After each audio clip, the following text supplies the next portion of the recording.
for me. Okay. The outline is I'd like to introduce very briefly silkworm and the virus-like particle and how to engineer VLP for improving display efficiency using, we use the spy-catch system. As an example, norovirus-like particle and canine fiber-like particle. And I'd like to summarize. Silkworm. Now they are enjoying the dinner time. They are the biggest, I think 5 years start. The length is almost 6 centimeters. Thickness almost 8 millimeters to 1 centimeter. They eat this kind of artificial diet. This is mulberry leaf powder. And I think some kind of nitrogen source. Why we use silkworm for protein expression? Several reasons we have. First is expression level is very high compared to other systems. Usually silkworm can spit silk fiber 1.5 kilometer from its mouth. There is no animal, there is no insect, this kind of protein in spit their mouth. No. And another thing is biochemical point of view, post-transferase modification is very similar to mammalian cell. That we can express easily eukaryotic cell, a protein. And next is the expression cost is very cheap because we don't need any bioreactor, we don't need any expensive medium, we don't need any expensive antibiotics. We need only one chamber, 28-degree controlled chamber. And the last one is in Asian country and also in India, we have a complete infrastructure in breeding and rearing silkworm. The next, virus-like particle.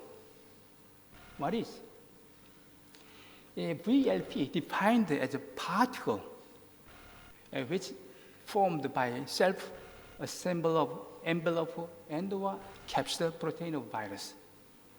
They have virus protein. They can induce immune system. However, they don't have any genetic material inside of this particle.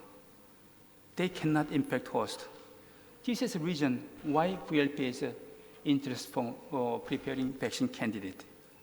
Already, as you know, papillomavirus-like particle is already commercialized for vaccine. And another,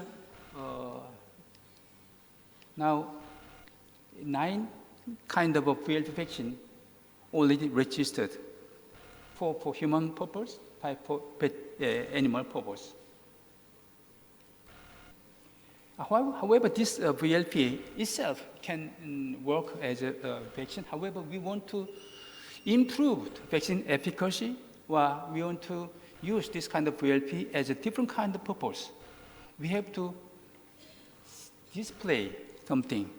We have to decorate this VLP. For example,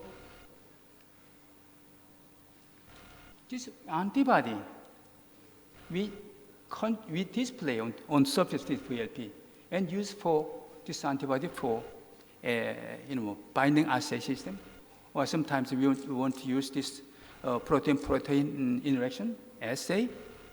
Also, sometimes we use specific some antigen want to display on this VLP for monovalent vaccine. Otherwise, two different kinds of antigen want to display on this VLP for divalent VLP vaccine. Like this, we can display some interesting protein on the surface of this VLP for our purpose. To do, conventionally we use the chemical conjugation or genetic fusion. However, this kind of method might be cause misfolding of antigen, and though sometimes this kind of method break the VLP forming. That cannot be used. Structurally, breakage of VLP also. Most of the case, displayed antigen is very ununiform. Therefore, it's not uniform. Therefore, it's difficult to use a vaccine. This is a big problem. Therefore, to solve this kind of problem, we adopt the spike-tag and spike-catch system, engineered VLP. The spike-tag, spike-catch system, and this protein engineered from fibronectin binding protein. This protein from Streptococcus pyogenesis. S stands for Streptococcus, PY pyogenesis. We call the spike-tag, spike-catch system. This protein easily divided by two subdomains. For example, here, asparagine 110 and alanine 111 amino acid can easily divide it. And we get a bigger subdomain, spike-catch. A small subdomain is a spike-tag. They have two amino acids, lysine and aspartic acid. These two amino acids easily bind together. We use this kind of property for VLP display technology. How to do? We use this kind of a monomer protein for preparing VLP. And this monomer protein fused with spike-tag or spike-catch domain, like this, and expressed. Here, you can show here, spike-tag was displayed on the surface of this VLP.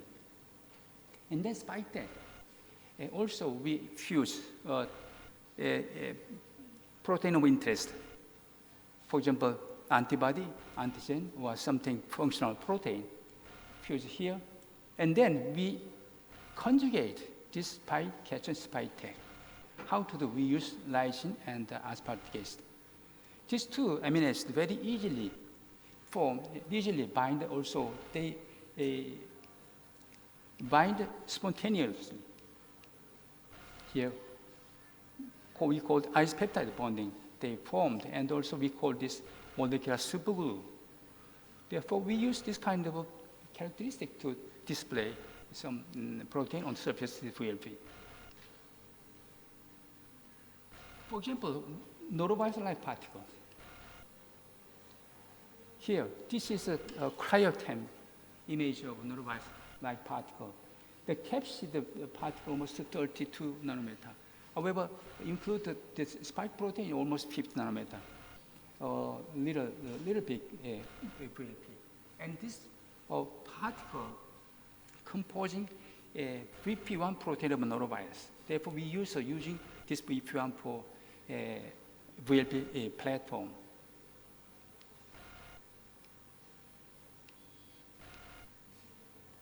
Here, VP1 protein for VLP preparation, and the VP1 and the spike-tag fused using this spacer. And also, we want to expose the spike-tag on the surface of this VLP. Therefore, we want to add some long linker here. This in here, 2 linker, 3 linker, is to expose more easily to outer surface of the VLP. So we construct these 3 types of VLP and express in silkworm and analyze in Western blot, shown here. 3 VLP shown here, and all about the VLP was expressed in a soluble portion, very big band we can get. And we can easily purify this VLP like this, only one band.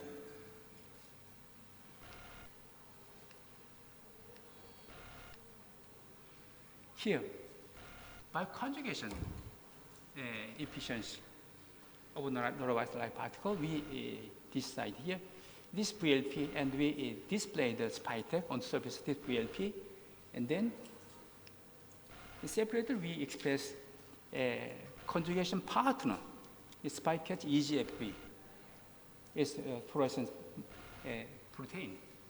And finally, we conjugate this to protein, shown here. EGFP displayed a norovirus-like particle. We can get like this. The result is shown here. First, we express conjugation partner, spike catcher, EGFP, shown here. This lane 1 is 44 kilodalton. However, lane 2 is a little lower molecular weight. Why? We deleted some part of the N terminal or C terminal of this spike catcher. Therefore, a little light conjugation partner. Next, express VLP in silicon also. Here, lane 3 is spike tech fused VLP. Lane 4, we added 2 linkers expressed as VLP. We added 3 linkers here expressed. And then we bioconjugated this VLP and this conjugation partner. Finally, we get this protein here. And here, this one only fused the spike tech, the VP1, very small intensity of a protein here. However, we put linker 2, 3 linkers, very thick band we can get. Also, same phenomenon we can get here. We mutated the spike catcher also same phenomena. Using this data, we estimate the conjugation efficiency here, like this. I mean the band intensity measured by densitometric analysis. Here is spike catcher EGFP. In this case, almost 17%. However, we add 2 linkers, 3 linkers. We improve the efficiency almost 3 times. Also the same result. Here, almost 30% efficiency. However, we use the linker and we can get more than 60%, almost 2 times. Improved bioconjugate efficiency we can observe. Here, we confirm the morphology of this VLP shown here. It's a VLP of norovirus-like particle. And here, fused spike tech, same morphology. We add here 2 linkers, also same morphology. We added 3 linkers, also same morphology. Therefore, we add linker, VLP formation is okay. And here we conjugate EGFP and increase almost 2 nanometer size, increase the size. We added the EGFP here, also 4 nanometer here. If we insert 3 linkers, 6 nanometer increase.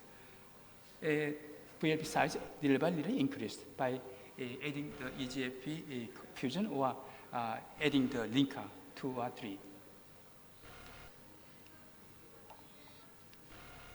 And here, conjugation study, bioconjugation study. Here, this reactor, we prepared a conjugation partner, EGFP, spike catcher, also VLP, and bioconjugation at 4 degrees. Here, with the increased reaction time shown here, conjugate partner amount decreased, they display on the surface of this VLP. Therefore, finally, we get this kind of result. This is a conjugation partner, EGFP, spike catcher, and the VLP, with increase of reaction time shown here. Decrease VLP amount, increase EGFP displayed amount. This phenomenon was shown in a graph here.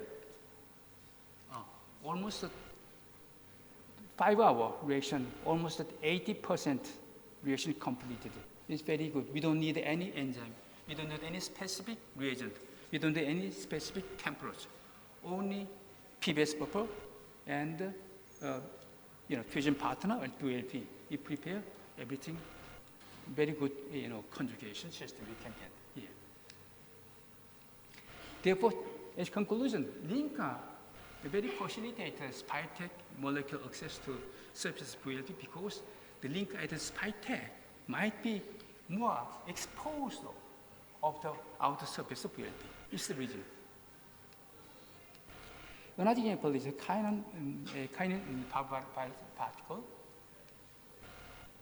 We investigate the structure of this VLP, shown here. We observe two loop systems here. Loop 1, serine 226, glycine 227. In this position, is most outer surface of this VLP. And another one is at loop 2 structure here. Threonine 391 and glycine 392. It's also most outer surface of this VLP. Therefore, we target these two places, fusion to spike tag.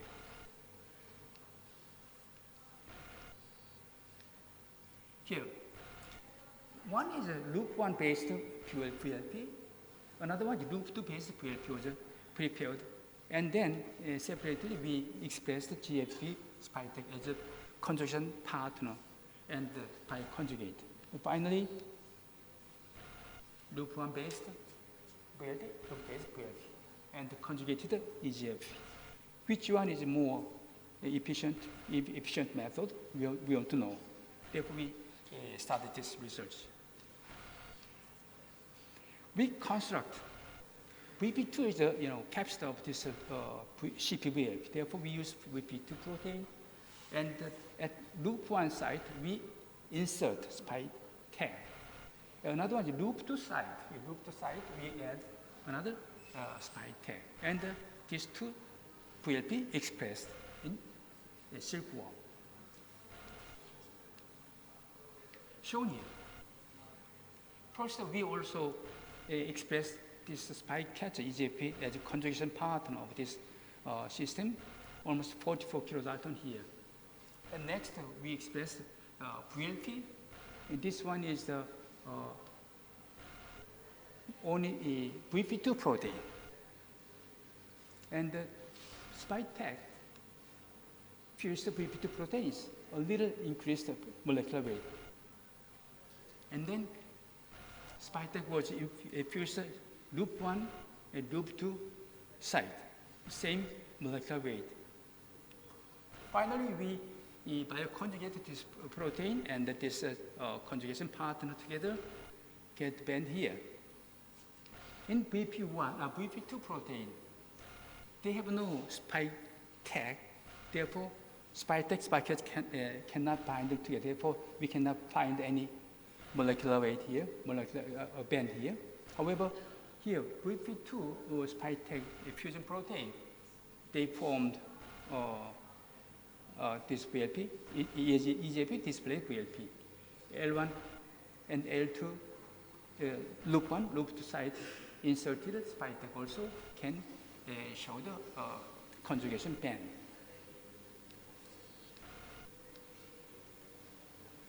The morphology, really they form the VLP or not, you check. Here, a very similar morphology. You can confirm the size also 35 nanometer to 45 nanometer, very similar morphology. And also, another thing is, we have to confirm EGF really displayed or not, we have to confirm. How to do? We use the immunoelectron microscope method. Here we use the anti-EGFP antibody as a primary antibody. And next we use golden particle conjugated antibody. It's a secondary antibody. This kind of system we can confirm the EGFP position of this VLP. Shown here, very surface of this VLP, you can confirm this black spot is the golden particle. It means in this position, in this site, EGFP was displayed here. Here, in this case, we cannot find many golden particles. It means this VLP has not so many EGFP was not displayed. In this system, this loop 1 site, we inserted spike tag, shown here many golden particle spot shown here around the VLP. Therefore, we think this is more efficient for display of functional protein. Quantitative analysis, really how much? We express protein from 5 silicon lava and purify using affinity chromatography. And after we separate VLP from protein using ultracentrifugation, 20% surface gradient system. The result is total protein almost 600 microgram we can get. Only VLP, 10%, 65 or 70 microgram. However, in here, this one, we insert spike tag, loop to site. We cannot get VLP. It means this construct cannot form VLP because we add spike tag, loop to site. The VLP was a break. It's a very, very significant problem. Therefore, we analyze only these two systems. Bioconjugate. Here, this one is SPT VB2. This one is we put a spike tag, loop one site here, and express a conjugation partner here, and also VLP expressed here, and then these two protein bioconjugated. This one is very thin band intensity here. It's very thick band intensity, we can confirm. Therefore, using this data, we estimate the molecular number of EGFP. In this system, only 3 EGFP displayed on the surface of this VLP. This system, 46 EGFP may be displayed. Therefore, 16 times higher efficiency in this system. As a control, as a conclusion, loop one site is very important for spike molecule access to surface of the VLP because loop one site make spike tag more exposure to the outside of this VLP.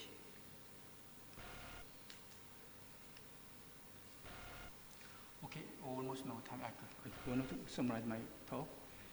To improve the display efficiency, very important for VLP technology, also VLP engineering. Therefore, we studied molecular surface structure or conformation of the VLP, and this should be fully considered. And as our conjugation site, we select, in the case of non-violent particle, we use linker to extend the spike tag on the surface of the VLP. Another one is we chose loop structure. We chose loop one of this CP-VLP. In that case, I think the spike tag was easily exposed on the outside of this VLP. Therefore, spike tag much easily attack, much easily access to this spike tag. Therefore, can be easily conjugated. It means we can improve the bioconjugation efficiency more. I think this is we think in conclusion.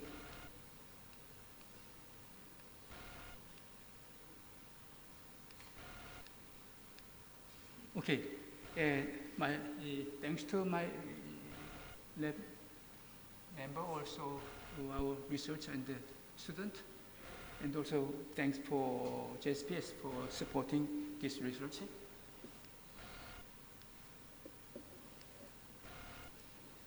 We are pursuing this nanoflower now from silicon. Thank you very much. Thank you for your kind attention. Thank you very much.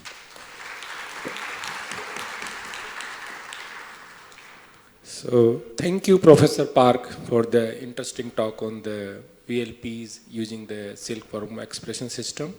So I have only one point here. Yes. Is there any clinical candidate either in the human or veterinary practice using the silkworm practice expression system? As far as I know, no. Okay. Silkworm is not mammalian cell. Therefore, medically, they worry about using this kind of protein. Medically, they want mammalian cell expression system until now. Therefore, we have to demonstrate this is really safe for human. really very, I think very similar to Mama said. They can do post-translational modifications finished. They can do phosphorylation, they can do amination. One thing they cannot do is glycosylations. They cannot display, silent acid. Human cell, Mama said they display silent acid. They cannot. This is the most important disadvantage. However, expression yield very nice. Usually in this case, like particle, 3 silicon, we can purify, we can get protein, 1 milligram of purified protein with VLP. Therefore, very good. However, clinically very difficult. Okay, one more thing, like you said that the expression yield is around equivalent to 1.5 kilometer of the silk protein. Yes. So how much it translate to the microgram or milligram? Like how many larvas you can culture together, and what is the yield like at lab scale? Okay. You mentioned somewhere that 5 larvas gives the 65 microgram. In my knowledge, in the case of EGF protein, usually 1 silicon can produce 300 milliliter of insect cell culture. And compared to E. coli should be more, I think. Okay. Yes. Good. Yeah, this session is open for questions. Yeah. Yeah, excellent talk. So I have some questions regarding what is the size of your spike catcher and the spike tag? And if they interact, so what is the KD value? Like the antigen antibody or biotin streptavidin, which type of, compared to this, what is the KD value? So these two I want to know. One thing is the size of spike catcher. Catcher and the Spike catcher. I didn't remember exactly. I think how big are they? very, very small. I mean, what's the The minus size of- size? I don't remember. I'm sorry. Are they immunogenic? Because if I want to tag a protein with Yes, this, yes, a very small one. Stu, like, are they immunogenic? Immunogenic. Also, I didn't check. I'm sorry. And Is it- do you know the KD value, the binding constant? Binding.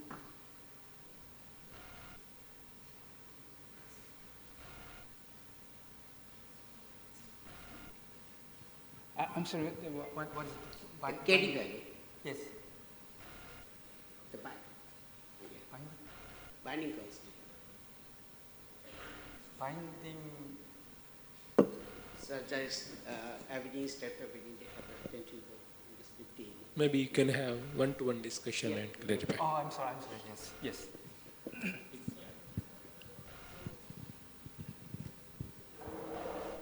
Congratulations, Park Thank Park, you sir. very much. This is Abhay Pandey. Just one question. Yes. You have shown the importance of linkers Yes. in not only in the production of protein but also conjugation. Yes. And you have gone till 2 linkers, 3 linkers. Yes. That is GS4 and ACT linker. Yes. Why you have not gone to 4, 5, 6? Okay. We select this linker, this alpha helix forming linker, the five peptide. I think it's too long. It's much difficult to display. Therefore, only with 2 or 3 linker. This linker is very rigid form, conform rigid form. As you know, linker is 2 kinds. One is a flexible one, like this flexible one. Another one is I will use the linker. It's a very, rigid one. Therefore, display on the surface here, very rigid. They go outside surface. Therefore, easily, access to spike catcher. This is our intention. Therefore, we didn't more try. Only 3 is maximum now. Maybe more linkers, more regularity complexity. And more complex structure, I think. So, yeah, thank you, Professor Park. Thank you very And much. now we invite you on stage for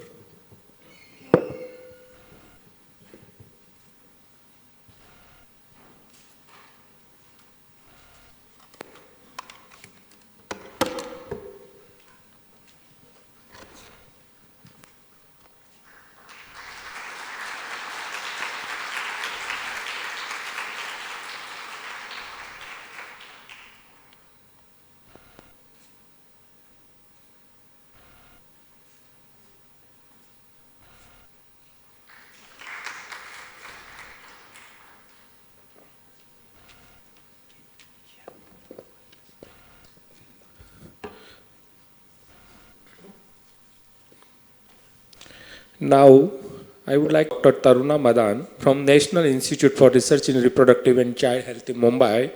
She is currently holding the post of scientist staff at head of the innate immunity department in the institute. She has completed M.Pharm and PhD from the DIPSER and Institute of Genomics and Integrative Biology in 1999. She has more than 20 years of the professional experience. And she was awarded as a Young Woman Bioscientist Award in 2004 by Indian Science Congress, Chandigarh. And she had received Indo-US Christman WIS Fellowship in 2019. So I called Dr. Taruna Madan to deliver the lecture on recombinant human innate immune proteins for therapy of prostate cancer. Thank you so much, sir. And a pleasure to be here in this meeting, and thank my dear friend, Professor Sham and Professor Bansal, who have invited me to be here to share some of our findings on a molecule that is expressed by the human host. And Chandigarh has been a great city, and I love this city, and this is my nth visit to Chandigarh. I can't even count how many times I've been here, but mostly came to collaborate with PGI for our immunodiagnostic kit. I'm not sharing that data today, but sure, in due course of time and further meetings, we will talk about that. So as Professor Sani introduced, recombinant human surfactant protein D, a novel biologic for immunotherapy of cancer. I will be focusing on our data on prostate cancer, which is what we have worked on, but will share some of the findings by other groups on other cancers. So, surfactant protein D by structure is a C-type lectin. So lectin, we all understand that it is a carbohydrate recognition binding protein.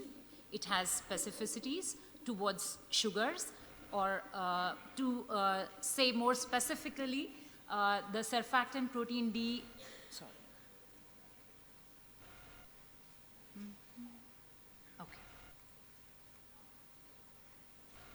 What's happening?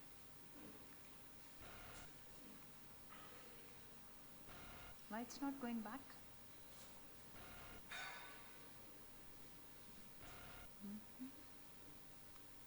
Can I?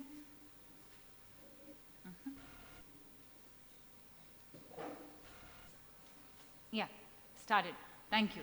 So what I wanted to show you here, this is the molecule that we are working on, surfactant protein D. It's in the group 3, and the family is known as collectin. And why it is called collectin is because it has these long collagen domains. These are gly-XY repeats, and they coil together to form a trimer, and this molecule is a tetramer of trimers, so 12 molecules together. And what we work on is, I'll share with you, is this small portion which we have generated recombinantly and has all the functional capabilities of surfactant protein D, other than its collagen domain properties that are to activate the immune system. So discovery of collectins. So I pay my gratitude to Professor KVM Reed, Fellow of Royal Society and former Director, MRC Immunochemistry Unit, Oxford University, with whom I did my postdoc, and that is from where I took this work forward. So Professor Reed's group had purified, characterized, and did cDNA cloning of human lung surfactant protein D. The mean normal serum concentrations of SPD ranges between 48.7 and 109 nanograms per mil. Physiological levels of the other two collectins are also showed here. So these are the three collectins that are part of the collectin family. So here we show you how the structure formation happens. So you have these three carbohydrate recognition domains: trimerization, oligomerization, and when you have tetrameric oligomerization, you get SPD. And now with the electron microscopy structures, we know that this oligomerization even goes further, and you have a molecule which resembles a wheel with spokes, almost like our Ashok Chakra. So here you can see the highly oligomerized electron microscopy structure of surfactant protein D. Here we call it as fuzzy ball, as named by the discoverer of the structure. So pattern recognition, this is a pattern recognition molecule. It happens through carbohydrate recognition domain. It inhibits an array of pathogenic bacteria, fungi, and viruses. And that's how I started working on this molecule, because we were working on a fungal infection, pulmonary fungal infection called aspergillosis. It inhibits T cell responses and restores quiescence in activated lymphocytes and monocytes.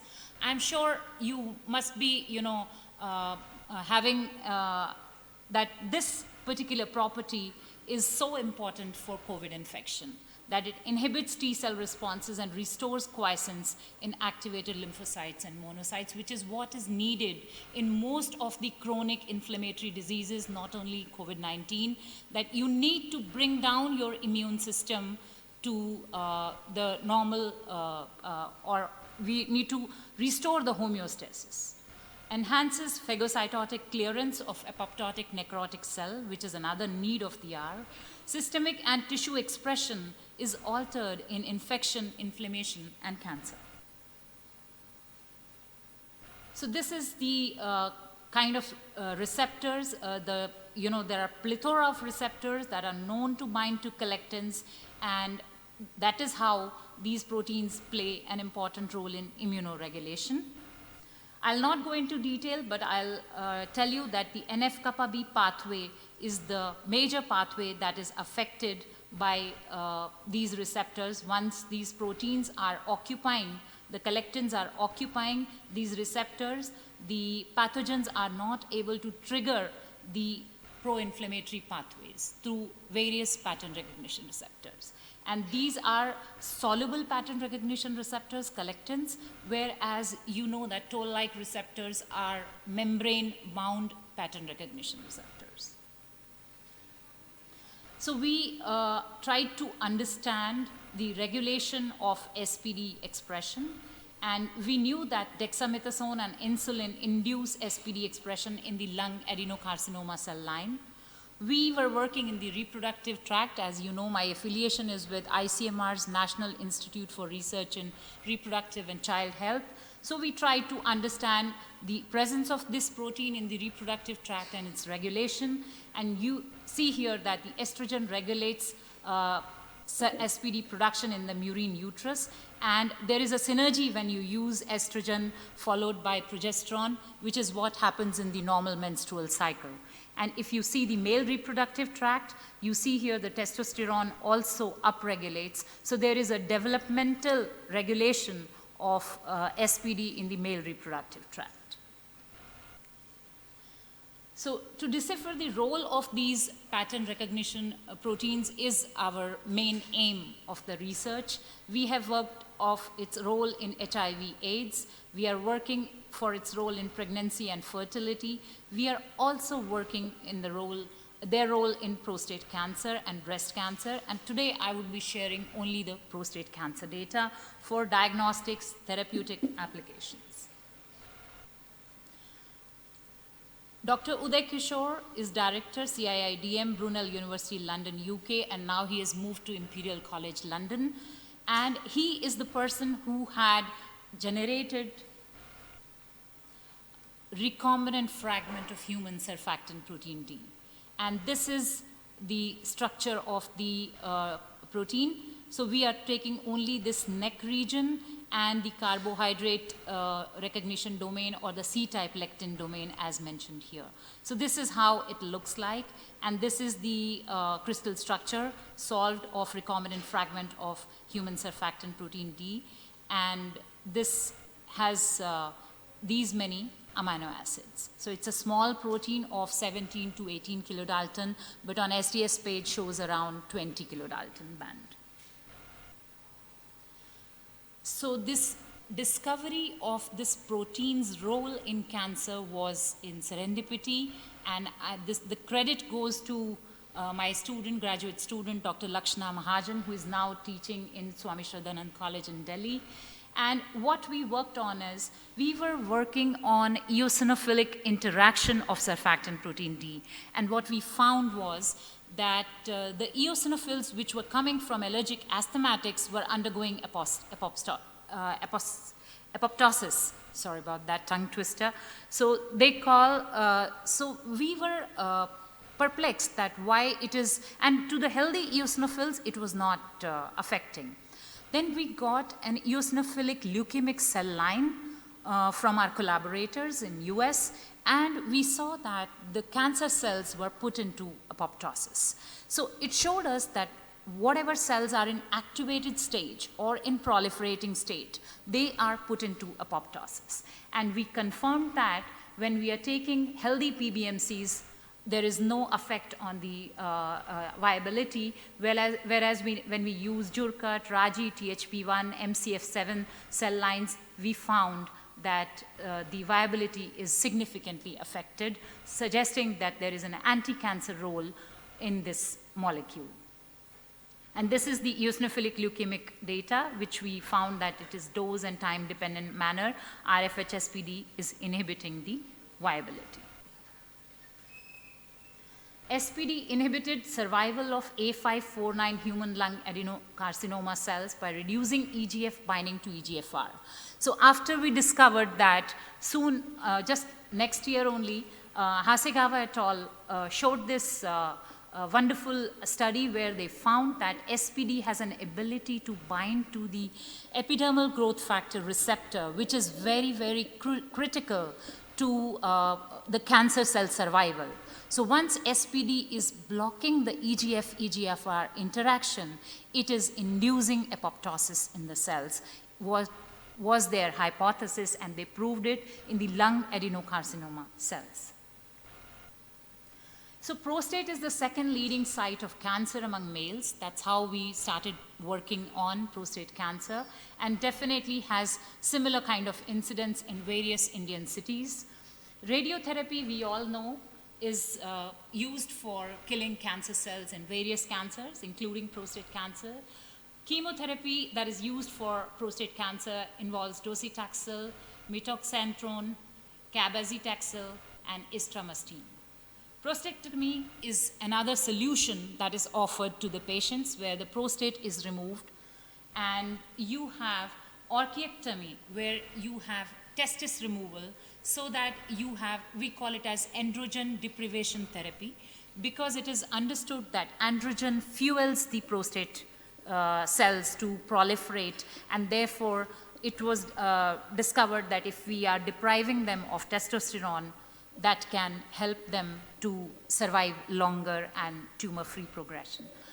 But the thing is that very soon it was realized that all these patients who are undergoing androgen deprivation therapy, they are developing androgen-resistant form of prostate cancer, which is even more deadly and metastatic. Immunotherapy, we all know that there are vaccines that target prostate cancer antigens, priming the dendritic cells and of the patient itself, and we have this clinical immunotherapy program.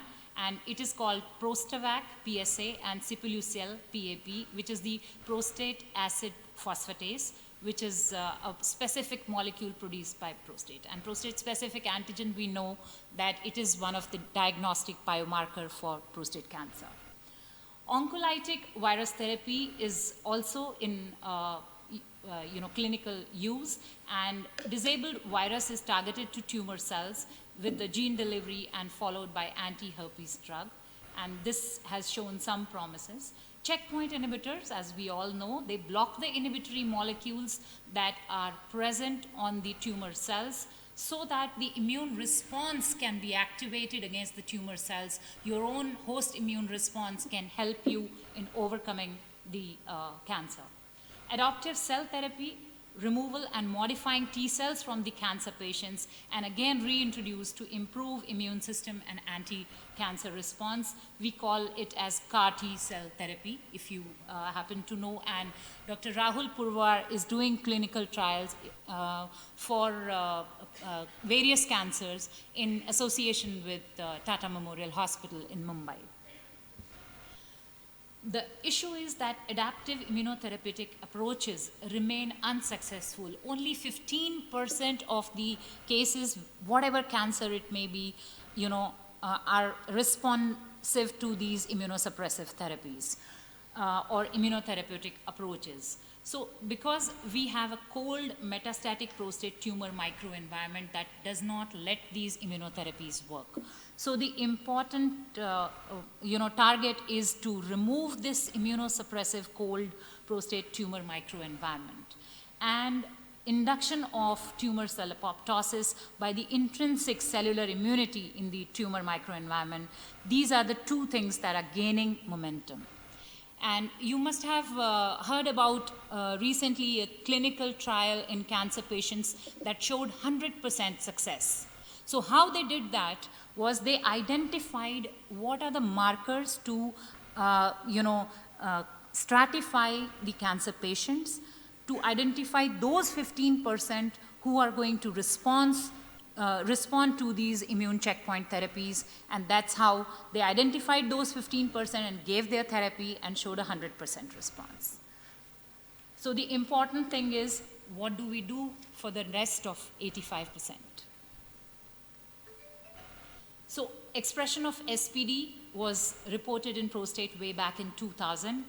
In human prostate tissue as a protein level, you can see the prostate tissue is expressing surfactant protein D. The brown staining is surfactant protein D. Surfactant protein D expression in prostate cancer was discovered or reported by Kankavi et al. In 2013. And these two panels, A and C, are from the prostate tumor tissue, and rest of them are from the healthy prostate gland. And you can see not only the expression level has gone up, but the localization of the protein has also been altered. So on the basis of this, my graduate student, Gargi Thakur, now research associate with High Media Laboratories, and now moved on to Tata Memorial Hospital, the prostate cancer group, for further research. So she discovered the anti-cancer role of RFH-SPD and identified its potential receptors on prostate cancer cells as well as multiple mechanisms. So I'll not go into the detail. What we show here is that the biopsy tissues which were taken from Tata Memorial Hospital group, prostate cancer group, showed enhanced apoptosis when they were treated ex vivo with recombinant fragment of human surfactant protein D. And these were the various mechanisms that we found out how intrinsic pathway of apoptosis is triggered by RFH-SPD exogenous supplementation to the prostate cancer cells. SPD increases karyorrhexis and membrane bleb formation in Jurkat T cells was reported after we reported the prostate cancer cells. This paper came in 2017, and we also confirmed that LNCAP and PC3 cells. So this is androgen-dependent prostate cancer cell, and this is androgen-independent prostate cancer cells. We took 2 cell lines to confirm that RFH-SPD has a broad spectrum of activity. In view of interaction of SPD via its homotrimeric CRD region with various ligands as well as receptors, we tried to assess the membrane interactome of this molecule on PC3 cells using proteomics. And this is what we got with help from Dr. Susan Thomas, who is heading our Biomedical Informatics Center. And here you see HSPA8, which is also known as GRP78, or glucose regulatory protein 78. This molecule is a chaperone. This is present inside the cytoplasm and endoplasmic reticulum to shape your molecules, their structures in proper form. In the cancer cells, GRP78 does moonlighting, moves over to the membrane, and is doing some different functions which lead to its oncogenic or tumor promoter role. And here we found that surfactant protein D is binding to HSPA5 or the GRP78. And this is the bioinformatics analysis which showed us what are the amino acids that are involved in this interaction of RFHSPD and GRP78. We also confirmed using ELISA that this interaction is indeed taking place. Regarding the regulation, we found that there are 10 androgen responsive elements in the human SPD promoter, because we had found that testosterone upregulates the expression of human SPD in the prostate gland, and that happens to the androgen responsive elements that are present in the promoter region of SPD.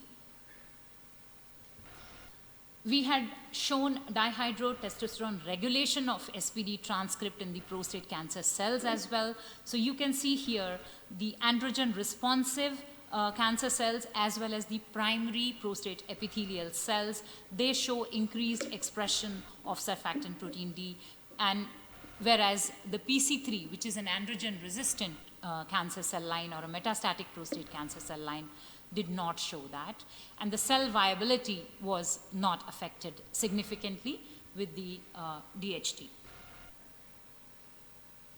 So we moved on. Another graduate student, Ms. Kasturi Ganguly, joined us, and she is now deciphering the multiple mechanisms of innate immune surveillance in prostate cancer, and she's using the transgenic mouse model of prostate cancer. We call it as TRAMP mice, where you have a transgene which is regulated by probasin promoter, which is responsive to testosterone. So whenever the testosterone will come up in the mouse, male mouse, the prostate will start developing tumor.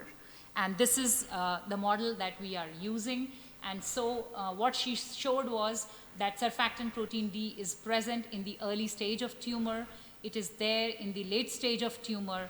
But when we are seeing on the Western blot, the protein is degraded. The protein is present, protein is synthesized, but the degraded protein is present because you have several enzymes coming up in the prostate tissue during the cancer progression, such as elastase, and we showed that the cleavage or the cleaved SPD is actually coming from the neutrophil elastase that is going into the prostate tumor. Treatment with recombinant fragment of human SPD and civilistat, which is a neutrophil elastase inhibitor, showed that M1 macrophage polarization can happen in TRAMP explant. Now, the M1 macrophages are anti-tumorigenic, and having them in the tumor tissue is showing us that it is really working through the immune activation. So it is what I said was the cold metastatic tumor microenvironment is now being converted into a hot microenvironment, which is anti-tumor. Induction of immunogenic cell death by RFHSPD in the TRAMP C2 cells and TRAMP explants. We had increased elastase producing immune suppressive cell in the tumor milieu, and we could show that this treatment is changing them.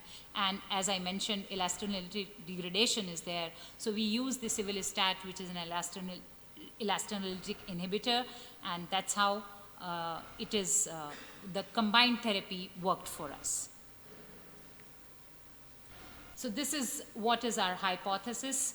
that immature DCs, M2s, neutrophils, and SPD transcription is inhibited. Important thing to note here is that if you give androgen deprivation therapy, your prostate cells are going to stop production of SPD. So although androgen deprivation therapy is helping you in some way, but it is inhibiting some of your anti-tumor host proteins that can help you. So here SPD transcription is inhibited.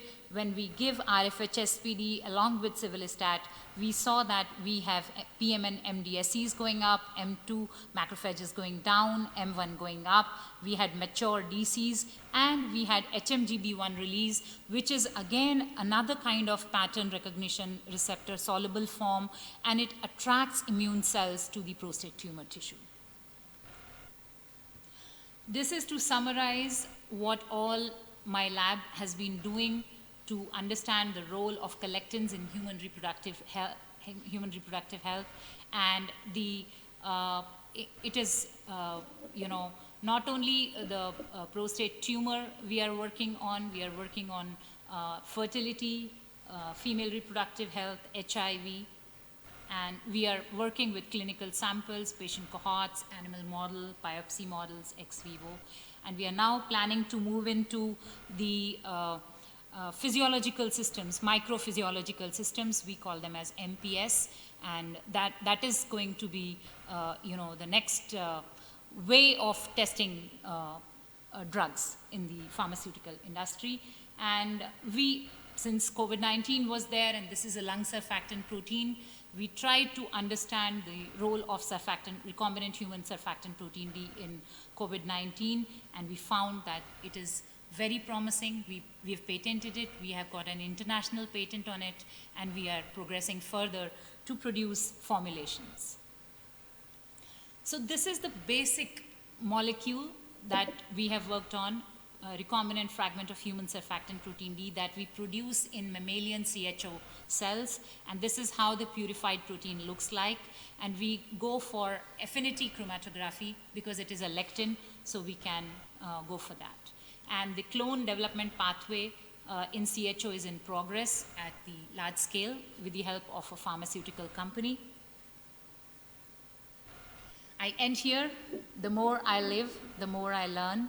The more I learn, the more I realize, the less I know.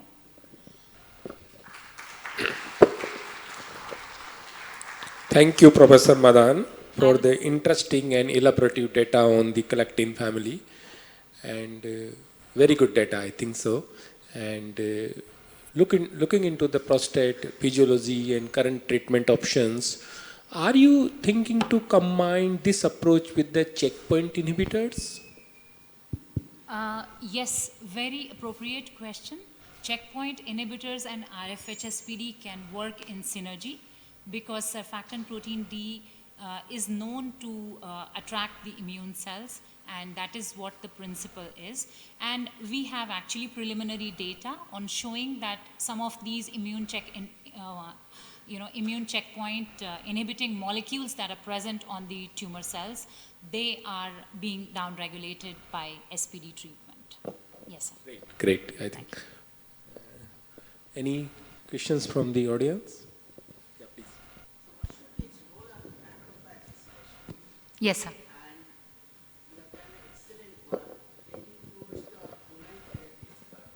Yes, sir. We should do further. You should do so to taking into the clinics. Because I see it's a 20 kilodalton protein. Right. Very big. Very big. Very It big. should be immunogenic. Very big. But it is lesser than an antibody, right? Absolutely. It is an immune protein. It's a host protein. So we have already checked its acute toxicity. Although not in the intraperitoneal or intravenous route, since we were working off its relevance in the lung infections, we have worked its acute toxicity through the inhalation route, and we have seen that it has a very high toxic dose. So the therapeutic index that we have is higher than 10, so we can definitely use it. Yeah. Regarding macrophages, sir? macrophages have different receptors, as I showed in my slides where I showed plethora of receptors. So macrophages do have those receptors, and this protein binds to macrophages and in fact enhances their phagocytotic capabilities. Yes, sir.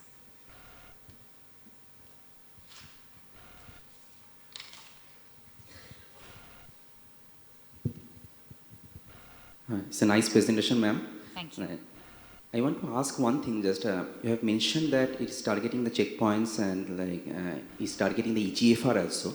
Right. Is it targeting like any other kinase domains like is serine threonine kinases or like BRAF or other chaperones like HSP90, as you have mentioned about HSP90 as well?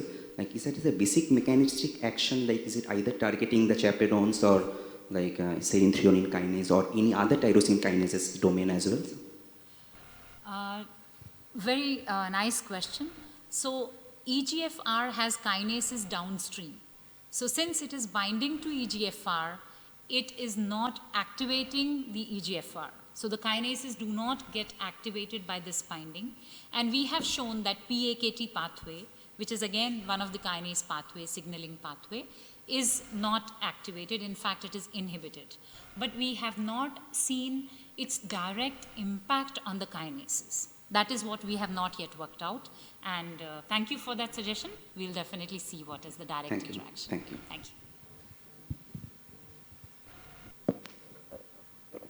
Yeah, thank you, Dr. Madan. Very interesting topic, and congratulations on the patent also. So it's a very good achievement.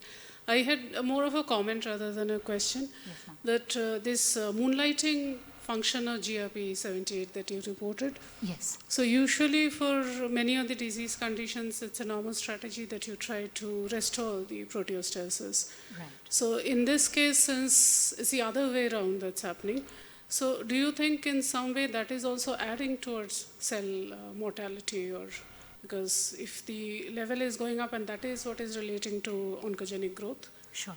So that is what we want to prove in the animal model, that if we are having a molecule that is targeting GRP78, we are trying to work out the modalities with different groups, because we alone cannot handle that kind of a transgenic experiment. So we want to show that its interaction with GRP78 specifically is leading to, so we will be using monoclonal antibodies to GRP78 and see, and that's how we plan to. We haven't yet worked out that way. So I cannot be, surely saying that that is the major. So what we see is there are multiple mechanisms, and this is one of the mechanisms. And GRP78, since is upregulated and coming to the membrane in various cancers, so the application even becomes broader. right. Yeah, thank you. Thank you. So if there are no more questions, then we can thank the speaker. And on behalf of organizing committee, then I'd like to give a moment.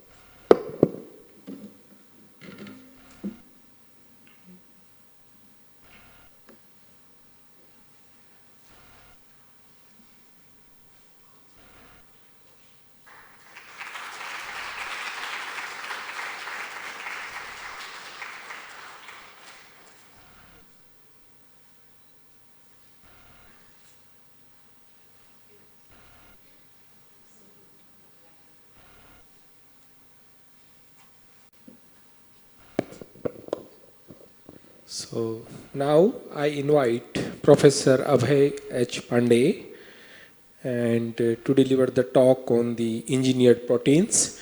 Dr. Pandey is an associate professor in the Department of Biotechnology in NIPER and having the 22 years of experience in the field of the protein research. And he has graduated from the Nagpur University and PhD from the DAV Indore and postdoctoral experience. And so Dr. Pandey, thank you. Thank you.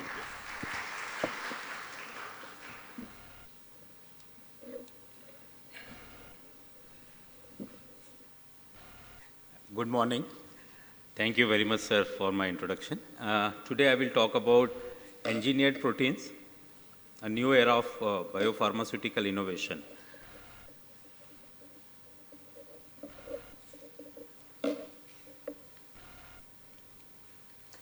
As we all know, biopharmaceuticals, they are derived from biological source. They offer many advantages over chem pharmaceuticals. Just to bring a point to the importance of biopharmaceutical, last 4-year survey shows that out of 207 products approved by US FDA between January 2014 to 18, 97 products were biopharmaceuticals, which constitute around 47% of approval. This is higher than 20% in 2010 survey and 26% in 2014 survey. So the point here is everybody know and agree that biopharmaceuticals are coming in a very high demand. And when we look at the biopharmaceutical per se, we'll find that majority of segment is occupied by very important molecule monoclonal antibodies, followed by contribution from other biomolecules. So this is a scenario of biopharmaceuticals.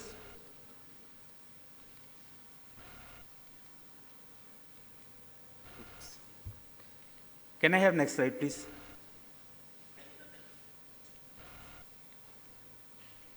Okay, it's fine. So coming back to protein biopharmaceutical particularly, we can classify them into 3 broader categories. We all are aware of these terms, biosimilars. They are similar but not identical to the innovator molecules. They differ in very many different aspects. They are called by variety of names, follow-on biologics, biogenerics, similar biotherapeutics products, generics biologics, but they are biosimilars. They are still in high demand. As per latest survey, 89% of the approved or drug taken by the human population, 89% were generic in nature, either chem generic or biogeneric. Then there is a second category called biobetters. They are nothing but the upgraded version of the innovator molecule. They are also called by variety of names, and it is one of the fastest growing segment in the biopharmaceutical market. So this is what we are looking at it, improving or upgrading the proteins which are either approved or under advanced pipeline. And then comes the third category, which is a novel or innovator molecule. We know it takes long time and huge money to develop a novel innovator molecule. India is called the pharmacy of the world. It's a leading source of path-breaking innovation, our biopharma industry or our pharma industry. And major segments are generic drugs, API, intermediate, drug formulation. Recently, we have proven our strength in the field of vaccines. And we also have biologics and other segments. My question is, can we make a protein biopharmaceutical another major weapon in our arsenal? Please remember, our Pharma Vision 2020 exclusively says to make India a major hub for end-to-end drug discovery. So keeping all those things in mind, biobetters or improving the property of existing drug can be a lucrative segment. There are very many limitations of the biopharmaceutical or protein drugs. Example, suboptimal pharmacokinetics. Their circulatory half-life is less. So we have to take it in infusion form or frequent dosing. Another limitation is suboptimal pharmacodynamics. We can increase the efficacy of existing drug. Poor blood-brain barrier permeability is another area where we can look into protein engineering and develop a molecule which, if you want to deliver it across the blood-brain barrier, and the target specificity can also be improved. So by using protein engineering, one can address these properties, one can implant these properties to already existing drug and make them biobetter. So chimerization of existing or pipeline drug by protein engineering can address these limitations, and biopharma across the globe, they realize this importance and they are already in process of that. One of the example I can take improving the target specificity is a chimeric streptokinase drug, clot-specific drug developed by IMTech, Dr. Sahani, where we have generated the chimera molecule, and this drug is in the phase 2 trial last reported. So by using protein engineering or chimerization, one can develop a target specificity in the molecule. This can be an example that we can improve the blood-brain barrier permeability by engineering a chimeric protein, and Armagen has developed a platform technology to deliver protein to the brain, which can cross blood-brain barrier. Chimerization can also improve the PD properties. For example, Ablynx has developed trivalent antibody, which has a higher affinity or value as compared to the bivalent monoclonal antibody approved by the authority. So this can be an example that you can increase the efficacy of molecule by engineering, and finally one can improve the pharmacokinetics property as well. So this is the area which I am going to talk about in the coming slides. Many proteins, they have low circulatory half-life, as a result of which we have to take it at the higher doses or frequently or administered in the form of infusion, and that results in a lot of issues, higher prospect of adverse reaction, cost of treatment and financial burden. Thus, developing an upgraded version of protein therapeutics having increased circulatory half-life is the need of the hour. And chimerization can improve the pharmacokinetics property of protein drugs. For example, GLP-1R agonist market is very huge. It is used for glucagon-like peptide 1 receptor antagonist. It is performing well in T2 diabetes. The market is huge. And as we can see, by protein engineering, you can increase the half-life and provide some benefit to the patient. Earlier it was used, some formulations are twice daily, then came the once daily, then by chimerization came once weekly, and people are going further that can be develop a still long-lasting GLP-1 analog which can be used for these populations suffering from T2 diabetes. Another example is factor 9, which is used for hemophilia B.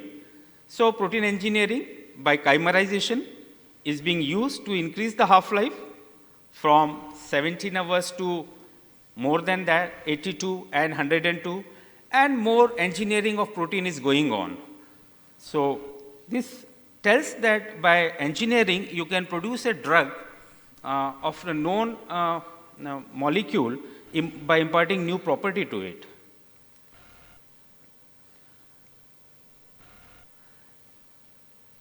Okay. So I myself was surprised that there are very many proteins which need such kind of upgradation. All these things, these molecules, they are in clinical use, approved, and if you can improve their properties, either half-life or stability or any other desirable property which is needed for particular pathological condition, then that can be a small little contribution.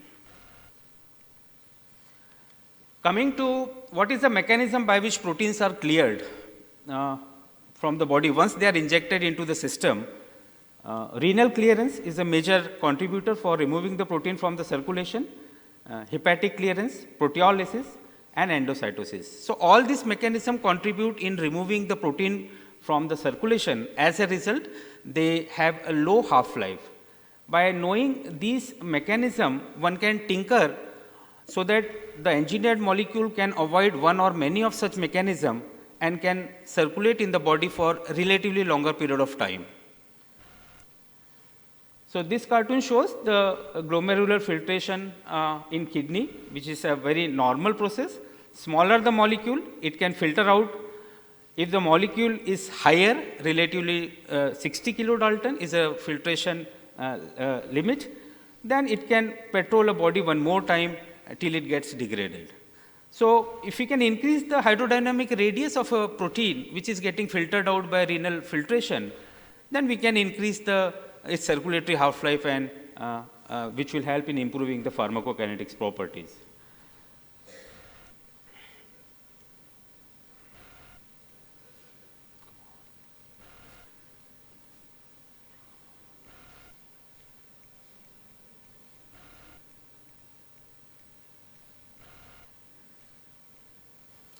Okay. So, variety of approaches are used to improve the pharmacokinetics of protein therapeutics. Glycoengineering, all these are proven, and many products are already available in the market. I will share with you. By engineering carbohydrate entities, conjugation with polymer, pegylation is there, and the chimerization is coming up lately, replacing the pegylation or issues associated with the pegylation. So, glycoengineering of protein biopharmaceutical, one can take an example of daribapoetin, where it contains 2 additional N-glycosylation sites and exhibit 3-fold extended half-life as compared to its unmodified counterpart. It has to be administered less frequently as compared to unmodified counterpart. So, these are known approaches one can increase the half-life of target therapeutic proteins. Alonva, it contains 28 amino acid long C-terminal peptide, which provide 4 glycosylation sites, and that helps in increasing its half-life. Second category is by conjugating with polymers. Pegylation has a long history of more than 20 years as a half-life extension module. Many pegylated proteins and other entities are already available in the market, and it is really considered to be safe and well tolerated. So, many pegylated proteins are approved for the therapeutic use. These are some of the examples, and there are many more. We all are aware of contribution of this pegylation conjugation chemistry in bringing new drugs to the market. However, lately it is realized that pegylated proteins also have the problem, and they have certain limitations. Alteration in drug activity has been noted in many of the cases. Vacuolization in organs, different organs, continuous intake of pegylated drugs. In some patients has been reported that it accumulates in the organ, and in some cases immunogenicity has also been reported. Interestingly, 25% of us already have anti-PEG antibody because of use of PEG in very many other entities, what we eat or come across. So, realization of this limitation advances this field of chimerization over pegylation. Here, cost and time for conjugation chemistries are eliminated. Chimeric protein can be made in a single pot reaction. So, this is a protein, engineered protein. Only a single round of purification is required rather than purification followed by conjugation and repurification of pegylated entities. And the half-life extension partner which are used in this, they are slowly degraded by natural process in the in vivo system. So, these properties are encouraging, and then chimerization has emerged as a powerful approach to address the limitation of these therapeutic proteins. What is chimera? It's a mythological character. It's a fire-breathing creature and consists of 3 components, lion, goat and snake. Typical chimeric protein also consists of 3 components, your protein drug, your linker and your half-life extension partner. So, all these components and their orientations play a very important role in making one chimeric stable and functional chimeric protein. For the first component, you have more than 50 players available, which if you want, you can take it and try to develop a chimeric protein.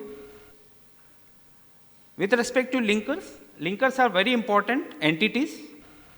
In our experience also, we found linkers play a very important role in structural and functional stability of protein, engineered protein. They are broadly classified into flexible one. If you want to keep the 2 domain apart, then you can have a flexible one. Rigid linker, which is a alpha helical signature, which Professor Park also talked about. He has used both flexible linker followed by 2 rigid linker in his engineered protein.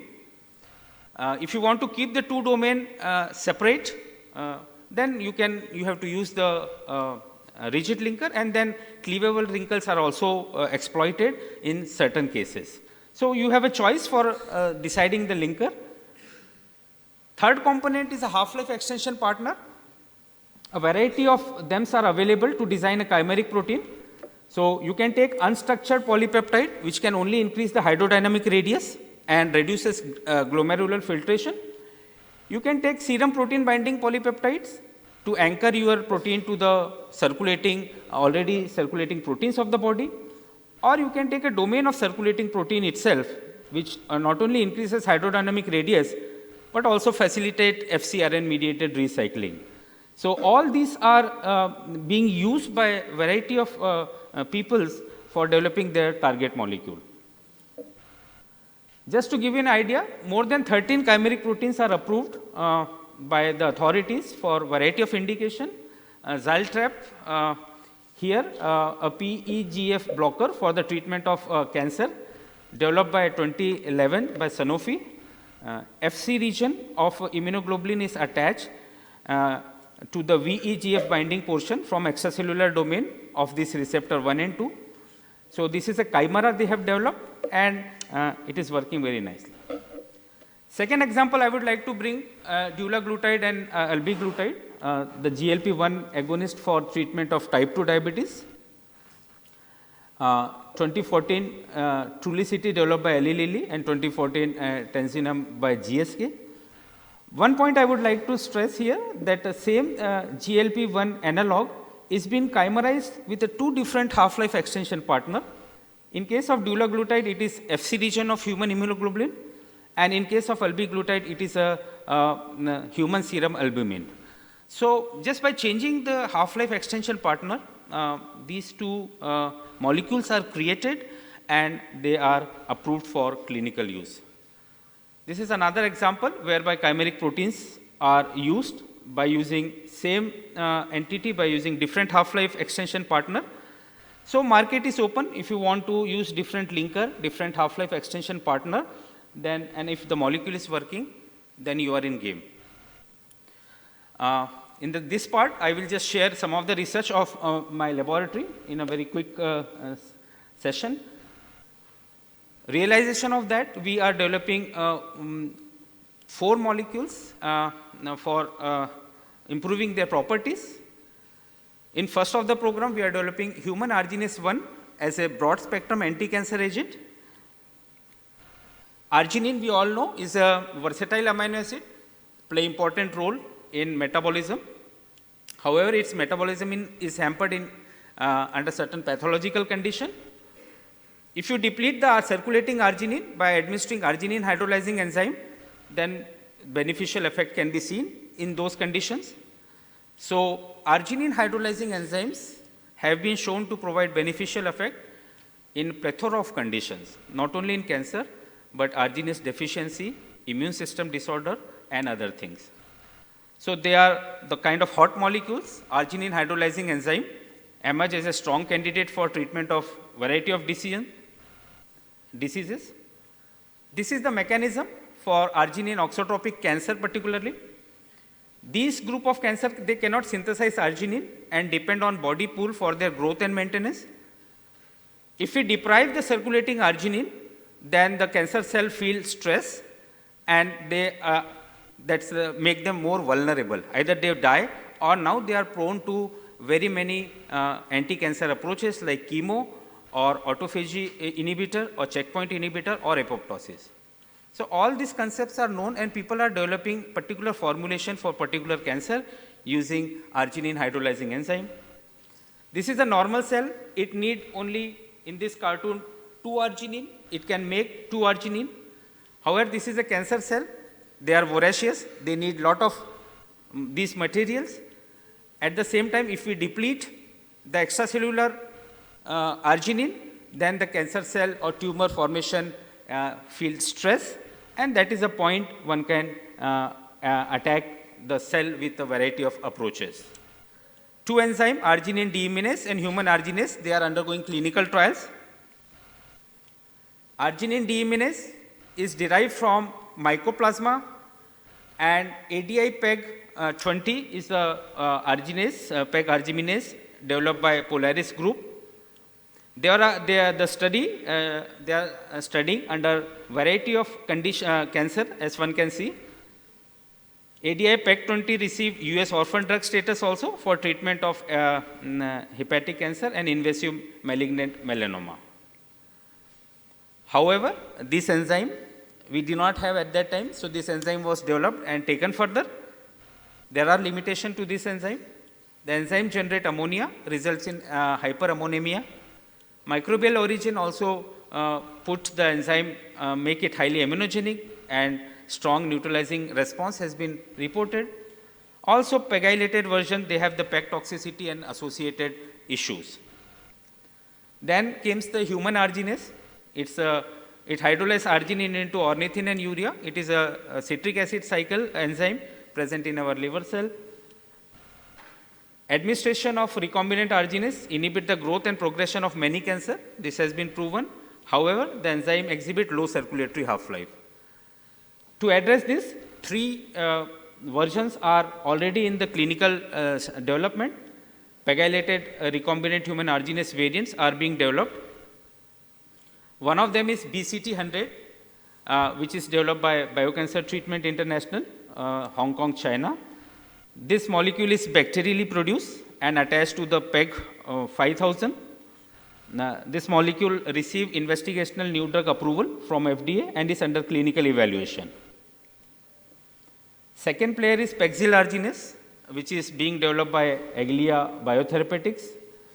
This molecule is also bacterially produced, and they have cobalt instead of Mn, which is a natural cofactor, and is conjugated with a different chemistry. This is in phase 3 trial for arginase 1 deficiency and has been received rare pediatric disease and breakthrough therapy designation. So all these molecules are in advanced stages of development and approved for certain condition as well. Third is pectom arginase. This is also bacterially produced mutant enzyme using a different PEG moiety and PEGylation chemistry. This is reported very recently in the phase 1 trial. So this proves that engineered enzyme having an increased half-life can be really good. These molecules are being developed for variety of conditions because they show protective effect against a variety of cancers in preclinical and clinical studies. So recombinant human arginase is a broad spectrum anti-cancer agent that proves and can be developed for different cancer, those who respond to it. As I said earlier, all these competitors are PEGylated derivatives, and we claim that they have a PEG issue, the issues associated with the PEG entities, and we realize that there is a need to develop a safe arginase having improved circulatory half-life. So using protein chimerization approach, we are attempting to address this issue. This is a competitive landscape of our fusion arginase, and they have the advantage and disadvantage, and this is the current level. I will quickly just share some of the data, what we have done. We have designed, screen, identify lead variant. So designing a protein by de novo is really a difficult job. You really do not know where to attach even one amino acid, or orientation or the combination can affect the structural and functional stability of protein. With the wisdom available at that time, we designed 30 variants using different half-life extension partner, different linkers, different orientations. 13 variants were cloned and expressed using E. coli expression system. And out of that, 4 variants were purified and compared in detail their enzymatic activity. From that, we got 2 lead variants reproducibly produced in our lab. We named them albuarginase and transarginase. Next step was to produce a lab scale production process for characterization. For that, we used a well-established PKA expression system, which is used in the industry, and developed a protocol by which we can produce this enzyme in a pure and active form. After establishing that, we went ahead whether it is doing its desired job or not. We checked the pharmacokinetics activity, and we found that it is manifold higher than the unmodified arginase. So yes, our half-life extension partner attachment has increased its circulatory half-life. We are exploring the mechanism, whether it is FcRn or whether it is a renal clearance or both of them. We also checked its activity in vitro condition against cell lines, whatever we could get hold of, liver, prostate and lung cell line, and the purified recombinant enzyme is showing anti-cancer activity in cellular assay in a concentration dependent manner. We checked its activity in vivo cancer of SCC xenograph model, and this is the result.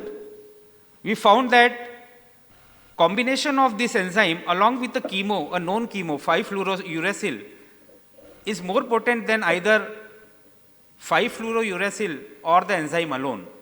So we can, our idea here is to reduce the dose of chemo which is being used. If we can reduce the effective dose of chemo by half or 1/10 by using combination with this enzyme for particular cancer, then it will be great helpful.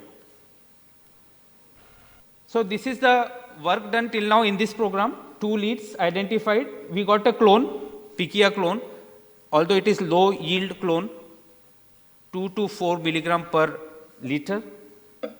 And we have a lab scale process which gives you purified protein and it exhibits the desirable activity.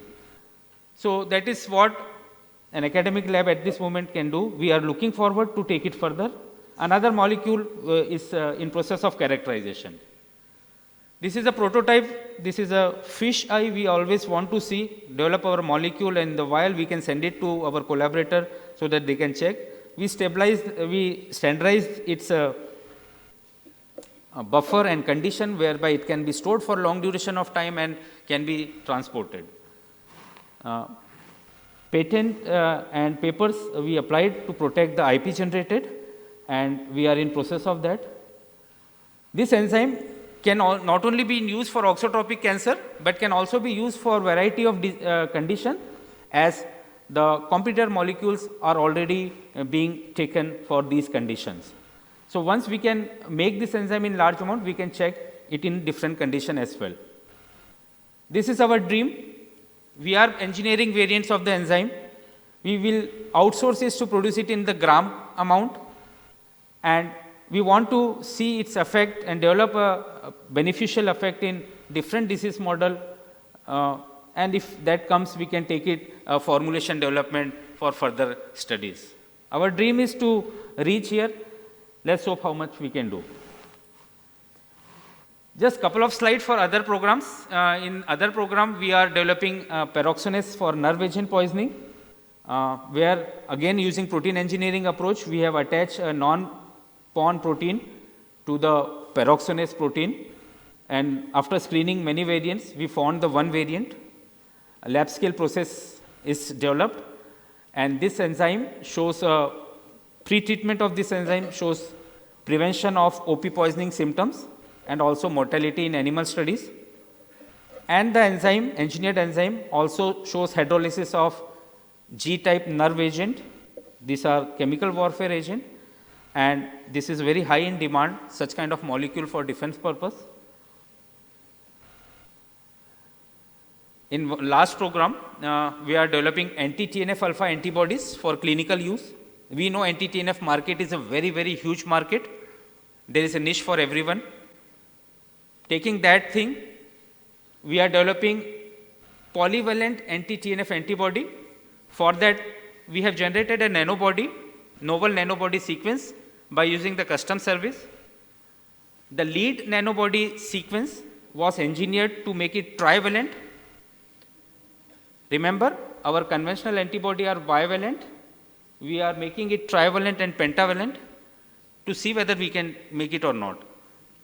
Lab scale process is developed, and the purified protein shows binding on ELISA, that it is binding. So we have reached till this stage, and further characterization is still going on. In another discipline, we are developing anti-IL-23 and anti-TNF alpha bispecific.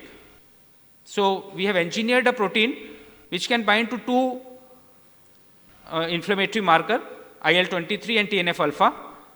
We have produced it by using PK expression system, and we found that they are binding to the ELISA of both of these antigen. So these are all, both of these are very promising molecule which we want to take ahead further. This is the developmental stages of other programs. So 3 of them are tested in animal and few of them are in process. I will conclude that engineered protein is really bringing a new era for protein biopharmaceutical innovation, and as we have been told to move beyond biogeneric to the innovator molecule. Innovator molecules are difficult. They take time and money. In between going from moving ahead from similar to innovator molecule, biobetters can be an interesting halt where we can concentrate. Indian research ecosystem should take note of this, that there are 20-50 proteins available which can be upgraded, and if we can develop them, then that can be a little achievement. I would like to thank Department of Pharmacology, Professor Sharma, Professor Tikku, Professor Jena. They are collaborator and they are expert in characterizing this molecule what we are developing in the Department of Biotechnology. If you have any queries, I am open to it. Thank you. Yeah, thank you. Thank you, Dr. Pandey, for detailed overview on the biopharmaceuticals as well as the ongoing work, which is interesting up to the lab scale. A lot of process has been developed for a number of candidates, and I think now you need the industry partner for the further scale up and the commercialization. Yes. I know developing the innovative biologicals are always challenging, because they are not biosimilar, so you need to develop all the methodologies for the physicochemical characterization from the scratch, because you don't have any comparator here. True. And so, considering that, have you developed completed all stability data? No, we have not done that. Okay. Stability, toxicity data are yet to do. We are planning to do it in couple of. So I think prior to the animal studies or parallel, you have to initiate some stability data. Yes. So you can have the idea what type of the storage condition you need. I agree. And if you have some advantage over there, it will be more interesting. I agree. Yeah. So the seminar is open for any questions. Yeah.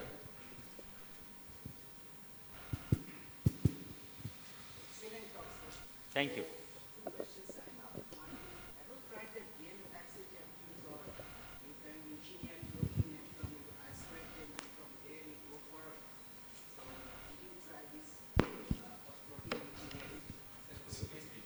So my question is, did you try the protein engineering, just cloning them, expressing them, and then immunization or DNA vaccine? So did you try both route for production? We have tried the first route, producing them, purifying them, and testing them. No DNA. Okay, sir. Another thing you told that nano antibodies. So pentavalent you want to produce that. Why do you think that will be more efficient than divalent? Because naturally they are produced in divalent only, right? So why you want to produce a pentavalent? It's better if we have more binding site. Also in nature, YDT when IgM is produced, IgM is a pentamer having 10 binding sites. If you have a low affinity, that can compensate the initiation of response. So it's a natural that sometimes avidity also can be used. If you have multiple binding sites, and if you have low affinity, that also can be compensated by high avidity. And not only me, the other players with other antibodies, they are doing crazy engineering. I myself, when I look into those molecules, I cannot believe whether anybody can produce such molecules. Now, SCFB you can be compared with the values of the SCFBs. So how? This is another platform for antibody segment. So and nanobody and SCFB, which has a more affinity and which should work better? Nano antibodies are smaller, 50 to 20 kD small. SCFB is relatively bigger. FAB is more than that.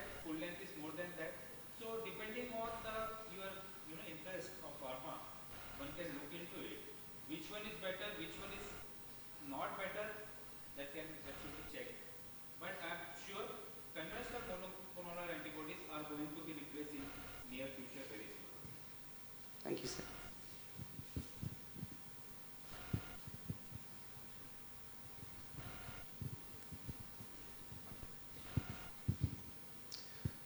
Interesting talk, Dr. Pandey. So, I have a couple of questions on anti-TNF alpha. So, when you are making bispecific or multivalent, you are doing it in situ or you are doing this coupling in cell-free medium first. The second question is about choice of your expression system. Is there any specific reason why PKA, why not mammalian cell, which can give you, particularly with respect to post-translational modifications, glycosylation and all? So what is your comment on that? Thank you. For first question, no, we are designing a gene. We are not doing in situ, we are not doing coupling of protein. We are designing a gene and expressing it as a single polypeptide and producing it. And for second, after E. coli, PKI is the next step. Of course, we want to go for other cellular expression system as well. So we are planning to do that as well. So, last question is, with respect to anti-TNF alpha, you know that it's one of the top selling drug in the world, Humira. So, and so many players are there. So how you position, where you see that the molecule which you are developing is going to be. And another important point, particularly using anti-TNF alpha antibody in developing country, the place where TB prone areas, because there are clinical reports that using anti-TNF alpha antibody in the arthritis, people have seen that significant number of TB resurgence. And that's a big issue why anti-TNF alpha antibody is not so popular in developing country, particularly in India. For your first question, where I want to see myself in this field, see my hunger is very big. I want to go ahead as much as I can. Somewhere we have to start with the right strategy to make it more viable for industrial usage. If it shows promise, yes, we will go wherever we need to go. But for that, we are producing the panels of molecule and checking it. Regarding your second question, the use of anti-TNF in the some part of the globe, I am not expert in that. I am a biotechnologist. I am producing a protein. If it is used, then that's it. Thank you. Last. Thank you, Dr. Pandey. For me, it's a lot of data to look at. I come from the background of biotechnology, quality control and assurance. I have just a suggestion for you because you have big dreams and you want to grow. I think you need to fix up your technical SOPs. Please don't take it otherwise.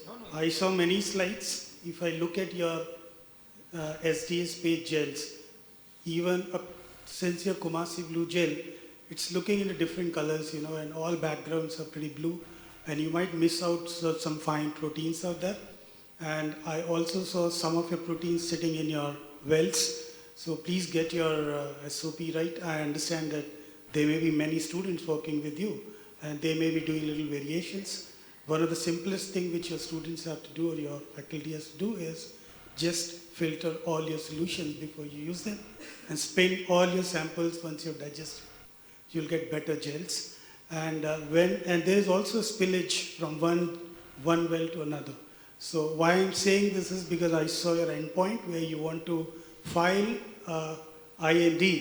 You know, if you want less questions from IND reviewers, you need better presentation. So please get it that way. Thank you. Thank you very much. Thank you. Yeah, thank you, Dr. Pandey. And on the behalf of the organizing committee, I invite you to receive the memento.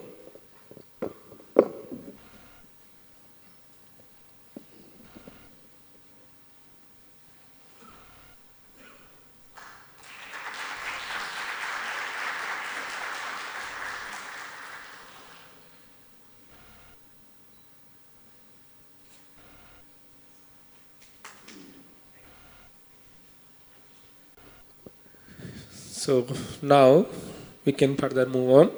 So I invite here now Professor Kaushik Chattopadhyay. Professor Chattopadhyay is an Indian structure biologist, protein biologist, and professor at the Department of Biological Sciences, S.A.S, Mohali. And he has completed his postdoctorate from the Albert Einstein College of Medicine, New York. And recently he has been honored by C.R. Krishnamurthy Award, Society of Biological Chemistry India, for contribution in the field of biochemistry and allied sciences. So I invite him to deliver the talk on bacterial pore-forming toxins and structural basis of membrane damaging virulence mechanism. Yeah, Dr. Chattopadhyay, thank you. Thank you so much for the kind introduction. Am I audible enough in the back? Okay, thank you. And also many thanks for this invitation to present our work here today. I will take you all to a different kind of journey, what you have been listening so far. So what I will do, I will try to give you an overview of our research interest in the lab that we have been doing for last 12, 13 years or so at S.A.S Mohali, which is just a neighboring institute, maybe 1 or 2 kilometers from here. So what we do, we study a very unique class of protein toxins that are commonly designated as pore-forming toxins. Yeah. So these pore-forming toxins, why they are so unique? Because they damage target cell membranes, and they do so by punching holes in the plasma membrane, and that is why they are called pore-forming toxins. Now, very interestingly, many pathogenic bacteria employ these pore-forming toxins as their potent virulence factors. In fact, more than 1/3 of known bacterial protein toxins, they belong to this pore-forming toxin family. So let's look at how they function in general. So pathogenic bacteria secrete these pore-forming toxins as water-soluble monomeric molecules, and when they bind their target eukaryotic cell membranes, they form membrane-embedded oligomeric pores. And the consequence is very simple. The permeability barrier function of the target plasma membrane gets destroyed, and which can eventually lead to cell death. Now, this is an overall general mechanism shared by most of the PFT family members. But in spite of sharing this overall general scheme, individual members of bacterial PFT family, they differ from each other in the intricate details of their mechanism of action. And that is why we have to study each of them individually, and we discover various fascinating aspects of their mechanism of action. A major part of our research remained focused on one very prominent bacterial pore-forming toxin, that is Vibrio cholerae cytolysin, and now onward I will abbreviate it as VCC. So VCC is produced by most of the pathogenic strains of gram-negative bacteria, Vibrio cholerae, and I assume that all of you know that Vibrio cholerae is the causative agent of cholera, which is a severe diarrheal disease. And apart from cholera toxin, which is the major virulence factor of Vibrio cholerae, VCC is also considered as a potent accessory toxin for many of the V. cholerae strains.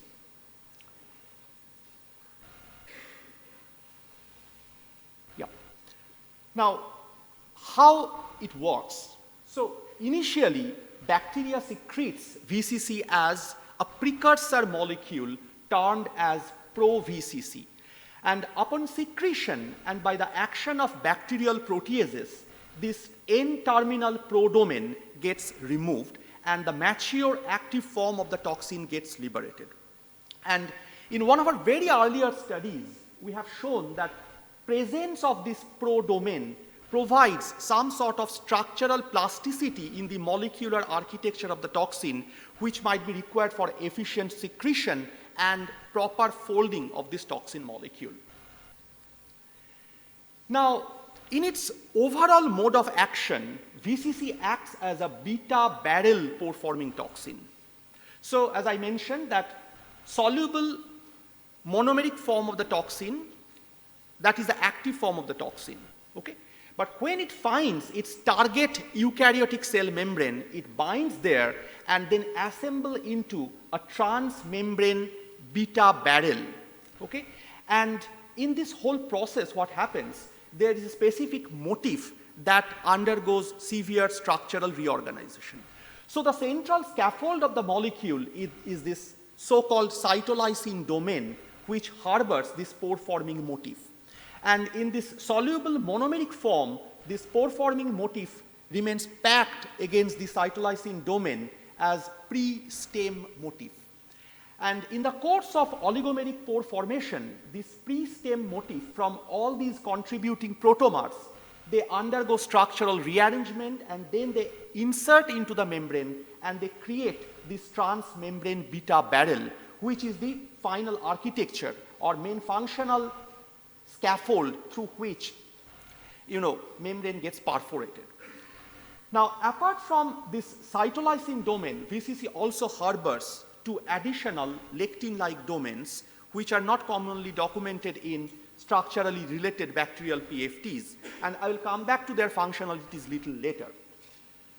Now, through our own studies, we have elucidated some of the discrete steps of pore formation mechanism employed by VCC.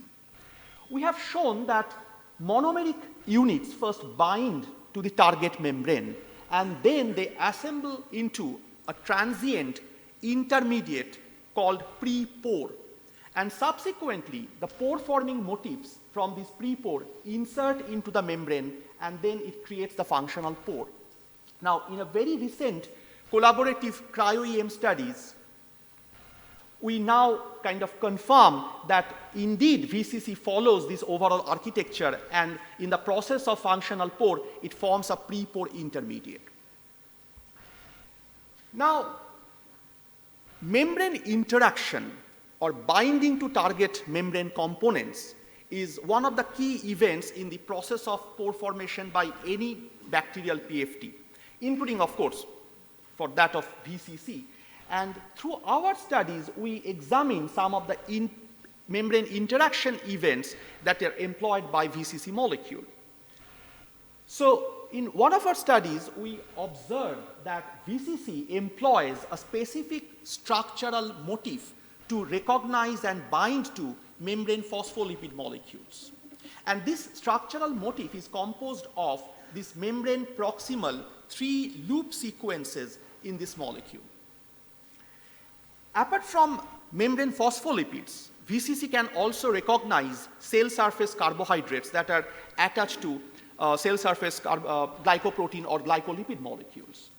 So I have already mentioned that VCC harbors 2 lectin-like domains which can potentially interact with carbohydrates. And through our study, we have shown that the lectin-like activity of this beta prism domain, it mediates a specific interaction of the toxin with cell surface carbohydrate molecules. Now, apart from membrane phospholipids and cell surface carbohydrates, membrane cholesterol also plays very important role in the pore formation mechanism of VCC. Through our study, we have shown that VCC can directly bind to membrane cholesterol, and for this it employs a specific structural motif within its structure. And if we deplete membrane cholesterol, then the pore forming activity of VCC gets drastically compromised. And consistent with these observations, VCC is shown to get targeted toward cholesterol-rich membrane microdomains on the target biomembranes. So altogether, this clearly suggests that membrane cholesterol is very critical for the pore formation mechanism of VCC. So what we observe so far, that VCC employs multiple interaction mechanisms. It interacts with membrane phospholipids specifically. It can recognize cell surface carbohydrates.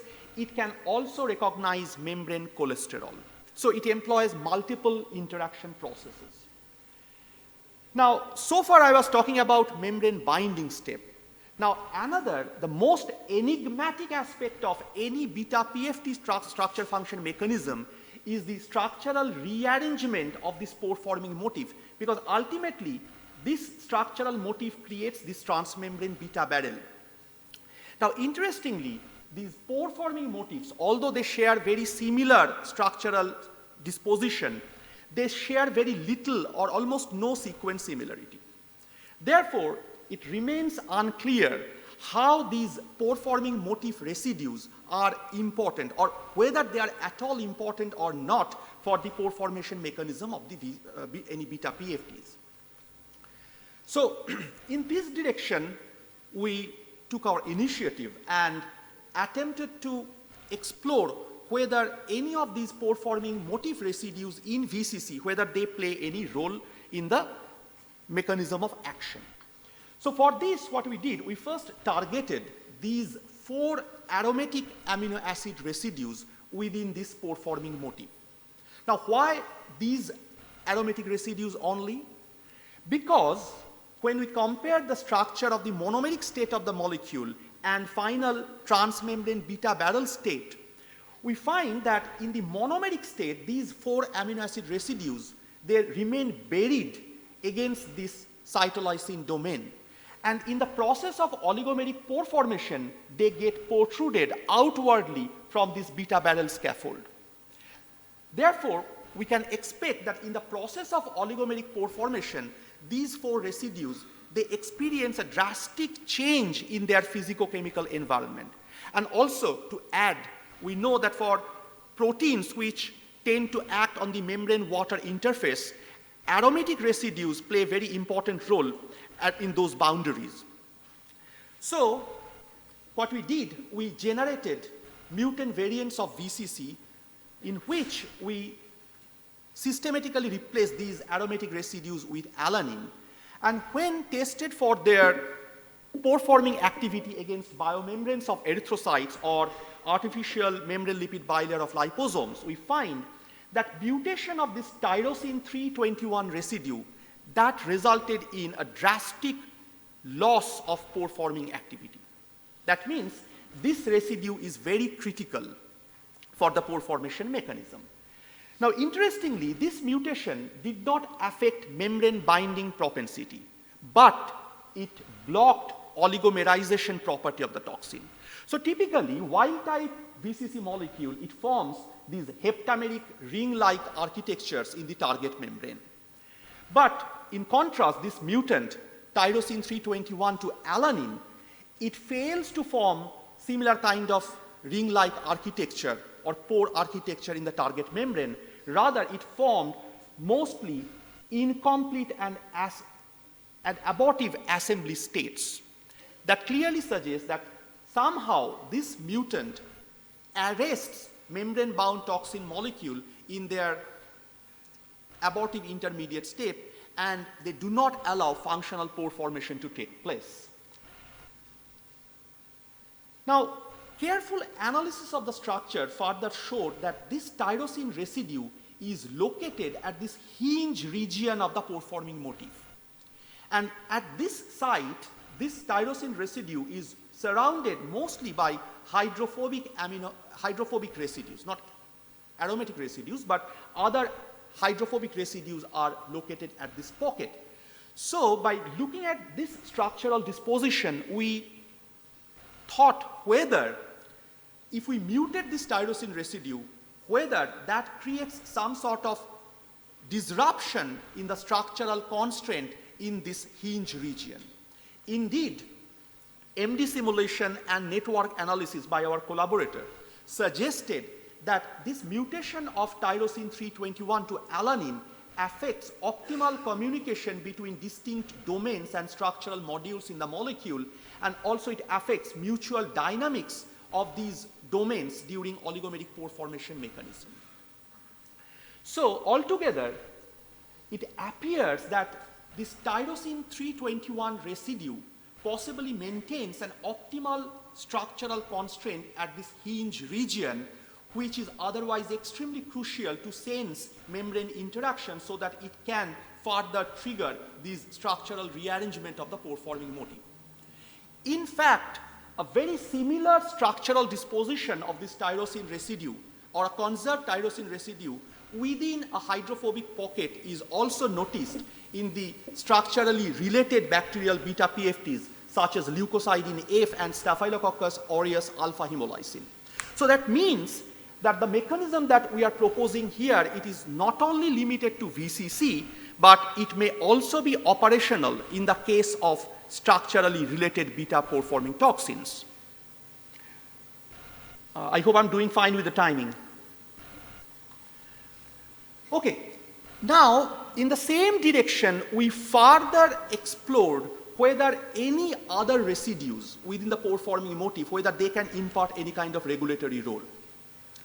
In fact, we found in a very recent study that there is another charged residue. Now, please note, this is not any aromatic or hydrophobic residue anymore. There is another charged residue that is positioned at 289, which is a glutamate residue. It also plays a distinct regulatory role. So our biochemical, biophysical, and structural studies showed that mutation of this glutamate at position 289 to alanine, it arrests membrane-bound toxin molecule in a pre-pore state. So all our data suggested that because of this mutation, majority of the toxin molecule get arrested in this pre-pore state where functional beta barrel is not created. But very interestingly, if we increase the temperature condition within, of course, physiological range of temperature condition, then this pre-pore state can be converted more efficiently to the functional pore state. That means because of this mutation, the energy barrier associated with the pore formation mechanism, that gets elevated, and it requires higher temperature condition to overcome this energy barrier for the functional pore formation mechanism. So unlike that previous mutation I was mentioning, that tyrosine residue at 321, this residue, glutamate at position 289, it is imparting a different regulatory role. It is allowing pre-pore oligomer to form, but unable to convert into functional pore. So altogether, it seems that pore-forming motif residues, they can play various different regulatory roles in the pore formation mechanism. So the current model of beta barrel pore formation by beta PFTs suggests that membrane binding triggers oligomerization and formation of pre-pore, and that is associated with partial collapse of the pore-forming motifs. And finally, the membrane insertion of these pore-forming motifs create the functional pore. So our study shows that specific residues within this pore-forming motif, they can regulate the entire process, either by regulating the process at this juncture, or it can also regulate the process by controlling efficiency at this juncture. Now, it remains to be seen whether similar residues, similar kind of conserved residues in the similar structurally related beta PFTs, whether they impart similar regulatory role. Now, before I finish, I would like to talk about one of our very recent studies in which we discovered a very interesting aspect of membrane pore formation or pathophysiological function. So what we discovered that apart from pore formation dependent membrane disruption, VCC can also trigger programmed cell death in the target nucleated mammalian cells, and that process can also happen even in the absence of pore formation mechanism.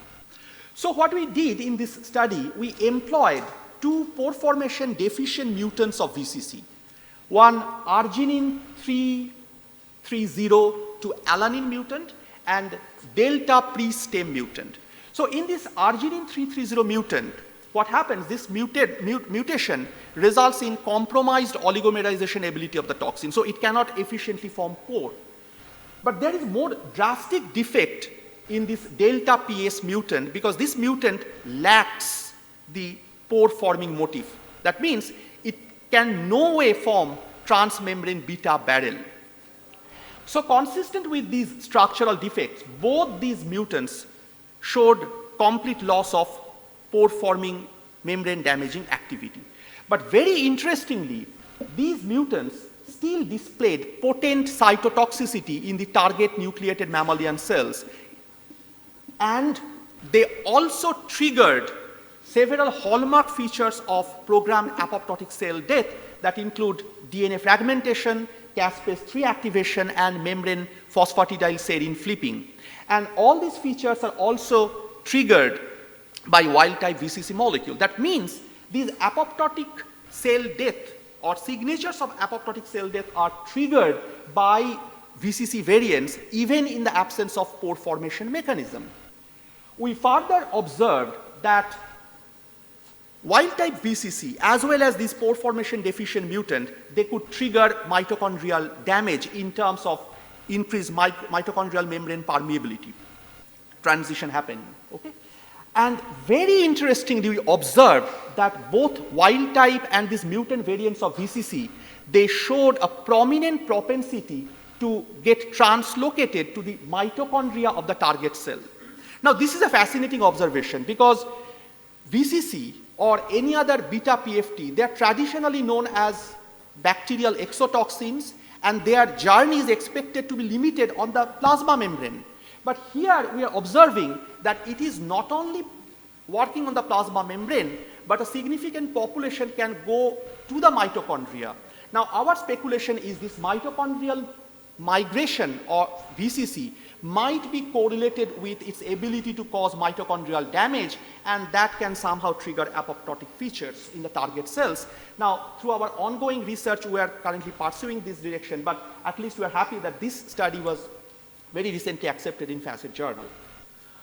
So, basically, through this study, we could decipher distinct implications of dual pathophysiological function of VCC. On one hand, it can cause membrane damage that can, of course, cause cell death. But even if it cannot impart pore formation mechanism, it can still exert apoptotic cell death in the target cells.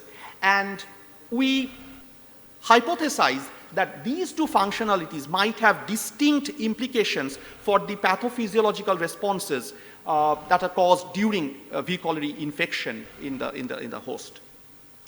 So with this, I will finish my talk. And before I finish, of course, my sincere thanks and acknowledgement to all my past and present lab members. My sincere thanks to all my collaborators, in particular Somnath, whose lab has been instrumental for all these cryo-EM studies. And my sincere thanks to all the funding agencies and, of course, ISER Mohali for all support and funding. And finally, thank you all. Yeah. Thank you, Dr. Chattopadhyay, for giving very molecular insights on the host pathogen interactions, specifically on the pore-forming toxins and how it impact on the immunobiological modulations. So my only comment is here, how these pore-forming toxins are cross-talking with the immunity markers. Okay. I did not get chance to talk about that. Of course, there are plenty of reports. And this is kind of an emerging field because, as I was mentioning toward the end, until 2010, because these pore-forming toxins, they were traditionally discovered as hemolysin proteins of bacteria. So until 2010, people used to believe they are just cell-killing machinery. They will simply rupture erythrocytes, or if they find epithelial cell, they will damage membrane, cells will be dead. But in last 10-15 years, more results are coming out that immune system can definitely respond to these kind of attack. In fact, we have published one paper in 2015, and now we are continuing that work. We found that I talked about monomer converting into oligomeric pore. Now, these oligomers, once they are generated, they're extremely stable entities. They cannot be digested by proteases. They are SDS resistant. You need, in SDS page, unless we bring the temperature beyond 60 degrees, oligomer remains as oligomer. So they're extremely stable. So our hypothesis was that, okay, cell gets killed, membrane gets ruptured, but those residual membranes will still be harboring those oligomeric pores. And those oligomeric pores, they cannot just come out from those disintegrated membrane, and they cannot form another pore on the intact cell. But these oligomeric pores, or oligomers, now I'll not call them as pore anymore, these residual oligomers, can they be further recognized by the immune cells, particularly in the infective niche? In fact, we found yes. And not only that, particularly in the context of macrophages and monocytes from PBMCs, in a TLR26 dependent manner, it could actually trigger and activate NF-kappa B pathway. And our ongoing research that is going on, of course, we'll be communicating very soon, we found that both monomeric and oligomeric form of VCC can also activate dendritic cells. Great, thank you. So now session is open for the questions. Yeah, please.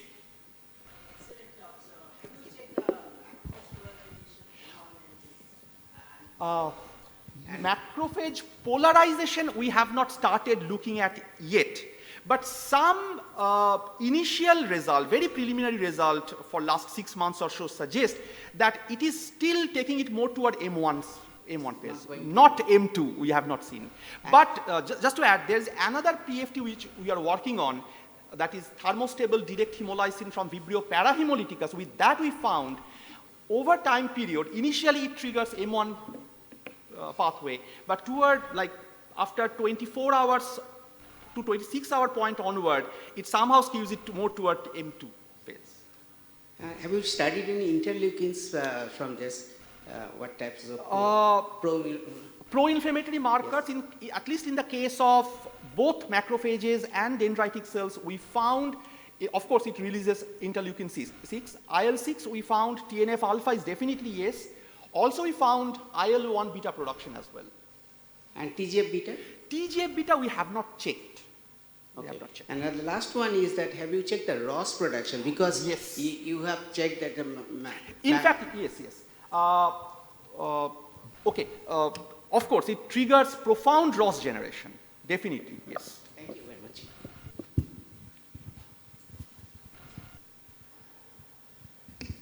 How many hours a day you work, Dr. Chattopadhyay? It's amazing data and big team you have. No, all the credit goes to the enthusiastic lab members. I see Dr. Taruna, she works several hours, you must be working more.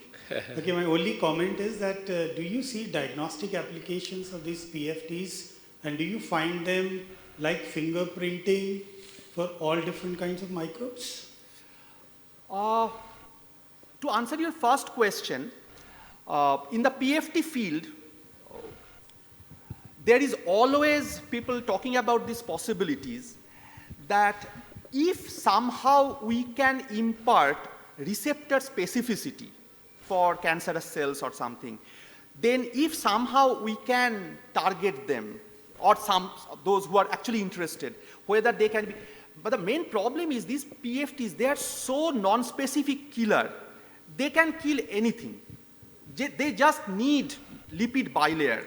So how to impart, and that's why, of course, I don't have much expertise, experience in the therapeutics, but that's why we try to understand all these regulations. Like what are the residues, what are the domains? So somehow, if not in my tenure, if somebody can impart some regulatory domain so that some specificity can be exerted. I think you took it to therapeutics. My question was for diagnostics. Diagnostics, yeah. Diagnostics in terms of, you were talking about cholera process? Yes. Okay. Diagnostically, people still don't use it. Of course, hemolysin production, that is, of course, it's a classical marker for Vibrio cholerae strains. And just take maybe 30 seconds or so, particularly VCC. Now, VCC gene is one of the most conserved gene in Vibrio cholerae. But if you probably know or something, cholera is, of course, associated with us from long time. Even it is there in our literature, love in the time of cholera. Now, 100 years back, when there was classical cholera, like people got infected with cholera, and within 10 hours, they die. Those were strains which were classical cholera strain, classical Vibrio cholerae. in those strains, Vibrio VCC gene used to be there, but there was 11 base pair deletion, which did not allow functional VCC production. But then, 7th pandemic onward, this LTOR biotype has come. Now, LTOR biotype is now producing functional hemolysin, much more profoundly. Now, but these cholera, that is LTOR cholera, which is happening in the 7th pandemic, they are less lethal, but they have additional phenotypes like, bloody diarrhea, for example.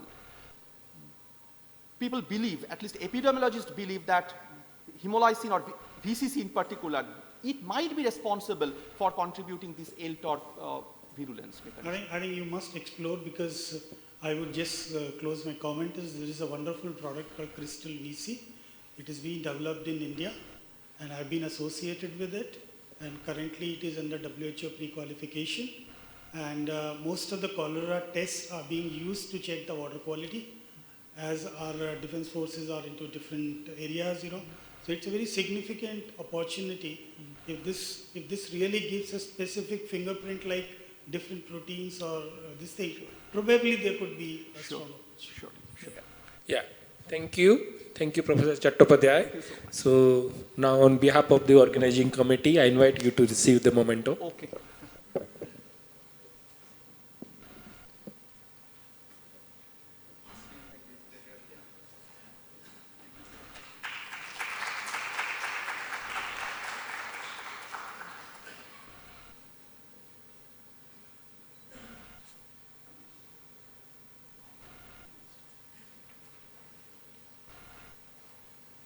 Thank you all once again.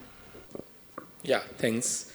So I invite Dr. Ravi Pratap as a principal scientist from the IMTech, and Dr. Pratap is associated with the vaccines and biotherapeutic groups at the IMTech, and he has the 15 years of the rich experience in the development of the protein therapeutics, and he has completed his postdoctorate from the University of Montpellier and Harvard Medical School, Boston. So Dr. Pratap is going to deliver the rational design of vaccines against bacterial and viral pathogens. So Dr. Ravi Pratap, please. Thank you. So, I'm not able to move it. That's working. Can you have it?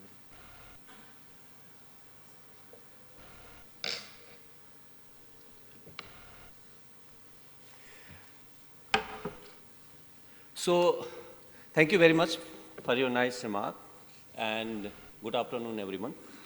So, this is going to be a very different talk.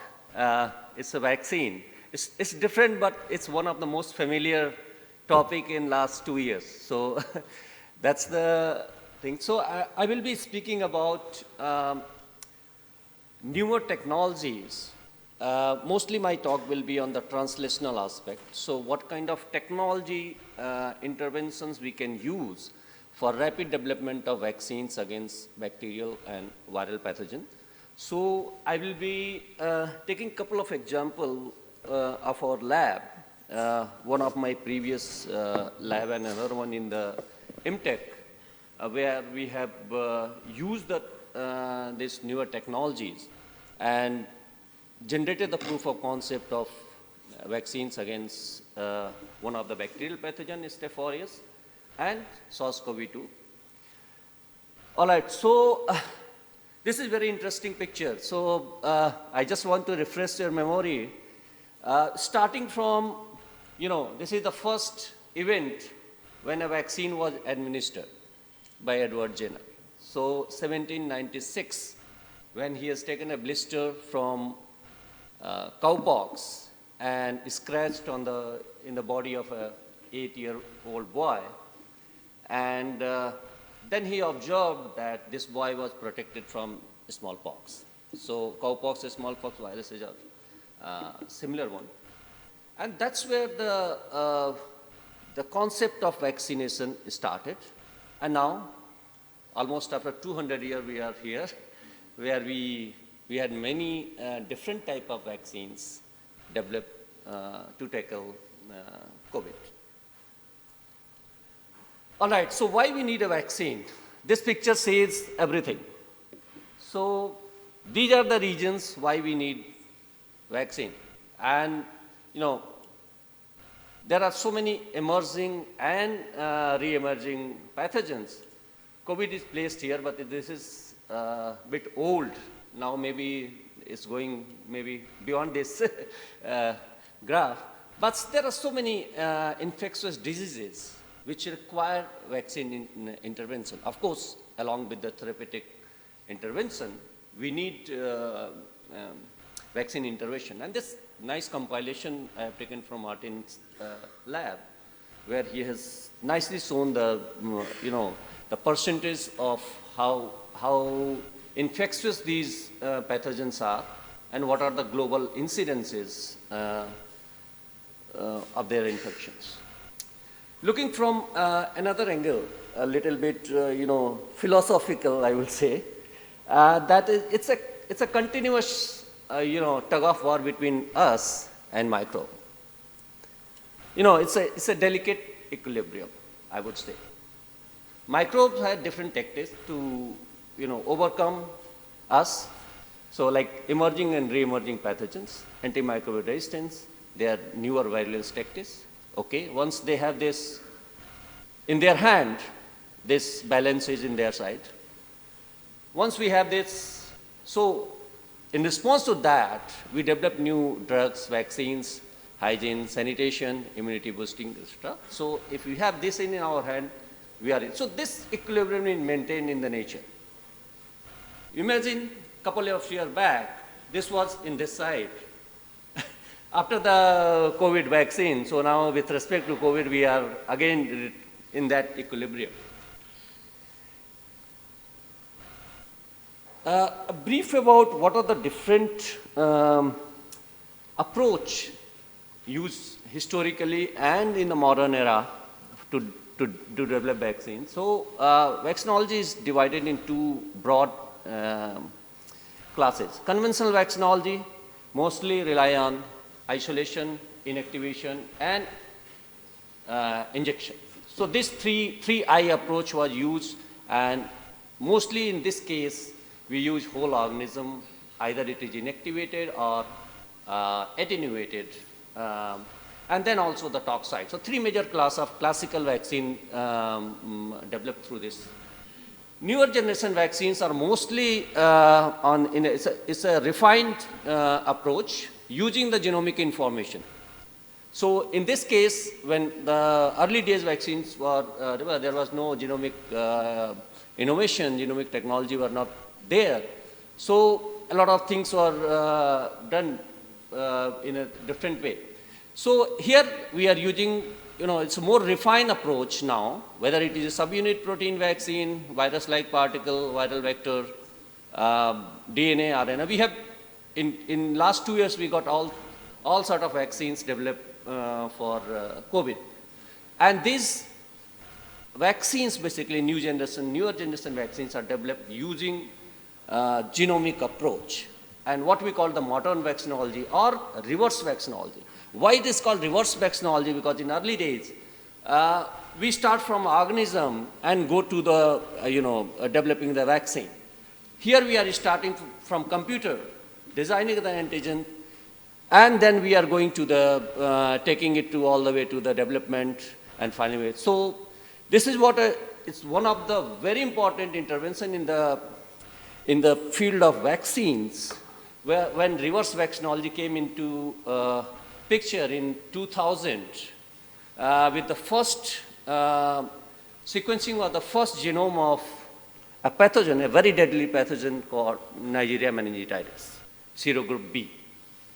So in 1996, the person called Reno Ropley, along with the J. Craig Venter, they have sequenced Neisseria meningitis genome, and the aim was to find out whether we can get some potential vaccine candidate information from that genome. And this was driven by a problem. because Neisseria meningitis is a very, very dangerous pathogen. It's a very deadly pathogen. And there are different serotypes, 4, 5 serotype, A, C, Y, W. The B serotype is a very unique, it's a peculiar serotype. For other serotypes, A, C, Y, W, we have conjugate vaccines where the polysaccharide, the capsular polysaccharides are used, conjugated to the protein, and it's a quite effective vaccine. But in this case, it was a very challenging, because when they try to develop vaccine based on using this capsular polysaccharide, they realized that this capsular polysaccharide is not different than its composition is not different than the molecule which we find in our body. It's a polysialic acid. It's not similar, but it's identical to the polysialic acid which we see in our body. And that was the problem. We cannot have a vaccine using this antigen as a capsular polysaccharide, and neither we can have a whole cell-based vaccine. And this was the problem, which was the reason they started looking at the genome, and thanks to the genomic technologies, and try to see that other than this, can we look for any other factor, say protein factors, which can be used as a vaccine candidate. And they were successful indeed. So they start looking at the genome of Neisseria meningitis, and they predicted about 2,000 antigens. And this is how reverse vaccinology flow is going. It's starting from genomes to going to the final selected candidate, why it's called reverse vaccinology.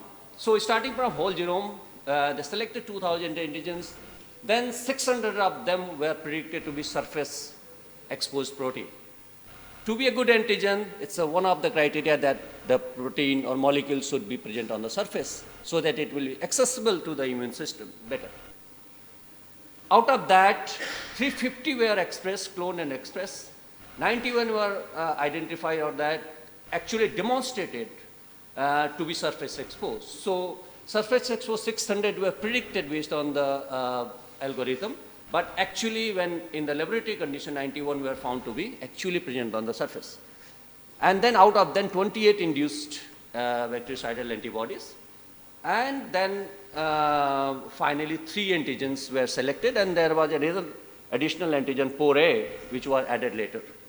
Based on this invention, they proposed a criteria for designing vaccines using reverse vaccinology approach, which was never described. So the first point and most important point is, for an effective or ideal vaccine, the molecule should be present on the surface, or it should be secreted. It should have potential role in virulence. The gene should be conserved. It should not be part of a dispensable genome. It should not be part of the plasmid. It should be present in the core genome part of it. It should be indispensable. It should be immunogenic. It should have no housekeeping function, no homology with human protein. All these things is examined in silico when we start designing a new vaccine. Because that's the important point where most of the candidates here were eliminated out. So you can see how powerful this technique is, sitting on the computer for a few days and going to that, you can have a bunch of candidates which you can go to the lab and try to examine their actual immunogenicity and potential. Based on that, finally this vaccine was developed. So this was the first vaccine developed using reverse vaccinology approach. And the vaccine was licensed in UK in 2013. The work was published. Well published. They have demonstrated that these antigens are in the negative stain. You can see that present on the bacterial surface. So this is one of the very important milestone in the field, how science can be translated to the technology. It's an ideal example. And you can do the good science, good publication, along with the doing a good technology and solving an unmet medical need, and this is classical example of that. So using this principle, we have started I joined Reno's lab in 2007. Then he has given a problem that, yeah, we now have meningococcal vaccine, and we want to develop a vaccine against Staph aureus. So, and this is the problem for Staph aureus. Are you interested to work on that? I said, okay, yeah, let me try. So this was another problem because, you know, the Staph aureus is another pathogen which, you know, after MTV, it's one of the most complicated pathogen, which causes a range of infection, starting from minor skin infection to life-threatening diseases like endocarditis, sepsis, and all that. Also, you name the infection and Staph aureus will cause it. So this was the major challenging, and on the top of that, multi-drug resistance. Rapid emergence of multi-drug resistance was a big issue in Staph aureus. So we started this program with Reno and other people. And when we looked at the literature, this is another big issue because it has so much redundancy in the virulence factor. For one function, it has almost, let's say for iron acquisition, it has 9 different systems. Right from acquiring iron from hemoglobin to, you know, siderophore mediated acquisition. So this is another complexity, which one to target. And if you target one, another will compensate it. And that's what's happening in this field, in the Staph aureus. Almost 3 vaccine approach were failed in phase 3. We started reverse vaccinology approach using the protocol set up in the lab. We found about 160 potential antigens which may be exposed on the surface or secreted. We went ahead and finally we have cloned 56 and expressed, and those were evaluated for the mice immunogenicity. I must say that this is not a work of a single person. This project team was having 62 people. I'm presenting the data on behalf of them actually. It's not a one-person work. I was associate project leader for that. So then another interesting approach we used. So that using proteomic approach, we try to prove that these predicted antigens are actually present on the surface.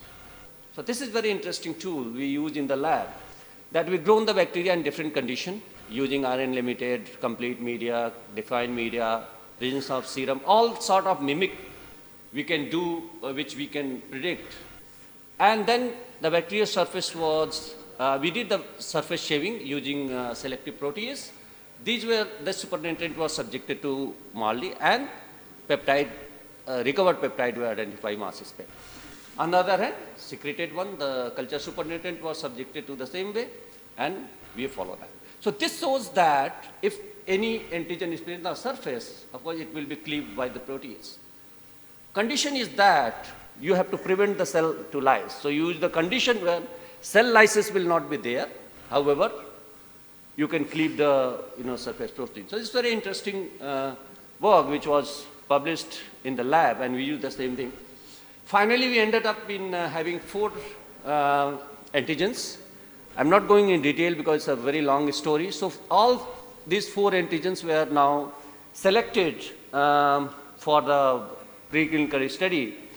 We have got FHU-D2, which was present on the surface, a lipoprotein, upregulated in iron depleted condition.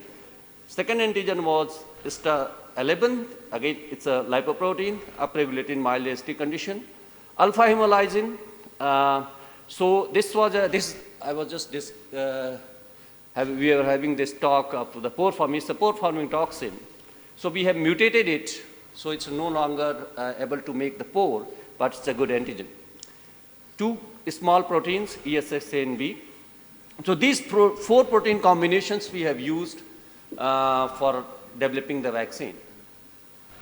We have gone through all the process starting from cloning to expression, fermentation, and purification, and finally got the protein and a protein to do the preclinical examination. Based on the disease caused by Staph aureus, you can see that we have used 6 different models. It's a massive amount of work because, the same bacteria can cause different kind of disease, and you cannot really rely on one kind of model which may be failed in the other one.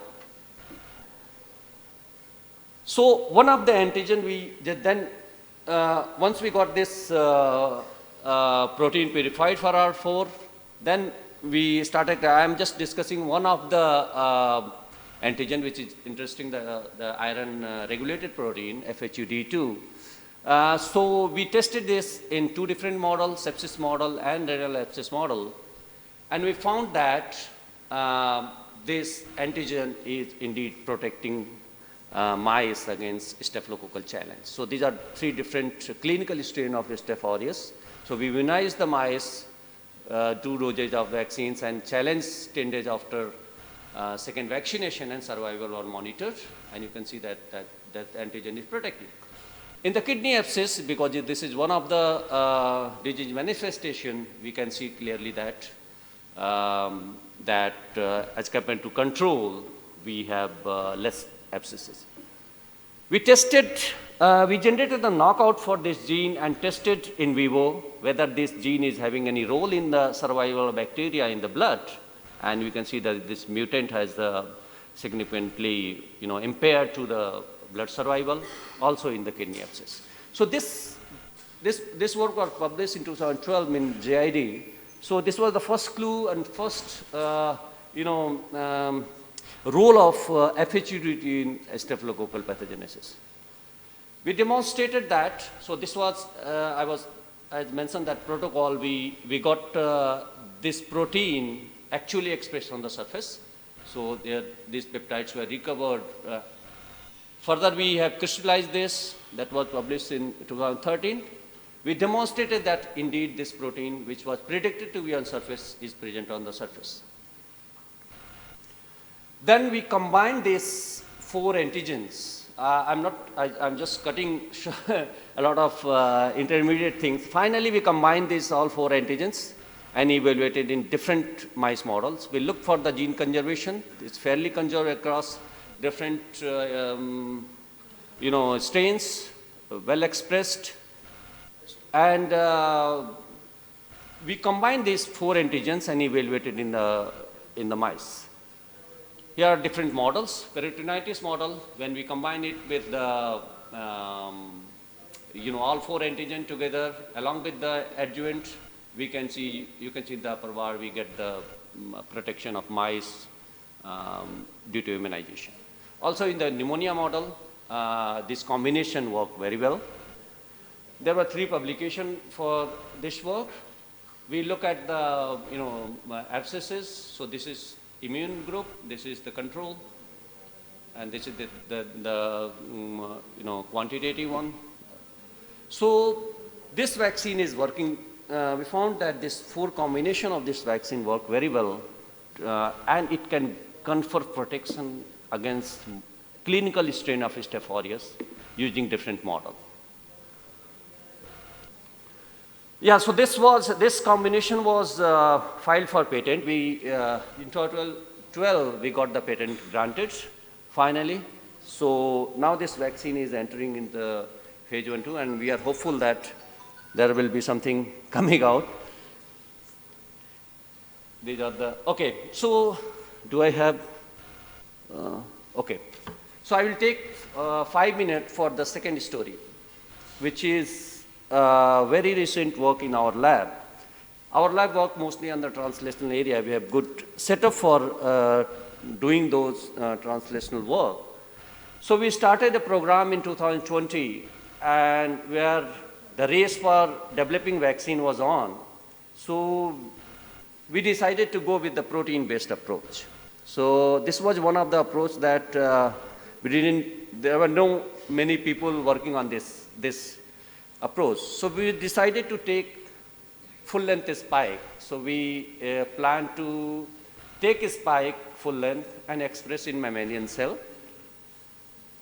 Because spike is the main target for all the vaccine in different form, whether it is mRNA or viral vector. Everyone is using spike. But our approach was to, instead of taking other route like mRNA or on the viral vector, we follow the route that we will express the protein in, recombinant protein in mammalian cell, and then we look for the further, efficacy of it. But when we started looking and we started expressing this protein, the wild type protein, and this was the problem. Because this protein is a very complex protein. It's not a single protein, it's a complete machinery. So this protein is a metastable protein, and it has two different, very dynamic conformation: the pre-fusion and the post-fusion. So this particular conformation in the trimeric form is present on the viral surface. No one knows up to when, but once virus interacting with the host, there is a massive change in the structure of protein to facilitate the interaction and the penetration of virus to the host cell. And you can see that how bad reconformation is, the conformation changes is happening. Just for an example, that these residues are here in the C terminal, in the post-fusion conformation it goes here. So all the mess, everything. So this is an antigenic one, what is reported in later, and this is a non-antigenic. So you cannot express a protein as it is in the wild type, and we had a bad time doing that. Then there were few papers came on that. No, you cannot express the protein as it is. You need to lock it in a pre-fusion conformation. And for that, you have to do a lot of structural biology. You have to map that which residue need to be modified and where. So using this, I'm not going in a very detail of data because this is a part of a patent and also upcoming publication. But our approach, as I mentioned, that recombinant protein expressed in the human-like environment, mammalian cell, and engineer the antigen to express in the pre-fusion state. So to express in pre-fusion state, we have to first arrest the protein for the furin cleavage site, because there is a site where protein cleaves in the S1 and S2 domain. Increase the stability of loops, which is responsible for this meta-stable conformation. Introduce some mutation to get the disulfide. So all this approach we had used and generated about a dozen of antigens and tested whether we are getting it stable or not. Why we have chosen protein? Because of the historical ground that protein-based vaccine has the excellent safety and efficacy record, robust immunogenicity, can be used for all ages. For example, hepatitis V. Right from a week of the birth, you can use the. So these are the safety record of the protein vaccine much better than any other. Proteins are dispensable engineered, nothing left in the body. Maybe in the 12 hours, everything is gone. Relatively easy to produce. So these were the principle, the driving force why we have chosen this approach. And this is the final thing which I will end up here. That we started, it was a long journey from designing the antigen, taking it to the, up to bioreactor level. We have expressed it, verified these are the two antigens, you can see clearly that we get the desired band. So finally, a couple of antigens were quite stable in the pre-fusion conformation. And further, we have tested this vaccine immunogenicity in mice as well as hamsters, quite good immunogenic. Immune sera, the important immune sera is able to neutralize the wide range of variant of concern, including Delta. Vaccine was found to be highly efficacious in hamster challenge. So this was done in IISc. They have a very nice facility for hamster. And I would say it is non-inferior to any other vaccine data published.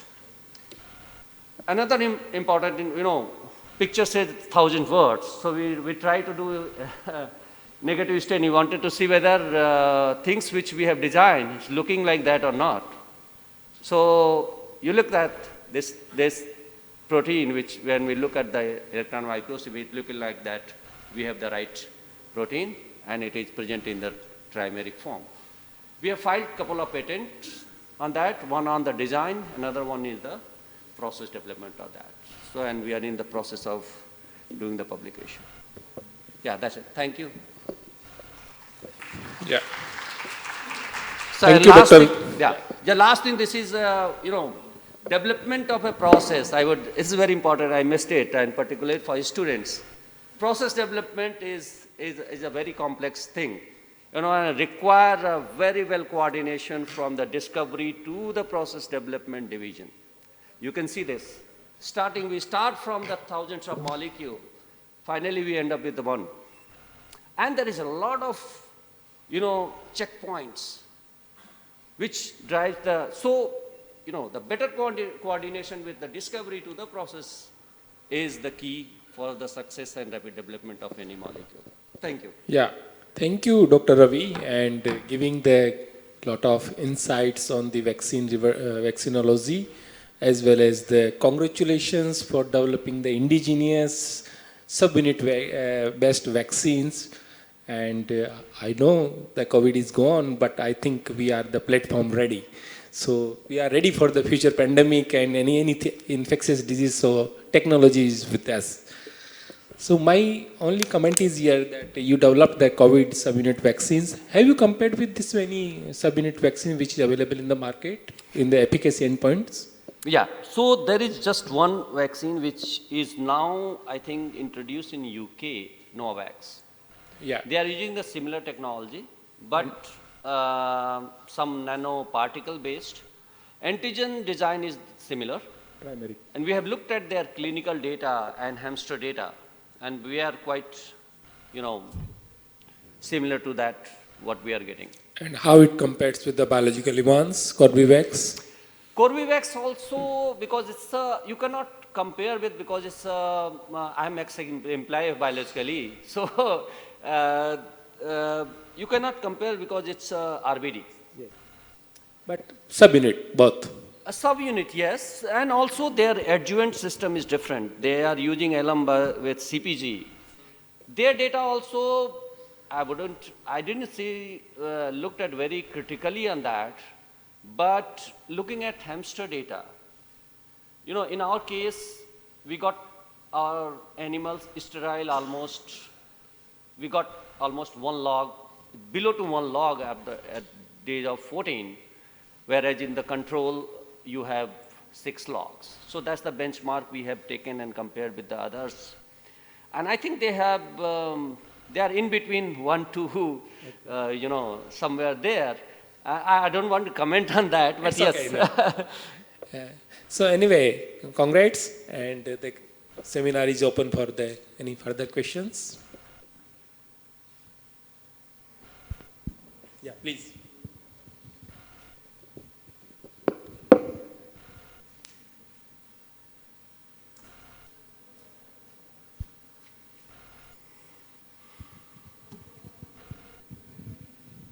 Thank you so much, Ravi. I really enjoyed your presentation. Thank you. And I'm sure you have carried a wonderful technology from your postdoctoral experience.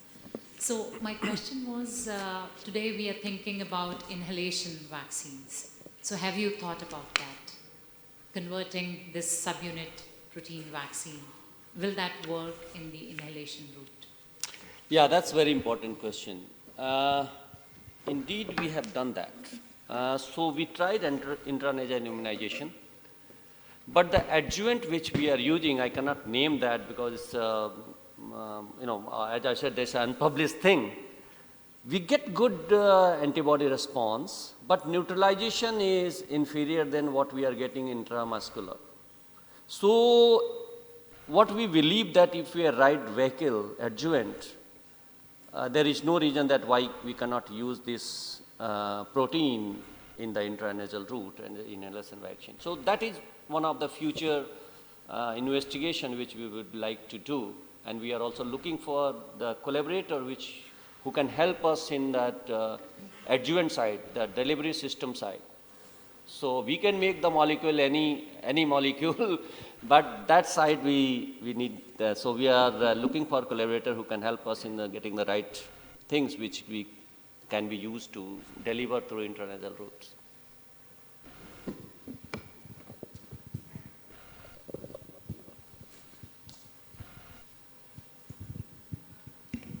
Thank you for the presentation, sir. It was very nice to see. I have one basic doubt. So you've identified 3 target proteins in Staphylococcus aureus, but are they present in other bacteria as well? Like how do you make it specific to Staphylococcus aureus? It's very important. So, and that is one of the criteria also we use when we design the antigen, that if anything, present in the commensal bacteria, generally that is discouraged. But so far, these antigens are specific to Staph aureus. Like alpha hemolysin is Staph aureus specific, that all the 4 antigens, they are very specific to Staphylococcus. Even epidermidis, we don't see a couple of them. Sir, do you add the parameters for refining at the beginning? Yeah. Okay. Sir, one more question I have, a general question. Why is it a disadvantage if the antigen is a housekeeping gene? Mm-hmm. Like, even if it is surface protein, why is it a disadvantage if it's a housekeeping gene? Housekeeping gene, if you are, first thing is that the localization. If it is localized on, inside the cell, that will be difficult to be accessed by the immune system. If it is, let's say, it's any housekeeping gene, that may create issue in the autoimmunity, or antibody against that housekeeping gene may create another problem. So that is why you cannot interfere the housekeeping function. If you immunize with those protein, the antibody will be generated, and that may target the housekeeping gene, which may reflect in some other problem. So the housekeeping gene of that bacteria or other bacteria as well? That bacteria, like housekeeping gene of the Staph aureus, maybe mostly they are conserved across the bacterial, so it may be similar to the commensal bacteria also. Okay. Thank you, sir. Which are otherwise beneficial.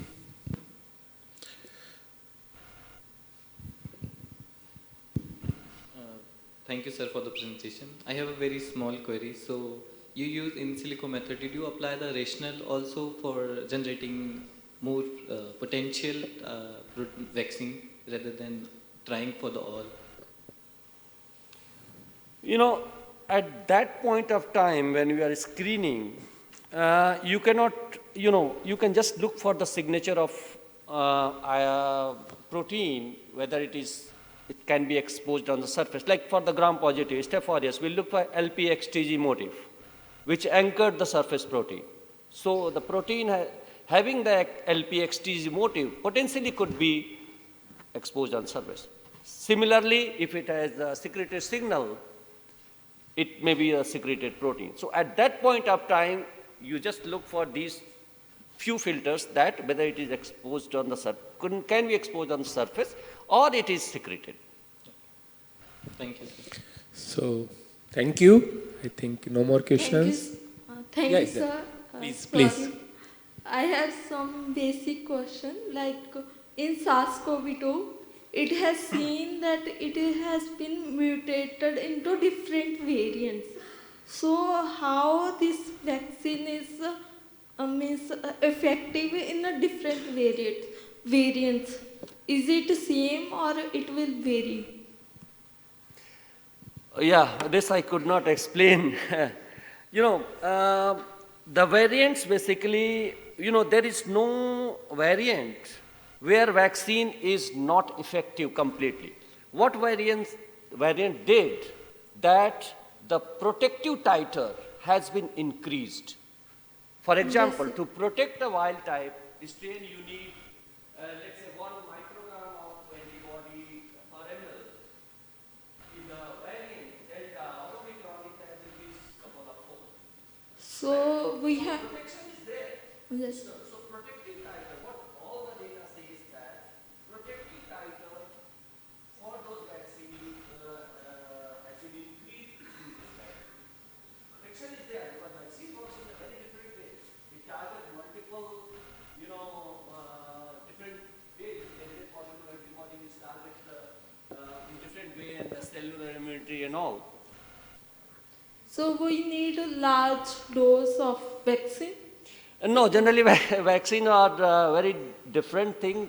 You need very small dose. It's not like monoclonal antibodies, like anti-cancer antibodies you require in mg. Here you require in 5 microgram, 10 microgram. So it's quite a small dose because that particular antigen is not going to work. The response generated against that antigen is going to work in the body. Okay. So you have used a spike protein. Yeah. So major mutations will occur in spike protein. So whatever antibodies are getting produced in body, so they will affect us in a similar way, or will it recognize that variant or not? So it is recognized variant. The problem may be more relevant in the case of monoclonal antibodies. So we can continue the discussion in the panel discussion. We can have offline discussion also because now time is... So thank you. Thank you, Dr. Ravi, for giving this wonderful lectures and developing this platform technology. And now, on behalf of the organizing committee, I invite you to receive the memento. Thank you. Thank you.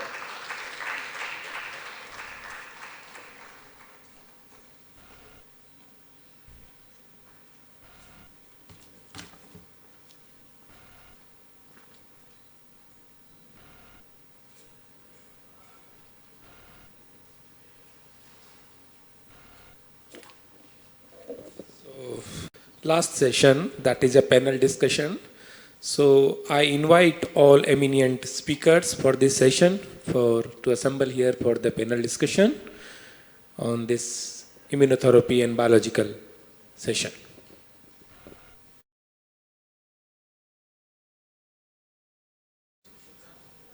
Dr. Taruna Madan, Professor Abhay Pandey, and Dr. Kaushik Chattopadhyay, and Dr. Ravi.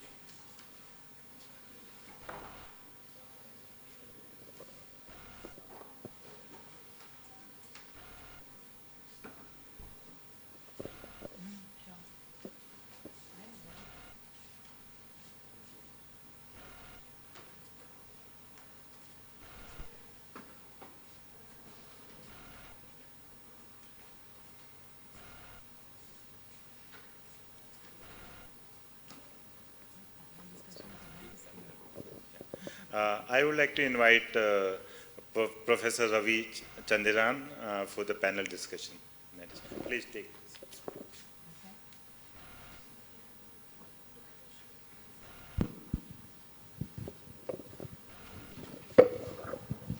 Yeah, please.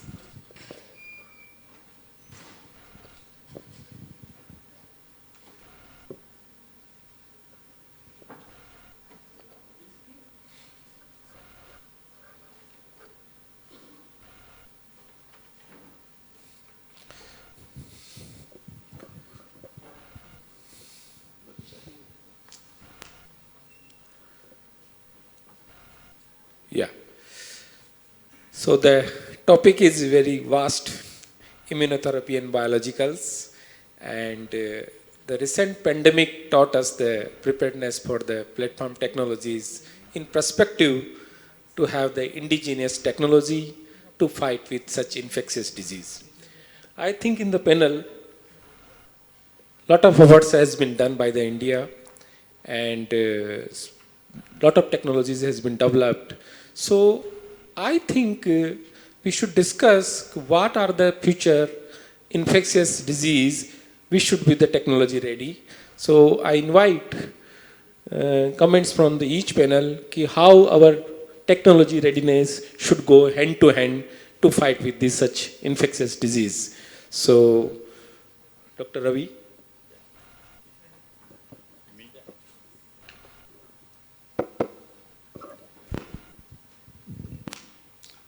I don't know why Sharma put me here still.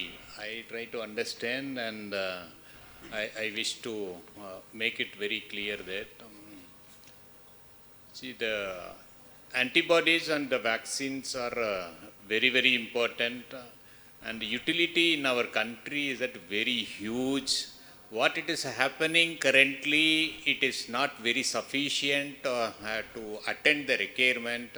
So the challenges, demand and what we have, this is a very, careful to attend, careful to understand also. This is what we were trying to, understand. I was talking with Ravi Mishra a couple of times with his director also, how the NIPER and IMTech can go together to develop that the requirement of antibody drug conjugate, whatever the currently it is used by our people and, for management of the healthcare. The basic problem what I could realize, starting from that any of the gene, it is synthesizing the gene. Whether in India, indigenously, we are synthesizing the gene, synthesizing facility, how many facility we have.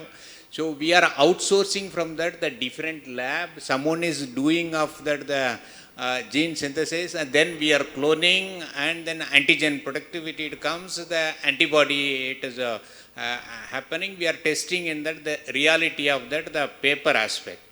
How we are going for that the productivity aspect, how we are going to motivate the entrepreneurship in the country, so which can serve that the basic requirement, the challenges of the society.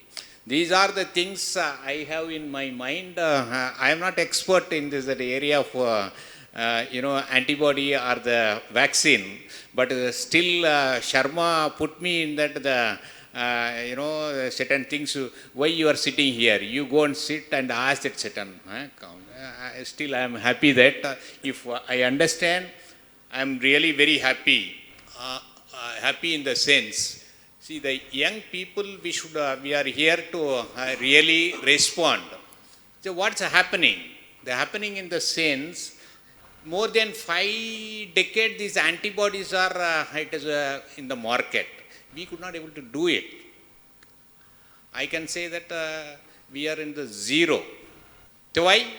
Why such things? We could not able to do it. Only that here and there in NIPER Mohali, our Panda is doing, and the Girish Sagani is very much with that the part to mentoring the Panda. This is a wonderful aspect. We are very happy. But still, whether we could able to attend that the societal requirement, we should very seriously think about that, how we are going to energize our next generation in the area of antibody drug conjugate, vaccine, where very, very important in that affordability. This is very important. Again, I say that the affordability is all available, materials are available. Whether we are fit into that to purchase this material and correct our problem, these are the question I have. Whatever you think that, you think on this, these are the requirement it is there. As a director, as a NIPER, these many NIPERs are there. So you all attend this. We are very happy to attend the problem and energize our young people to learn and to become the startup and entrepreneur in the future, at least another 2-3 years period. If we start now, with a couple of years, we could understand that they will be energized to face the society in the future pandemic, any kind of the problem. So this is what I stop here. Thank you, Chair. Yeah. So, thank you, Dr. Ravi. And now, views of the Dr. Taruna. Thank you, sir. Thank you for the opportunity. I come from a, very distinct combination I have, that I did my graduation and post-graduation in pharmaceutics, and then I moved to PhD in a combined program of CSIR and College of Pharmacy. Now we know it as a university for pharmaceutical sciences and research. And I was an anomaly actually in those days. Not many of my colleagues and friends were coming into basic research. And I chose that because I thought that I have that bent of analytical mind that I can, do the experimentation and analyze whether it is going to be having some application. So the translational research that we know now as was not known in those days, but I had thought of that I want to discover something new which is needed for the society. And that's how I moved to CSIR, and we tried to develop a diagnostic kit, immunodiagnostic kit. That was my foundation. And then, of course, I moved on understanding basic research and then applying it to the human health.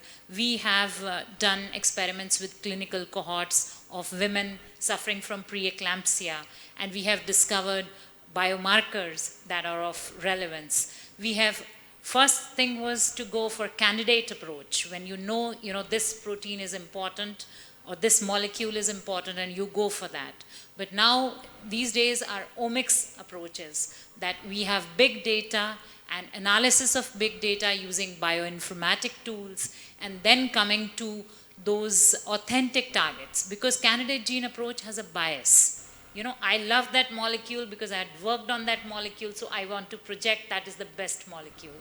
But omics gives you that ability to have molecules without a bias. And my thinking is that we are really moving faster on the path, as Dr. Ravi said, that India has lagged behind, and that's what DBT Secretary Dr. Rajesh Gokhale also mentioned in my recently attended microphysiological systems. An EMBO workshop was being held at CCMB Hyderabad, where they have projected that microphysiological systems are an answer to validate the molecules that you have using human organoids, human organ systems on the chip, rather than using animals. So the tagline of the Atal Incubation Center at CCMB, which is called CPHMS, is humans are not 70 kg rats. So they want that human systems should be used, and a Boston team has actually developed such systems, and we are almost there, that these systems would be validating our molecule. And Rajesh Gokhale actually said that India has always, not cashed upon the upcoming technologies, and we should be fast enough to, cash on these technologies. We should adapt them, adopt them, and then we use them. Thank you, sir. Very rightly said, and thank you. And Dr. Chattopadhyay, your views on the future generation of the biologics and early adoption of the technologies on the immunotherapy and antibody conjugates and biologicals, vaccines? I'm probably complete an odd man out to make comment on these because I was trained as a chemist, then turned into a biochemist. But your molecular mechanism and the odd crosstalk will lead to the such development of such candidates, definitely. Right. I mean, I should say maybe the field is unfortunate or I'm fortunate, I don't know. Because, for example, during my postdoctoral training, of course, during my postdoc research, I was doing crystallography, protein crystallography. But my target proteins were all these co-stimulatory molecules. I was trying to crystallize and co-crystallize protein like ICOS, ICOS ligand, which are nowadays a remarkable marker for positive co-stimulation. And during that time, Jean Allison, who got Nobel Prize a few years back for immunotherapeutic approach of co-stimulatory molecules.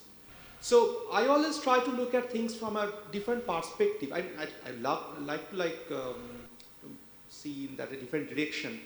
That of course we need basic understanding molecular approaches to understand the mechanism, what is going on inside. At the same time, applicability of the processes, that we should always be thinking. Like when the pandemic started and there was complete lockdown, in the initial days. And so all the students, they left labs were completely shut down. I was thinking what to do during that time. Then, that time, okay, there were some previous manuscripts to be written up, some grant application, God knows when to be submitted, but I was doing my background work. But very interestingly, Professor Balram gave the keynote lecture yesterday here, and also he gave a colloquium at ISER Mohali. And that time he was talking about how he spent his time during lockdown. He was searching for the person who discovered coronavirus during 1968. So, and then of course, I mean, during this corona period, what was amazing, I'm sure it's, the feeling goes same for everyone, that we have been hearing vaccine development approaches since my childhood. I mean, when I did my PhD in NIPER, National Institute of Cholera and Enteric Disease, which is an ICMR institute, and that's why I had, of course, that time I was doing protein folding, completely odd man out in that institute. But I knew, like, people are trying for vaccine development, this thing, that thing. And I was always thinking, like, why so much effort? It takes time, takes years. But the corona period showed us that a pathogen became, or we became appreciative of the fact that a new pathogen can come, emerge, and vaccine can be developed. Not only that, vaccine can be implemented, and I don't know, maybe I'm surviving now because I got 2 dosage of vaccine and a booster dose. So I think ultimately all this collective approach, basic, translational, whatever it is, we have to keep on working, and we can only try. Yeah. So early adoption of the technology platform and early to discuss with the industry partners. If we have the technology, definitely we need to discuss early with the commercial partner so that can be goes to the public. And so Dr. Sita. Thank you. So I think it was a very enriching panel and enriching discussion. And what we probably need to appreciate is how we design our experiments, and we have been doing that for a very long time.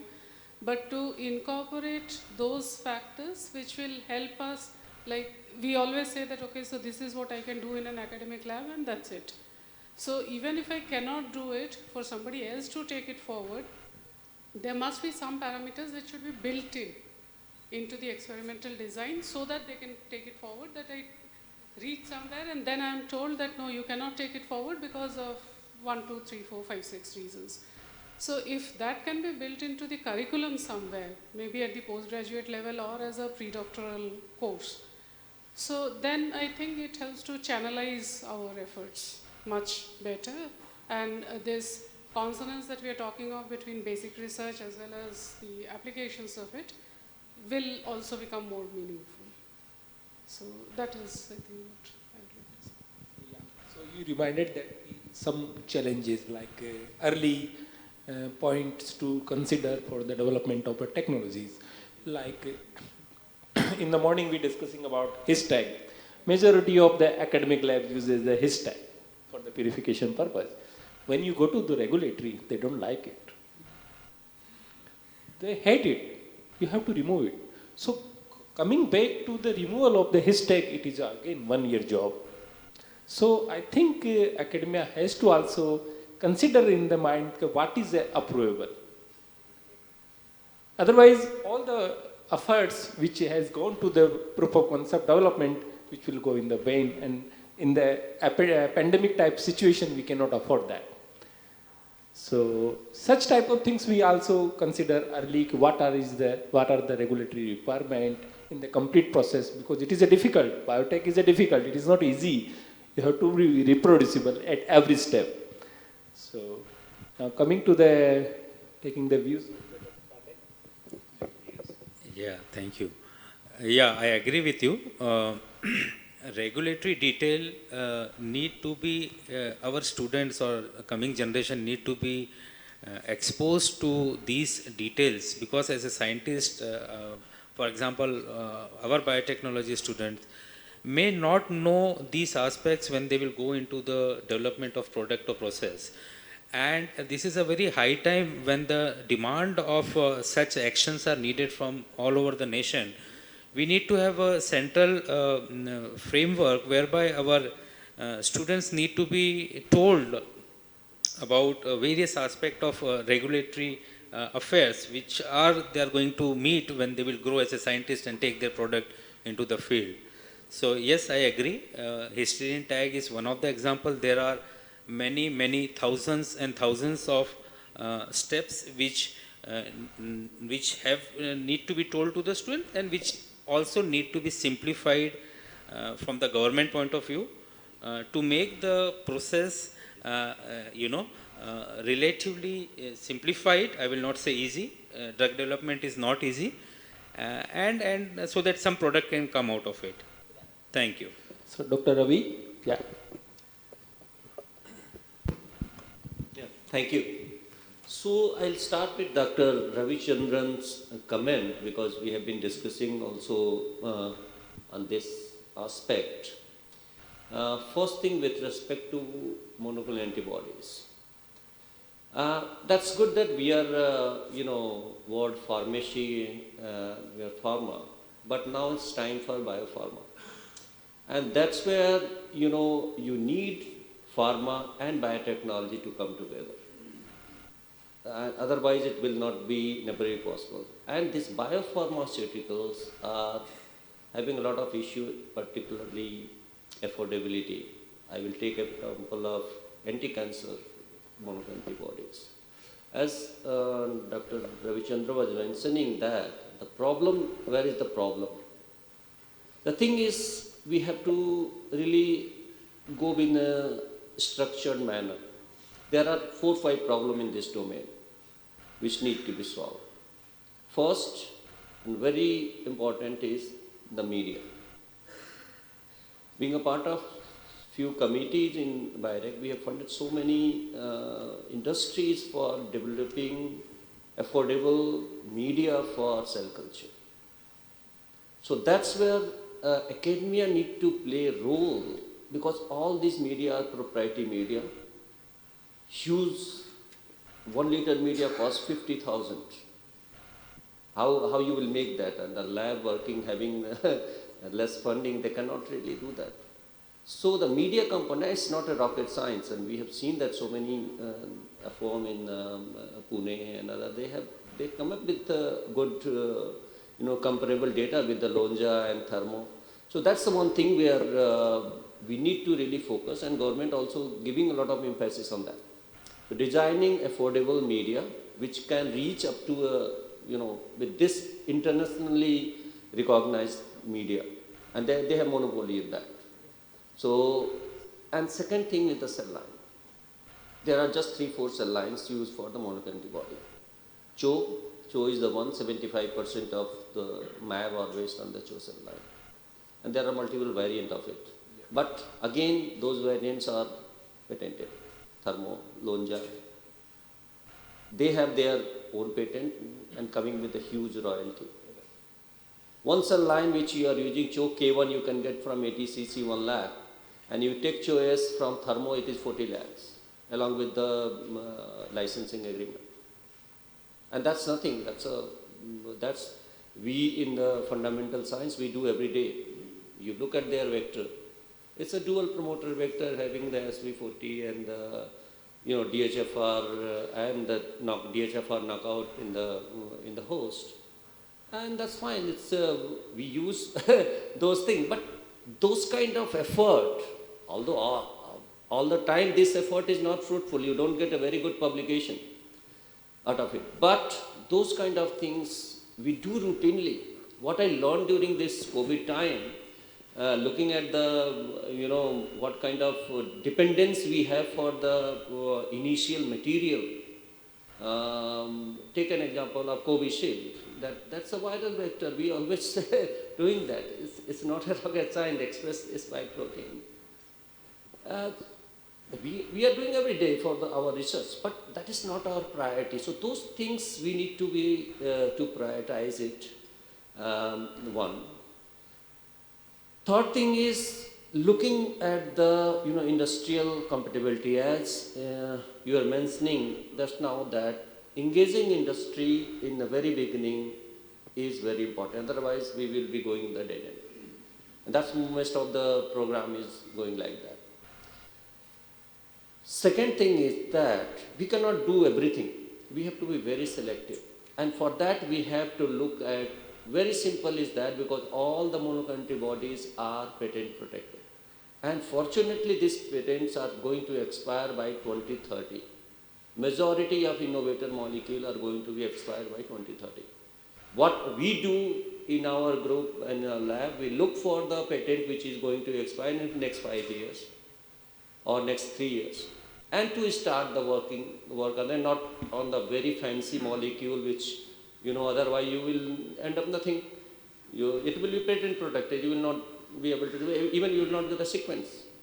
Getting the sequence is the most important challenge, and you have to do multiple places, find out the right monoclonal antibody sequence. So that strategy, if we go, irrespective of what kind of, publication and scientific thing, if you want to develop a technology. So looking at the patent time scale, which is going to expire, we can start on that. Because that is the need, actually. And I was part of one of the committee that constituted by Prime Minister and headed by DGCSIR 2020. And the agenda was, why all the early development of the molecule in pharma is happening outside of India, and they are coming and asking for clinical trial here. And this is a big challenge, and people are aware of it. Why these early development, they do outsource outside, bring the molecule, ask DCGI, give me the permission to phase 1, or even give me exemption for phase 1. I would like to go to phase 2. So where we can pitch in, why this is happening, and that is not, again I will say, the rocket science. Yeah. So we have so much rich science and technology institutions that, so those kind of, that is one of the point which was highlighted. Yeah. In that context, actually, to develop the early molecule, we got a program supported by BIRAC. So after that, they have now decided to make 2 facilities for the cell bank, the GMP compatible cell banks.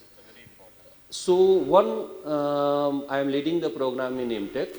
It's a BIRAC supported program for mammalian cell NCCS. So they have selected 2 institutions in 2020, and a huge funding. It's not, funding is not limitation. They have given fund to make a 2,000 square feet GMP lab, all sort of analytical things. The thing is that you have to bring the, globally recognized cell bank technology to India to facilitate our newcomers. Because for a new industry, importing cell line from ATCC, another thing is the big challenge. They will not listen even to them in terms of agreement and all. So government wants to bring those expression system host in India, as many as we can, and provide a platform to innovators to take the things from here and develop their program. At the same time, the mandate is to connect Indian scientists who are working in this domain and bring on that platform. Let's say if he's working on some molecule, he has a very interesting expression system, but otherwise it's not useful for him, it's just his academic use, and it's sitting in the fridge. That may be useful for someone else. Yeah. So those kind of networking. So we are now starting those things in that. So things are moving in positive direction, but a lot of things to be done. Yes. Yeah. Thank you. Thank you. Thank you, Ravi. So taking from one of the point you said that biopharmaceuticals and pharmaceuticals, we grown up such a huge way, and we are one of the largest exporter of the ANDA-based products. But still, in the biopharmaceuticals, we are not doing enough. Now, there is a concept called, it is an old concept, but I think it is in a renewal process, antibody-drug conjugates. Recently, that drug called trastuzumab has been launched. So we need to innovate or ignite our young mind how to club the pharmaceutical agent with the antibody. And which is the antibody suitable for the which chemical agent? Mainly the application lies with the oncology. So I think in the PhD program or such programs and higher education program, we need to consider such type of projects where we can develop the affordable biopharmaceuticals for the Make in India process. Otherwise, like cost of the one therapy, like transducer bemimostin, is 60 to 70,000, which is not affordable by the Indian, like majority of population. So I think in biosimilar line, we have done good job. I think the significant cost reduction has been done by the Indian companies and a lot of innovation has done in the biosimilar area. But now, novel biologicals and biopharmaceuticals, we need to do a lot. Yeah. Any audience? Like?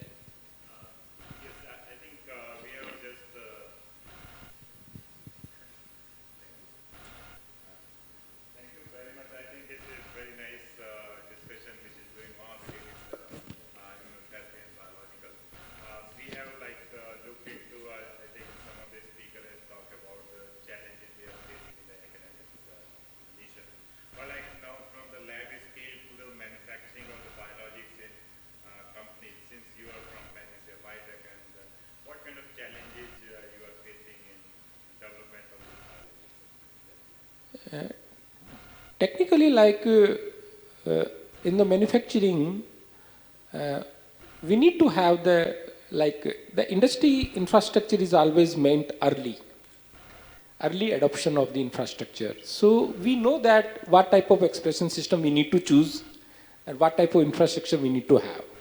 But definitely in the manpower selection, we are facing the challenges. So upstream, downstream, the manpower who is expert in those areas. So that is a major challenge now we are getting. So we request like academia should have such type of courses in program in biotechnology or somewhere where upstream and downstream technologies are more detailed, explored in a way that they can be industry ready. And another area is that we just want that early partnership with the academia. Like proof of concept is ready, either you just communicate to 10 companies, maybe the one will come up. So that has to be like, there is an industry academia collaboration is there, but let us more ignite it in the way that more number of companies can interact with you. Maybe they will reject it. So maybe with the more refinement of the data. So our country can get benefited from those such technologies from the academia. So that's very nice to hear all of you. I think Dr. Roy said, about regulatory and quality, Dr. Ravi brought in. I have seen, having worked in industry for 25 years, I've seen something very interesting. Whether the students coming from NIPER or any IIT or any university, first thing they forget what? I will tell you. In the school and in the graduation, when we write our experimental book, we write what is the objective, what is the methodology, what is the requirement, what is the result, what's the conclusion. Let me tell you, 80% of the guys who are moving into industry, they don't follow this. They forget it. And end result is what? If someday some result is accepted, no one in the company knows what was the logic why this result was accepted. Nobody knows what was the logic why this experiment was done. Nobody knows whether experiment number 20 is actually a concluding experiment of the experiment number 1. This is a huge issue. We talk of biotechnology, we talk of bioinformatics, we talk of a lot of things. The only suggestion which I speak at different platforms is the faculty at NIPER, the faculty at ICER, the faculty at IMTech, the faculty at IIT Bombay has to speak language of regulation. The faculty itself is far away from the language of regulation. You can't teach it to your students unless you speak.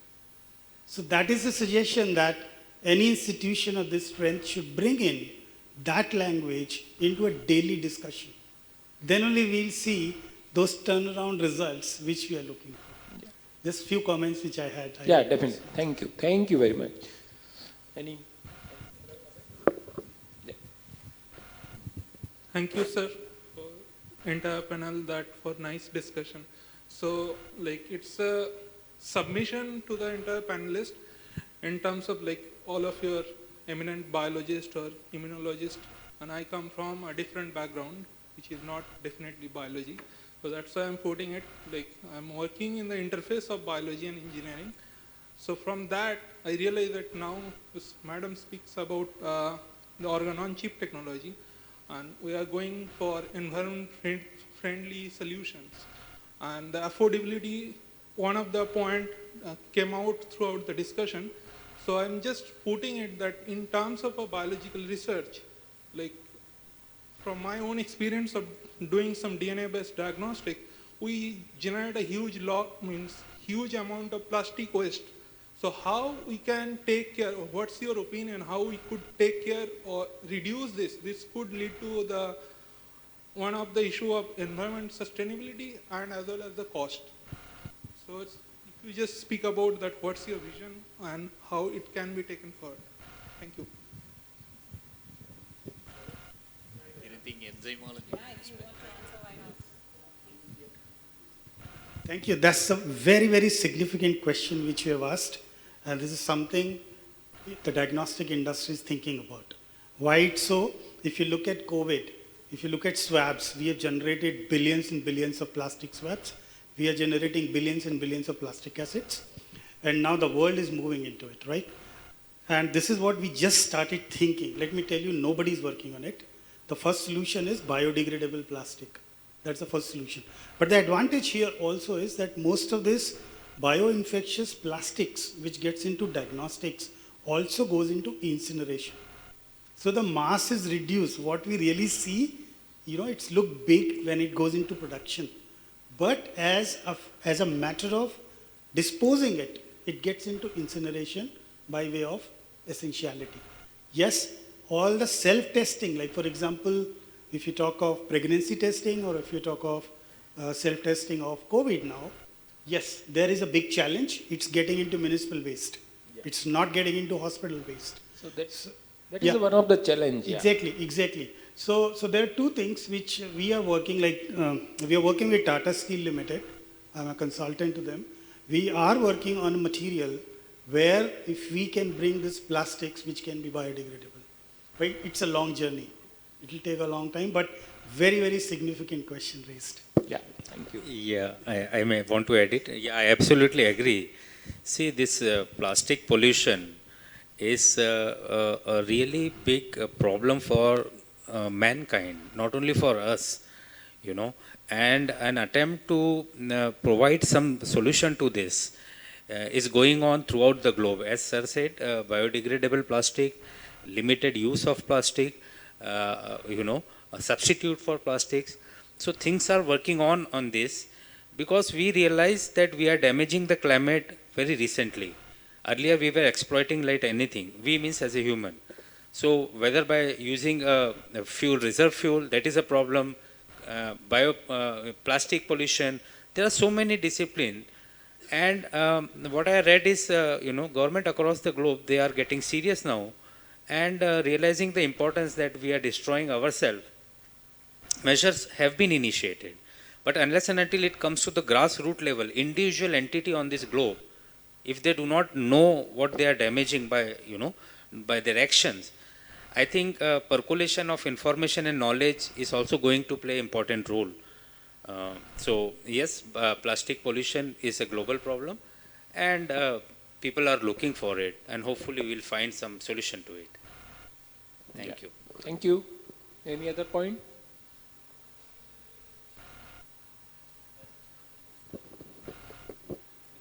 Comment. That's very important point you raise, and why I want to comment, because I work in industry for 13 years in GSK and biological advance. So I'm and in academia in almost So I know both the environment. So yeah, that's true. We need to teach our fellow in terms of particularly the quality management system, what we term in terms of the data recording, in terms of the protocol and everything. Yeah, I mean, that is not something that, applicable to every field, particularly for the field which is having the translational value. It's going to potentially translate. Those kind of SOP and the validated protocol kind of training need to be given, of course. The things is improving, I must say, because most of these organizations are now getting this incubation center and those kind of things incorporated, like we have iShare, NIPER, everyone is having. So it's not really, I mean, it's moving in a positive direction. We are training, we are trying to train the student in that way also, who are interested in the translational science, that if you want to go any translational or industry, you need to have a this kind of consideration you need to do along with the routine thing you do. So yeah, that's what I wanted to comment. Thank you. Yeah, so coming to that point, suppose if you have identified any protein or any target candidate for the vaccines or biologicals or monoclonal antibody, so my request is here to finalize the specifications early. That is one of the robust success factor, I will say. So like whatever parameters you have developed so far, make some list of the specification in consideration of the regulatory guidelines. So it will help to file the IND very easy. Otherwise, the hard work will go again and again in pipeline. So in that point, I think conclude these sessions, and thank you all panelists. Thank you. I just wanted to make a small comment here, as Ravi also said and Sanjeev also mentioned. So we, as an academia, realize this, that 70% of our research is not reproducible. I'm accepting it. 50% of our own research is not reproduced by us. 70% is not reproduced by others. 50% of our own research is not reproduced by us, and the onus lies on that we do not have, standardized equipments, we do not have accreditations of our lab protocols, and that is where, so once your graduate student moves on, the other one takes up, and there are changes in protocols. You don't even realize that the student has changed the protocol. So these are very, very important things, and we all need to keep in mind if we really want to see our science getting translated. Thank you, sir. Very right. Thank you. Thank you.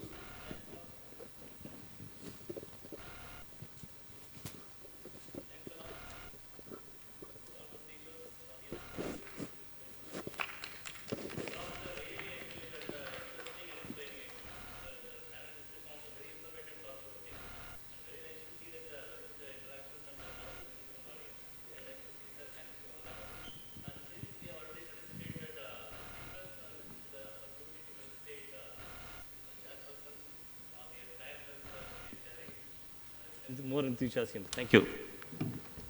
Thank you, sir. Now I call upon Professor Sharma to actually felicitate our chairpersons.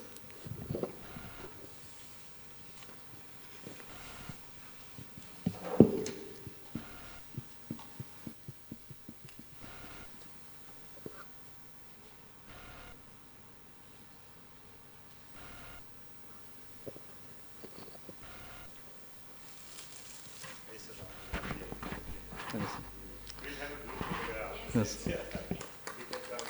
Please join.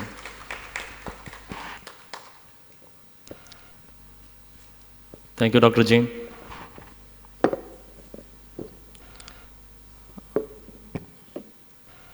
And I also request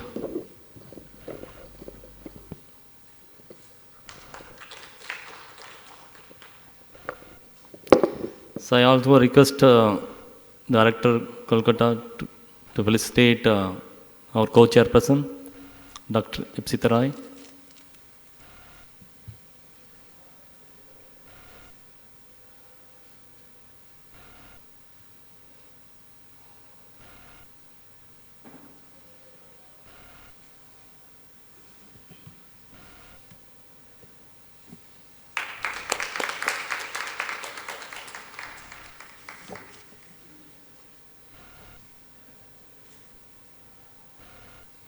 I request all actual speakers to join for a group photograph.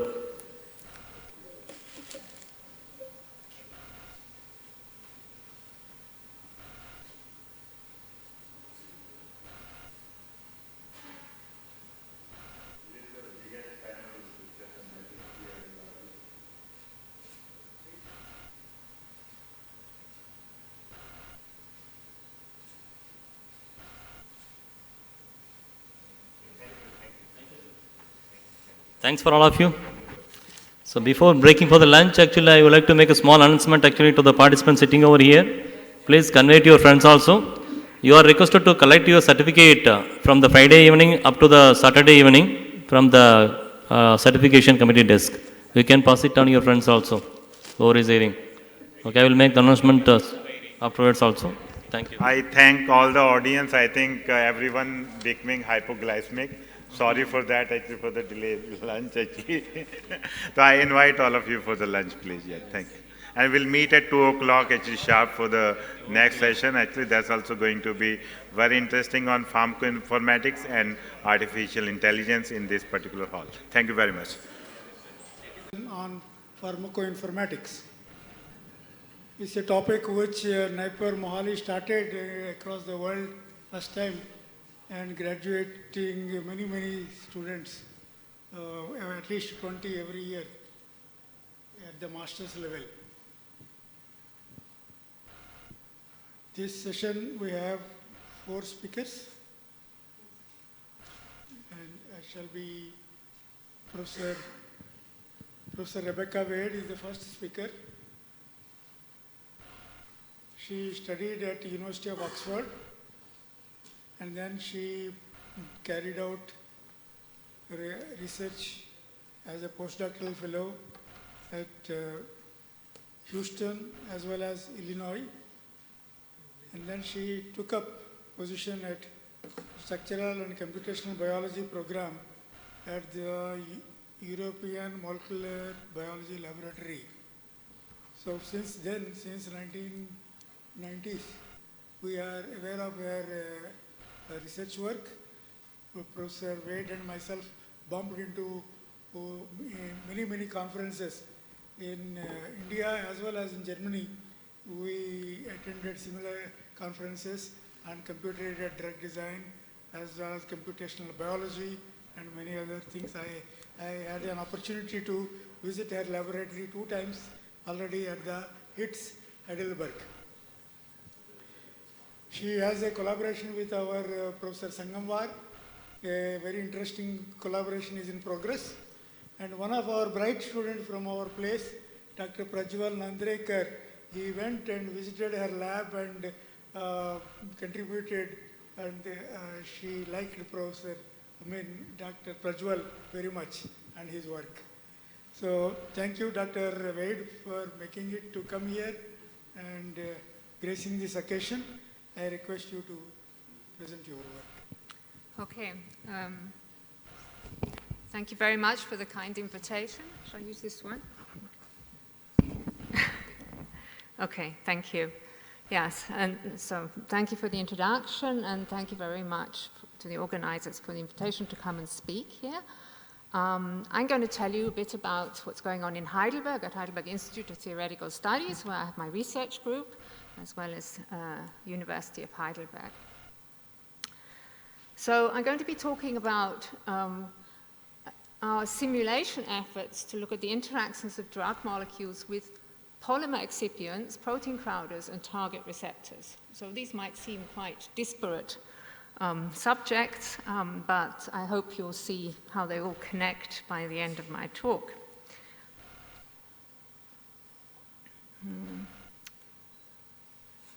Okay, I'm not quite sure where I have to point this, but it's not going forward.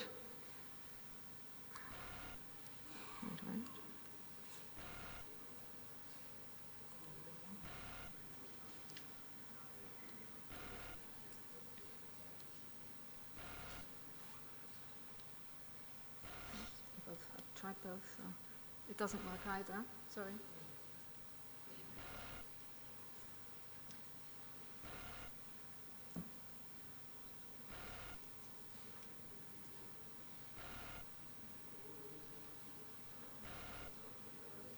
Oh, now it worked.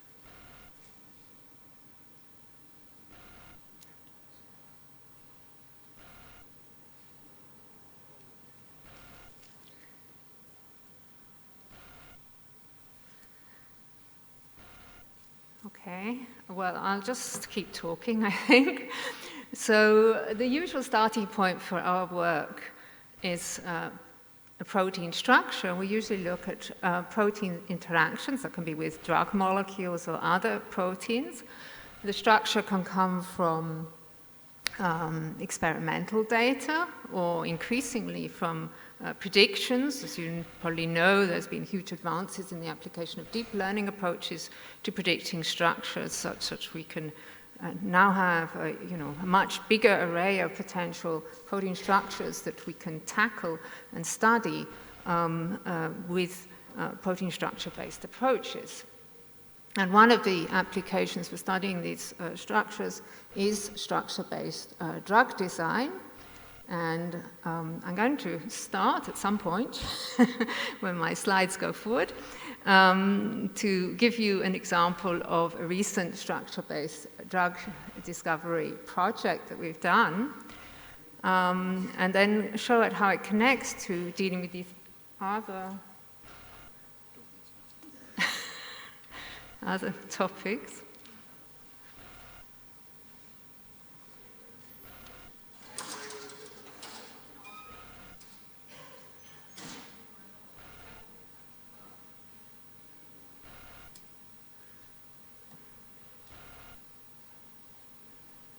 Oh, okay. So how do we tackle doing our calculations? Well, we're typically building physics-based models that allow us not only to look at structures, but to look at the dynamics of these molecules, which are critical to their function, and that can require doing calculations on supercomputers. But we aim also to combine this sort of modeling and these simulations with information that can be from evolutionary information, from sequence analysis, for example, or experimental data, and try to use these in a concerted way. And if the next slightly, oh, maybe there's something here. Here, here. Do I point it there? Where should I point it?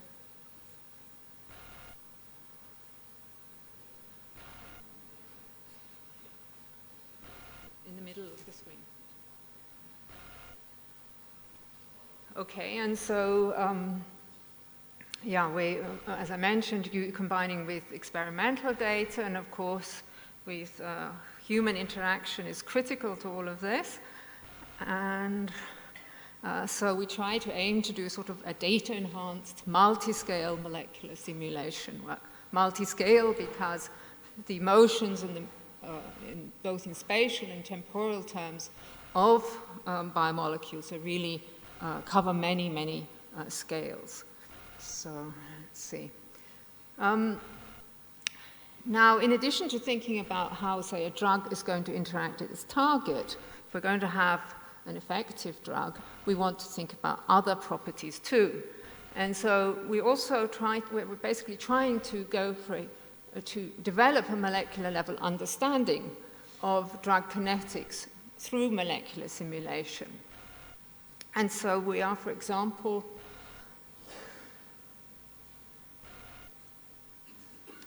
for example, looking at how a compound might be a compound that has to be orally available, how we can actually achieve that. And this is the work that's being done in collaboration with Abhay here, on looking at how one can use polymers as excipients to make the active ingredients bioavailable. And I'll talk a bit later about molecular dynamic simulations to study this. But also, as you know, as a molecule gets close to its receptor, it has to pass through a crowded environment, a macromolecular crowded environment, the cellular environment. And so we've been asking, how does it diffuse through that, and how can this affect the whole kinetics, which can be affected by this process, getting to the binding site, the kinetics actually on the target, where we're also developing approaches to look at this. And so I'll talk a bit about what we've done to look at drug diffusion in crowded environments. And another important aspect is the drug metabolism. And here we are doing simulations of to look at the mechanism of cytochrome P450s. So I'm not going to talk about that today, but I will come to these topics. But first I want to tell you a little bit about really targeting a receptor. And I'm going to give you an example of a recent work that we did aimed at tackling neglected tropical diseases that are caused by trypanosomid parasites. So these are diseases like Chagas disease, leishmaniasis, and sleeping sickness. I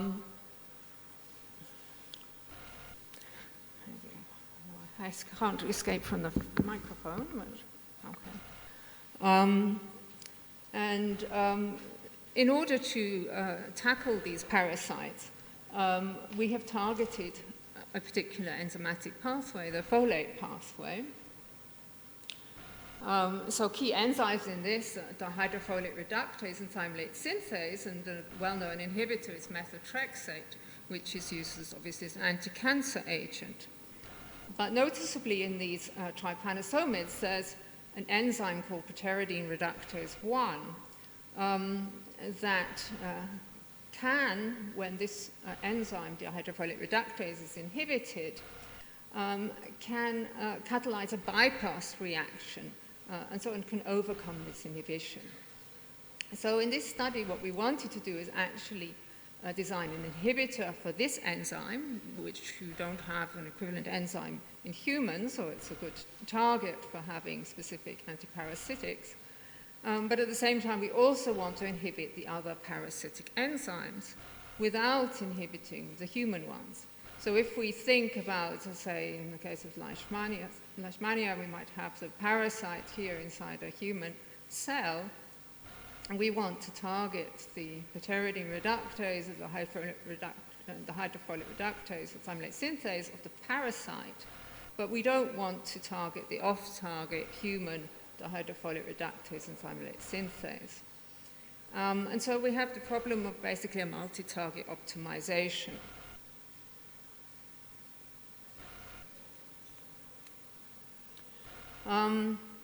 And so we basically put together a team of scientists in a European Union-funded project called NIPER for New Medicines for Trypanosomid Infections, which included people doing with various different experimental techniques as well as computational work. And in particular for the structure-based drug design, we had crystallographers, we did molecular docking, and we had enzyme assays. And we aimed to have inhibitors that were based on the folate scaffold, a sort of classical approach, as well as new scaffolds from virtual screening or fragment-based drug design, or from screening natural compound libraries or plant and fungal extracts. So I'm going to talk a bit about the work on the folate-like inhibitors. And crucial to all of this work from the structure-based perspective was really this mapping of these on and off targets so that we could identify parts of the compounds that we wanted to change to get selectivity.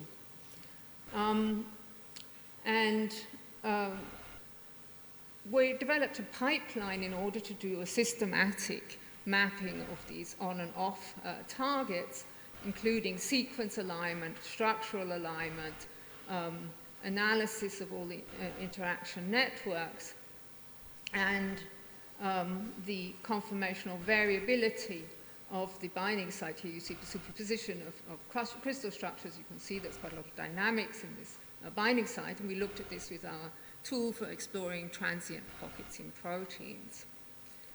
And so with all these different approaches, we could come up with basically a guide for distinguishing between the on and the off targets. And I just show you sort of the net result of this. So here is a folate-like molecule in the binding site, one of these binding sites, and we can divide it into sort of three parts of this molecule. And look at the interactions in trypanosome brucei and leishmania enzymes, both the pteridine reductase and the dihydrofolate reductases, and then identify the key residues interacting, and where you see these little residue signs sort of at an angle, that's where we have a difference in the sequence to the human protein, so that helps us to get selectivity if we can target this region. You can see we have considerable variations, and although both these enzyme types bind to these folate-like compounds, it can be quite different in the way they do it. For example, here in the pteridine reductase, this tail end here is fully exposed, here it's enclosed in the dihydrofolate reductase, and between different species on this end you have quite a lot of differences. So what we did in the case of coming up with folate-like compounds was first to start with 8 compounds that had been characterized in the literature before, which were not specific for our main target being the trypanosomal PTR1. And then based on this mapping, we designed 20 new compounds that were tested iteratively in experiments. And with that, we were actually able to come up with compounds that had much better selectivity for targets of interest and were very potent, approaching even apparent picomolar enzyme inhibition against this enzyme. But what we saw also was a problem that when we looked at the activity on the parasite, it was rather low and not really directly correlated with the activity on the enzyme target. So then based on this mapping, we did a sort of combinatorial analysis to come up with over 2,000 potential candidate molecules. And then we prioritized them based on considering not only the properties on the binding sites in the different enzymes, but also the physicochemical properties of the compounds. And these physicochemical properties we did a correlation analysis with the known activities of the compounds on the parasite to develop basically a model to tell us how we could optimize both for the target and for the parasite. And in particular, we saw that for getting antiparasitic activity, we needed to have a certain amount of hydrophobicity in the molecules. So by filtering through here, and I'm not going to go into details with these things, we came to 600 compounds. And from this, we selected just 6 compounds to actually test experimentally, to make and test. And you can see here, if we look at the activities against the parasite, this is in percentage inhibition here. So the compounds we started off with, which didn't have good activity at all, this was our initial set of compounds where we explored this. And this was our final set of 6 compounds. And you can see that 3 of them actually have really good activity here, and then the submicromolar, you see 50 level against the parasite, while actually still having very high affinity, or IC50s, against the target enzyme, and very good selectivity for the parasite enzymes with respect to the human dihydrofolate reductase, which is shown here. So these were our compounds here. We also checked the liabilities for cytochrome P450 metabolism, HAG, or mitochondrial toxicity and growth inhibition. And here you can see, compared to the reference compounds, our final compounds are not so good. So the more orange, the worse they get. Green up here is good, orange here is bad. So we can see that, in a further step of optimization, we should consider not only the binding to the many different targets and off targets that we're considering, we should also consider what's necessary for this molecule basically to get into the parasite, but also then these properties that are important when we consider that we want them to work for humans. So really what I wanted to show here is with a sort of classical approach with using virtual screening and docking, we can come up with very good binders and good inhibitors of our target in a way that we can get selectivity, but we do need to optimize other properties as well, and that's absolutely key to having good molecules in the end, and that really means we have to simultaneously deal with lots of really different types of data. So I've talked about we really need to know how, say, to get our molecule to a parasite, and that also means we need to know much more about the biology of such parasites in order to be able to really do that in a way that we understand. But of course, we also have to deal with the drugs going to humans. And so I'll approach that problem now by first considering simply what's going on when we consider drugs diffusing in cellular type environments. So basically, normally we think about, if we were thinking about in vitro experiments, where we've got really dilute solution, but when we go to cell, we have very high concentrations of macromolecules and many metabolites as well. And we got interested in this based on work that Gideon Schreiber did at the Weizmann Institute, when he was looking at the catalytic efficiency of an enzyme, a beta-lactamase, and saw that it was reduced and variable in living cells. So basically, he had this marker substrate that he could follow, and if he looked at the catalytic efficiency in vivo versus, say, the recombinant protein, you can see that it just has a lower value and more distributed. And they did various experiments to try and work out why, and they proposed that this was because of slowed diffusion of the substrate in the in vivo environment. So if that's the case, then we'd also expect that this would be relevant for drug-like molecules, and so this is what we wanted to investigate. But in the cellular environment, this is very difficult to work out what's going on because of this high complexity and heterogeneity. So we decided then to look at simple systems that we could study in parallel by experiment and by simulation. And so basically the system is shown here. In blue, this is proteins, and in red, these are small molecules and diffusing protein crowders. So we've got one type of small molecule and one type of protein crowder. In Gideon Schreiber's lab, about a day had worked on developing a method, a FRAP, a method called line FRAP, that enables one to measure the diffusion rates of such molecules. And what we did in my lab, this is work of Ariane Nunes-Alves, a former postdoc, was molecular docking to look at the intermolecular interactions and Brownian dynamic simulations to compute translational diffusion rates, which we do using a method and software we developed for a number of years called SDA for simulation of diffusional association. So there is a movie here to show you one of these Brownian dynamics trajectories. So you can see that we have our small molecules diffusing and our proteins diffusing as well. And so we were aiming at a direct comparison of simulations and experiment. Now, for this study, we had to select molecules that we could study that were accessible to the FRAP experiments. So they needed to have suitable fluorescent properties. And so we selected these four compounds. So fluorescein is a biological marker, and three drugs, doxorubicin, a kinase inhibitor, and quinacrine. They have quite different properties in terms of charge, in terms of hydrophobicity, and so on.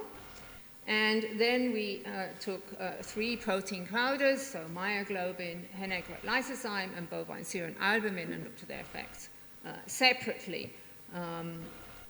So now, what turned out from this, I shall tell you the conclusions now because they are quite complex, is that we did see that both protein crowders and the surface, these experiments are done with a liquid drop on glass, so the glass surface basically can affect the translational diffusion of these drug-like molecules.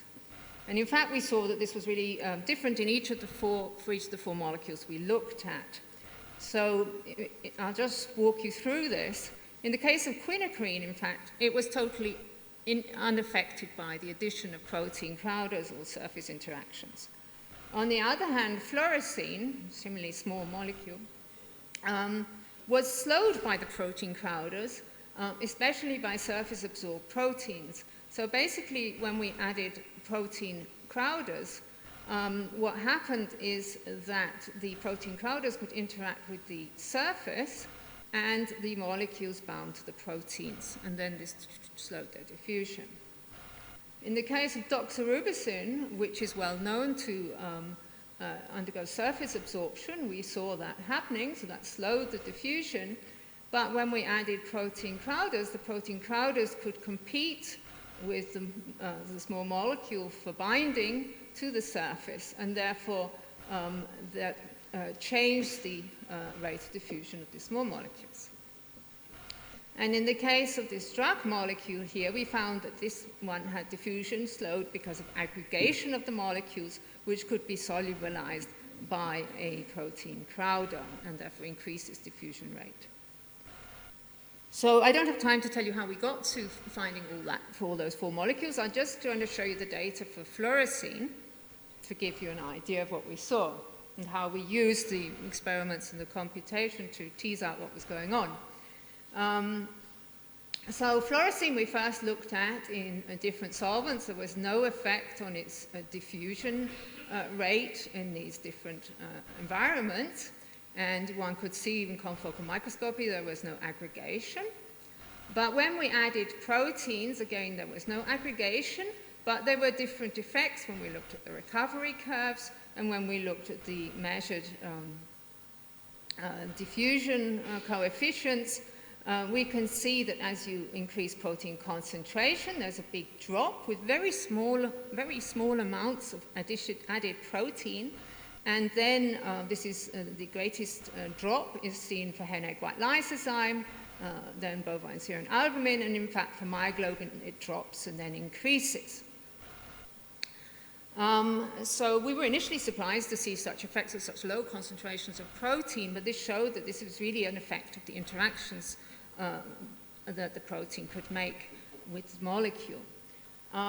We next looked at the surface interactions. And here what we see is, this is the same plot, so this is the diffusion of the fluorescein, and here's the effect of the lysozyme. If we take the surface and pre-coat it with myoglobin, and then add the lysozyme, we get this green plot up here, and you can see that the drop in the diffusion rate is much, much smaller. And similarly, you have a similar effect if you do the same thing with bovine serum albumin.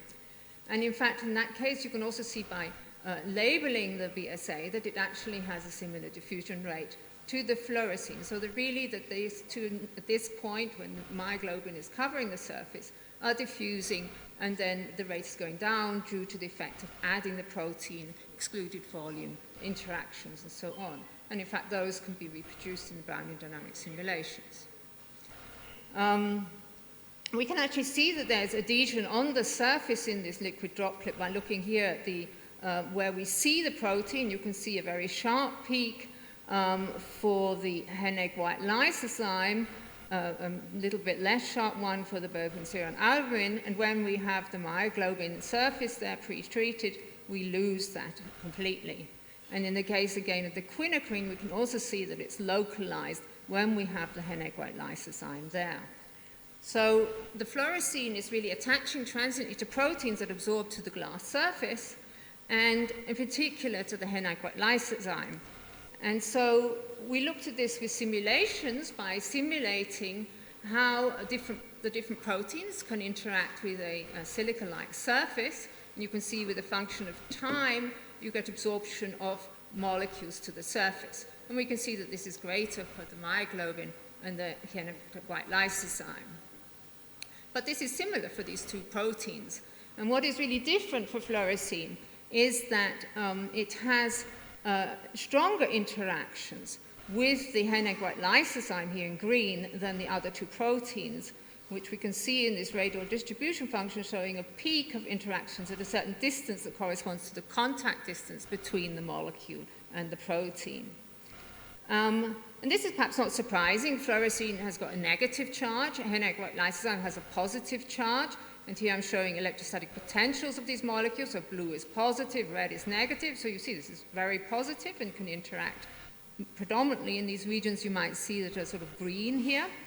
But fluorescein can also interact, but more weakly, with these other two proteins, which you can see also have positive patches on them. And that corresponds to where we see the molecule in the simulations. So we can understand why then Henneck-White lysozyme has a different effect from the other proteins here. Okay, so this is how we worked out basically what was going on with the fluorescein case. And by similar sort of use of both the simulations and the different experiments, we were able to work out what was going on with these other molecules. And we can really see overall that one has to consider the physical-chemical properties of the individual small molecules as well as the protein crowders and the surfaces to understand this complicated balance that we have here. Okay, I'm running out of time, am I? Okay. Okay, so I want to then just to get to the last topic. There was a little bit of problems with technical stuff. So I'll just tell you a little bit about what we're doing on drug excipient, polymer excipient interactions. So the aim here is to understand how we can formulate poorly water-soluble drugs. And as you probably know, Ape Sangamar has developed a method of making amorphous solid, salt-solid dispersions of drugs and excipient polymers to overcome the aggregation problems of such types of drugs. And we wanted to know how we can really choose a suitable combination of drugs and salts and polymers without simply just doing a systematic experimental screen. Could we use computations to help us work out what to do? And in order to do that, we first really need to understand what's behind these interactions between the drugs and the polymers. And that's what we've tried to do with molecular dynamic simulations, where we have the small molecules and simulate in water. You can imagine there's water and ions here, how they can aggregate on their own, or what happens when we add a model of a polymer and see what happens with those and analyze those. And we have initially started to look at the drug molecule celecoxib, which is one of these poorly water-soluble drugs, very important marketed drug. And we investigated interaction with this with two different types of well-known polymers, PVPA and HPM-CAS. And here you can see from our models, maybe you can play that movie there. This is one of a movie here showing the celecoxib interacting with a model for the HPM-CAS polymer, and you can see that there are sort of interactions. And as the simulations progress from the beginning to the end, we simulate neutral and ionic forms of this drug. You can see there's this aggregation process taking place. And from these simulations, we can actually compute the interaction energies between the different species. And we can see, in fact, that the presence of the polymers weakens the interactions between the drugs, which go from this red bar, in the case absence of polymer, to these smaller energy values when the polymer is present. And instead, there are strong interactions with the polymer, of course, and these are, let's say, better in the case of PVPVA. So this suggests that that's a better polymer in this case than HPM-CAS, and I'm going quickly because I know I'm out of time.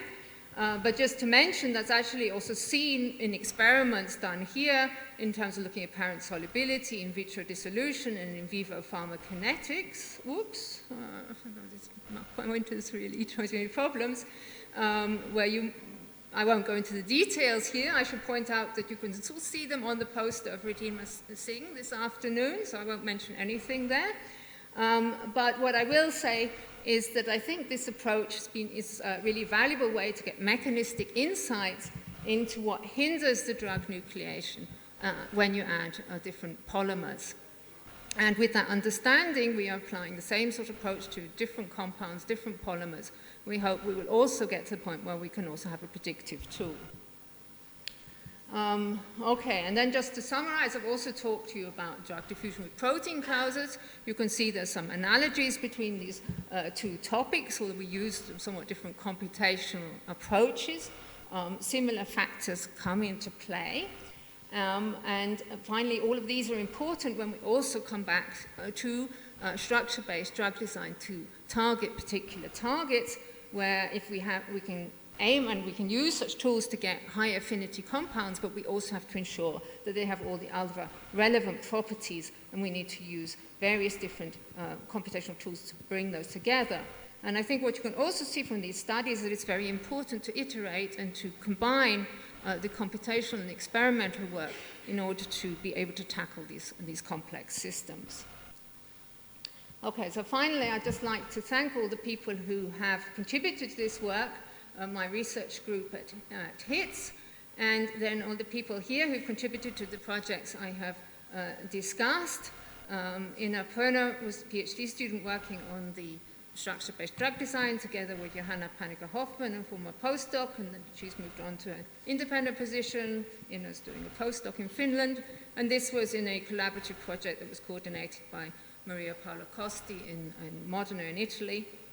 And then the diffusion work was done by Ariane Nunes Alves, Debarata Day, and Gideon Schreiber. And the drug formulation work was done by Gautam Mukherjee, a former postdoc in the group, Julia Payadi, who's currently in the group, and Abhay Sanghavani's group members. Thank you for your attention. I'm sorry to go over time.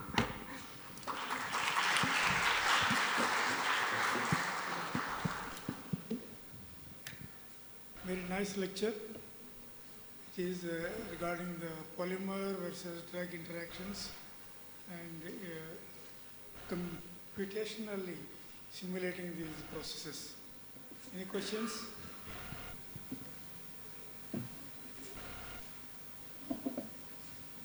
I have a question. We did something very similar with dendrimeric nanoparticles and the drug molecules. There, the diffusion versus the aggregation was a very important question we addressed. Sometimes we noticed that the drug molecules were getting aggregated into one corner on the dendrimer by crossing several barriers. But do you see some barrier crossing during the simulations in your systems, polymer excipient drug interactions? For the drug-polymer interactions, we haven't noticed obvious barriers in that sense, but we also haven't really done the computations to find them. Because we've looked at these the binding and sort of, let's say, the beginning and the end points, but whether the intermediates on the way, which you can see in the movies, I mean, it's a sort of stochastic but gradual process. This would be something we would still need to look at, but we'd need to do really, the problem with these systems is the sampling of all the degrees of freedom. And I think to really pin down such barriers properly, if they exist, we would really need to be able to do much more extensive sampling than we can. Any questions?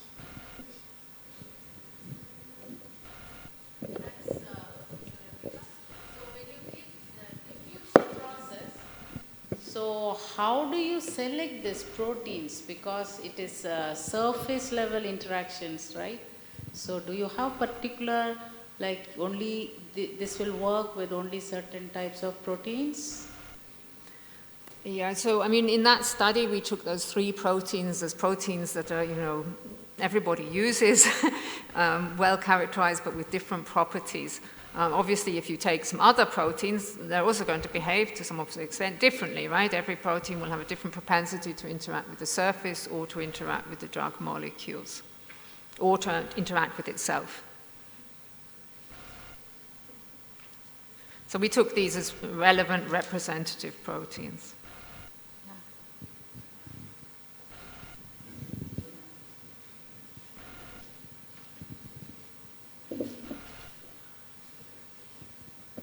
Thank you. Nice presentation.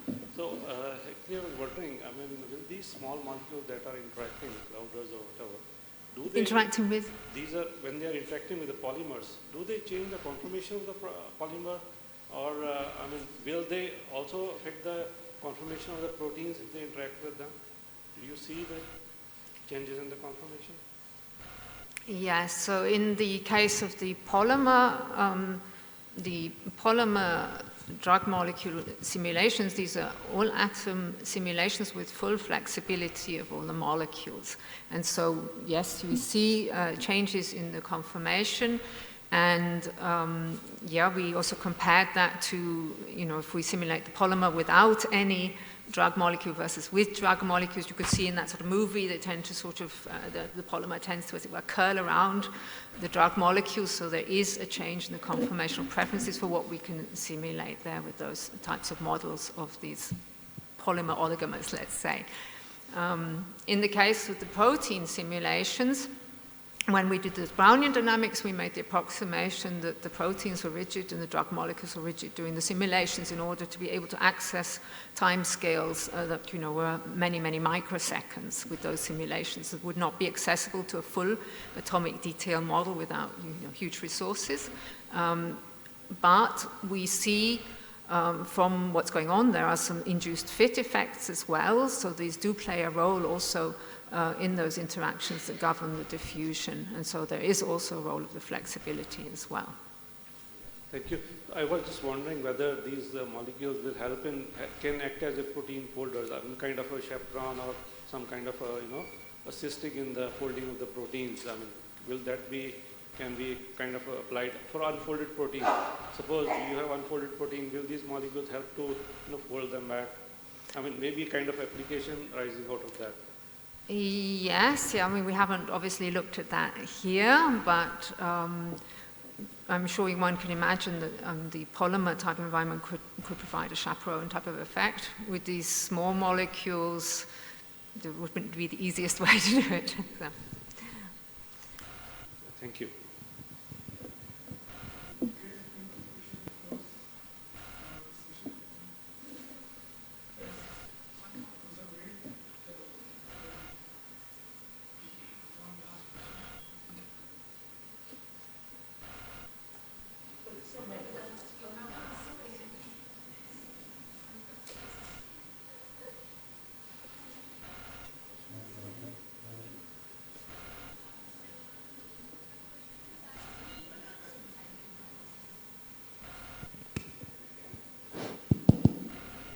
My question is that you are describing some drugs for this, and can I ask if we will do this idea on that drug of 5-fluorouracil lithosomal? So my question is different, but I am asking you mentioned some drugs for this idea, polymer and all. So can we use 5-fluorouracil also in that?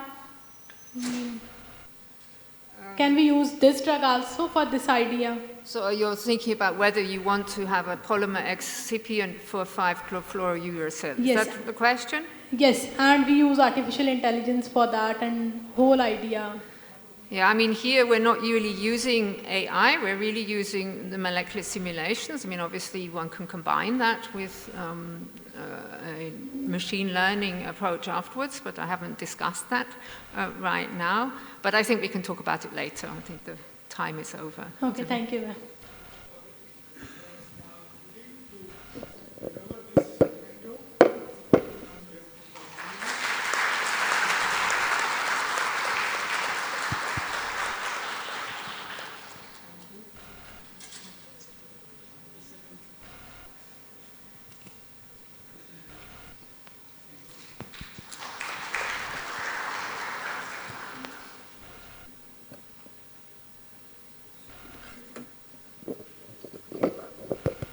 And do some more work. So I request Professor Garg to continue the session. Thank you, Dr. Bhattam. Next speaker is Dr. Balwinder Singh. He is a senior principal scientist in CSIR MTech, Chandigarh. His expertise in protein sequence analysis, protein structure prediction, its annotation, and the biomolecular modeling. He is also having the particularly developing the strategies to derive rules for protein DNA interaction by analysis of existing complex structures and their simulations. They are also, like he's also involved in using these skills in the molecular biology, biochemistry, bioinformatics, computational chemistry, proteomics, protein chemistry and all. With all this, I invite Dr. Balwinder Singh to deliver the talk.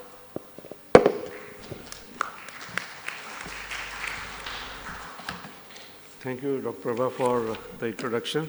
I thank the organizers also for inviting me to this forum and share our work with the wide audience over here. So, we do a lot of simulations on the proteins, look at the structure functions and things stuff like that. But today, keeping the theme of the workshop in mind, I thought that we'll talk about some computational work studies that we did on binders of immune receptors. I'll share that with you, and how we use the informatics here to analyze the binders, the immune receptors itself. So this study will be divided into two parts. One will be developing a repertoire for virtually screened small molecules against the immune receptors. Second will be, we'll talk about the pipeline to differentiate between binders and non-binders of HLA class 2. So this is what is the kind of outline that I have for you. I think everybody knows about the immune receptors. There are different type of receptors are there. If these receptors are very important for the immunology, but if something goes bad, you can, abnormalities related to this can lead to autoimmunity, cancer, and developmental disorders and stuff like that. So against these we have the therapies which are immune adjuvant therapies, antibodies, synthetic ligand-based treatments are there, but they are very cost, they involve very high cost. So again, some storage conditions makes it very difficult to to use these therapies over there. So what we are looking at, can we find out some small molecules which can influence the activity of these receptors, alter the biological activity of these receptors? How can we do that? If we do that, what are the strategies should be? So this will be very easy way in silico, using in silico techniques, we can try to find out what are the different, these small molecules that can be helpful in interacting with them. So idea was to create a repository of this and to analyze these, what kind of these molecules are there which are available and how do they really, compare with the test molecules. So traditional approaches have very limited success, whereby we look at the traditional chemistry approaches, you develop, synthesize a number of molecules, you try to, use these molecules, synthesize them, go for some binding assay, biological assay, then try to see whether this will work or not.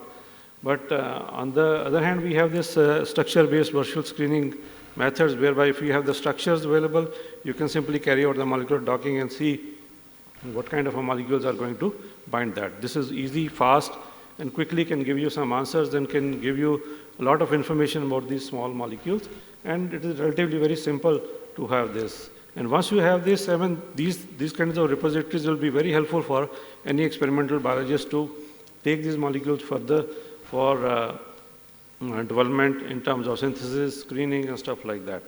So keeping that in mind, what we did is we took the structures of the immune receptors, and these are the structures available. Some of them are available and they are co-crystallized with the peptides, and they are very high resolution structures we have found, and they are of innate receptors, MSC molecules, co-stimulatory molecules, co-inhibitory molecules, cytokines, and adhesion molecules. So these molecules, they are all available in the PDB. If they are not available, we have gone for homology modeling to predict the structure for some of them. You can see these are the predicted models, which are colored in red over here. And others were taken from the protein data bank. They have been solved by X-ray diffraction, and those informations are available in the protein data bank. And we can, we have the information now about once we have the structure, we can find out the information about their ligand binding sites. So after this, when we look at the structures, we look at the immune receptor type, look at their structures, look at their binding sites. If we are able to find peptide already bound in the core crystal structure, that will help us to know what are the binding sites are going to be. Otherwise, we can take the help of like pocket picker or CASP like programs to find the binding groove of that molecule. So what we did is we took the library of compounds, then we simply docked them and try to docked against all these 25 different PDB structures or model structures, and we, based on the docking, we carried out their ranking. We found that we classified them. We found that what are their free energies, simple thing that you can that will be available from any molecular docking kind of experiment. The strong efficacies of the screened molecules for the immune receptors, they are of course revealed by the negative energies. So all this information for the these classes of 6 classes of these immune receptors we are able to find. And what we did is we took about 200 high affinity small molecules. We screened them against each of these receptors. And then what we did is wanted to see that if we take these molecules, then can we cluster them together? So by using 3D scatter kind of a plot, we tried to look at their structural resemblance. So according to their structural resemblance, we put them in different bins. Each bin will have all these structures. So all these this information in 3D plot is each dot basically represents a structure, and the cluster of the dots represents, or the distance between the dot represents how far they are structurally not connected with each other, how far they are away. So whenever they, based on their root mean square value, based on their statistical values, if they are very near in terms of structure, they are put in one bin, and they will be easily identified from their zinc ID numbers. So after this, what we did is from each bin we can take their representatives. So based on some kind of a binning with the help of a 10-meter similarity coefficient with a cutoff of about 4, we are able to find their representative structures, and we can analyze these structures and these bins, and we can move further on this for any kind of a development. Also, we computed the ADME properties for all these molecules using Swiss ADME and kind of a server. For 5,000 screened small molecules, all these properties are available. They have been put into kind of a repertoire, and I think everybody knows what ADME properties are. This really takes into account all the physicochemical properties, the drug likeness for this, and majority of them, they were showing kind of a positive for all drug likeness filters. So this is the kind of a beauty of this, and then we will see maximum number of elements are existing within the intersection of all these filters. These are basically using some kind of a set theory. You can find different filters that we have used. It is shown in the form of a kind of Venn diagram. Wherever the maximum number of elements exist, they exist at the center of the filters. It means all the different filters, they allow these molecules to exist as a drug. And once you have this, then you have an overall architecture of the repertoire that we call IMTOR-LIG-DB, and this database was built using Apache HTTP server. MySQL server, if people are interested, they know that this is used at the backend to store all of the data in base information. Front end was HTML and PHP, and this information base was available. This is the whole design, how we did this, collected this information, analyzed this information, and all this information has been put in a repertoire or a database called IMTOR-LIG-DB. And further, we analyzed whether within this database, what is the novelty? Does it have a novelty? So this is the kind of heat map. It represents degrees of SMILE fragments based on the similarity between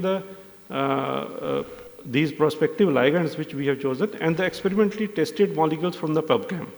So we have taken these elements, experimentally tested molecules from the PubChem, and then we try to see what are their kind of similarities they have. What we found is mostly this green and yellow. It means 10-meter coefficient if we take, these are kind of more than 0.5 kind of a value, which means they are very kind of novel. They have a very low similarity, and structurally comparison, this shows that majority of the structures, only 0.2% of these structures, they exhibited relatively high structural similarity, which is showing a 10-meter coefficient of 0.5 to 1. Otherwise, it is less than 0.5. So majority of the structures, they are not related to the experimentally tested molecules. So that gives the kind of a novelty and uniqueness to this database or the virtually screened ligands. So all this information has been put in a kind of a repertoire, and it is available from this URL, mtol-DB, and you can just draw a structure and see whether this structure is there or not. If you know the name, if you know the zinc ID, or you want to go by the particular immune receptor type, you go there and just you can screen through whether any of the such similar molecules or any molecules that you want to extract from there which are interacting with the co-inhibitory molecules, they can be extracted from there. So this is one of the repositories that have been created for the small molecules which will react with the immune receptors. So this is the kind of summary of the same thing what I have talked about. It has got 200 small molecules for each of the immune targets. Potential novel chemical structures are there, low similarity, estimation of ADME properties are there, and these have been compared with the experimentally tested molecules. And this can be a very effective source for development of small molecules for therapeutic intervention against the immune receptors. So this is the database is open for the experimental biologist or anybody to take it further and then go for further development of the small molecules. And then in the second part, what we did is we developed a pipeline to differentiate between binders and non-binders of the HLA class 2. There are many servers which are available. We'll talk about those, and this is a very important thing as far as peptide vaccines are concerned. The vaccine as such, we know, the vaccines which are classical vaccines, they have some inherent problems. So everybody is trying to look for is a kind of a peptide-based vaccines. Thereby, we are to find out the kind of regions on the protein which can bind, which cannot bind. So by using any kind of a computational technique, in silico technique, can we predict these binders and non-binders? Particularly, we did the effort this time for HLA class 2. This is what I has already talked about, the importance of this. There are a lot of web servers are available which are sequence-based. You give the sequence, you can find out B-cell, T-cell epitopes from there. You can make a prediction. So many times there is a paper by a group, I didn't put a reference over here, but that shows that if they have taken a number of such proteins, they have gone for kind of alanine scanning for that. They found that many of the various prediction servers, they present different results when compared among themselves for the same data sets. And also, it adds to the more of a confusion than of a conclusion. So is it because of the sequence-based kind of a problem? We are taking only considering the sequence. Does the structure has a role to play over there? So we tried to look at the structures. We wanted to develop basically a structure-based approach to find out whether a particular peptide can be termed as a binder or a non-binder. And this is the effort in developing this pipeline. And what we did is we looked at the crystal structures which are available, for which the immune receptors, for which we have HLA, for which we have HLA binder structure, and which is co-crystallized with peptides. There are about 30 co-crystal structures available in the PDB with the size of less than 10, not less than 10 mers. We wanted to have something bigger one. This is the classical size of the peptide which gets bound to HLA type 2. And 20 were presented on DR, 4 were presented on HLA type DP, 6 were presented on DQ. So all this, with all this information, simple thing is that we try to look at their 5 psi angles. The simple information for each and every peptide we try to get and try to see, is there any consensus? Is there any consensus between the 5 psi angles of these amino acids? We try to look at that. We did some, plotted some graphs. We found that there is a structural conservation is there, but there are certain differences. Those differences are quite obvious if you take 11-mer kind of a peptide. And if you see, if you draw their structures and you have a kind of go for a B factor analysis from the PDB, you will find this indicates a lot of mobility on the flanking regions. Core regions or the proximal regions are basically not showing much of a variation. But still, with this information, can we use this phi-psi information and develop some kind of a prediction method? Answer may not be yes. We wanted to dig a little deeper into this. So what we did is, we also try to look at the core. For the core, we have taken 9 more binding core and try to see what is happening at the core. We found that there are high flexibility on the flanking regions, but on the core, what we are able to find, there is some kind of a similarity is there in the psi angle, except at the position number 3, as compared to phi angle. Phi angle shows more of a variability in the core. So this was also kind of not giving us a very clear picture. We thought, let us look at these amino acid types from their physical chemical properties. We segregated them in terms of their physical chemical properties, charged ones, uncharged ones, bulky side chains and stuff like that. We segregated them, and then we tried to compute what are their phi-psi angles. So are we able to get any information out of that? If you look at the psi, more or less all these dots, you will find not much of a variability is there. Peptide assumes a kind of a linear shape. It's a clustered, but in case of phi angles, you'll see the variation in these dots are quite high. There is some conservation, but variation in generally very high if you take all these peptides into consideration. And this shows kind of a much larger variability is there between the phi values, even if it does not follow the rule of amino acid type, it does not follow the rule of their physicochemical properties. So what does it do? Can we do something about that? What we thought is then, idea was that why the sequence-based methods are failing. Why do we require structure-based method? Can we get, how we can get a linear peptide? Suppose we start with a peptide and try to have its structure using ab initio techniques, maybe molecular dynamic simulations. Can we get a linear peptide that will fit into that HLA2 molecule?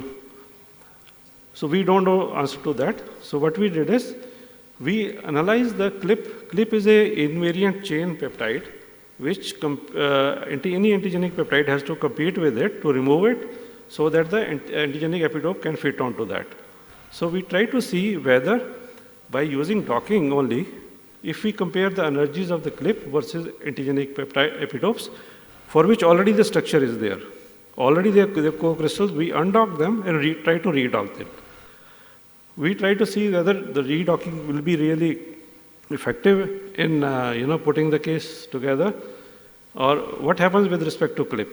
So what we found is, for about 26 out of 30 cases, available cases, we found that antigenic peptide has a much stronger affinity as compared to CLIP. It means they will be able to replace the CLIP. These antigenic peptides can bind to HLA molecules. Also, we looked at their RMSD values and compared it with the crystal structure. Their original crystal structure values and now what they have adopted after the docking, and there we find the low range of RMSD values. But if we try to compare it with the CLIP itself, then we find there is a much larger variation.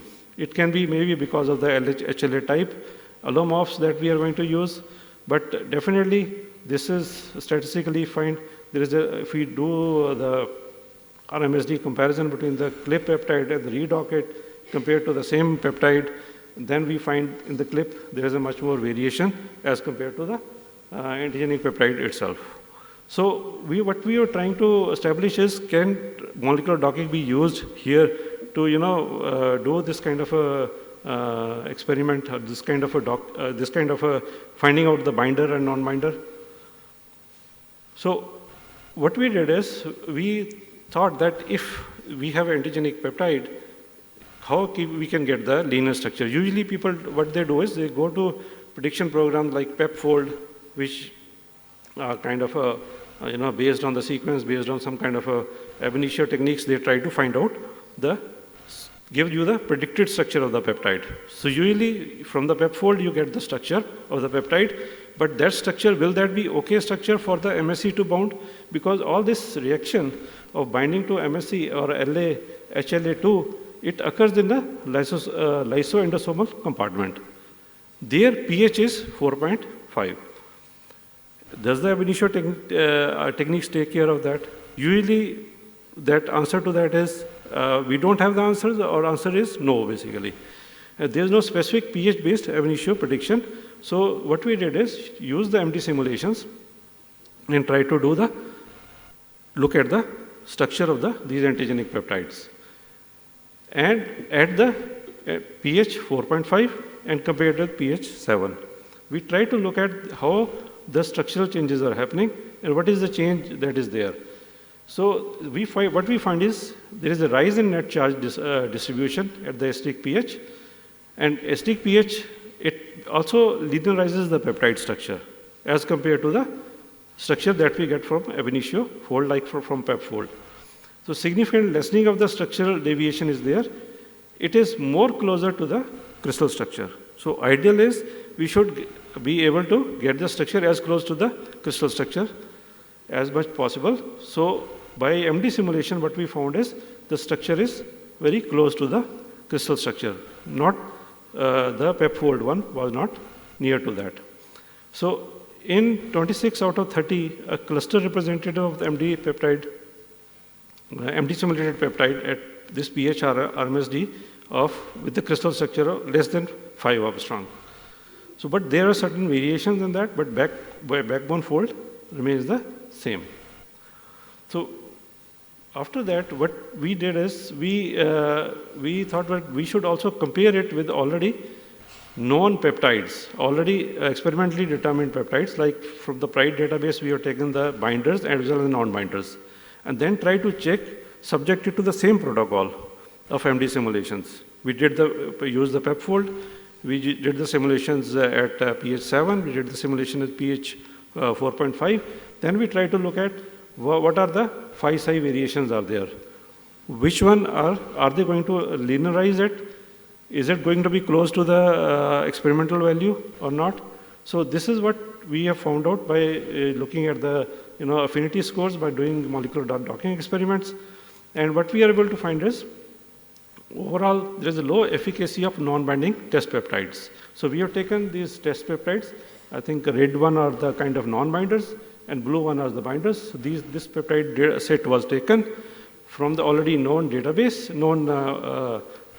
of these with the immunogenicity properties, and then we subjected it to the molecular docking.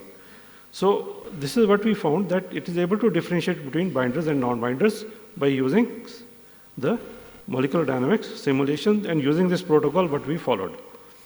And what we found is that if we compare it, about 77.7% of the these peptides, known binder test peptides, they had better efficacy as compared to HLA allomorphs. Though our data set is small for checking this MD simulation based method, but still whatever we had we did and try to say that this method of structure based prediction can work here, and then we can predict the the docking or the structure of the binder to the HLA type 2.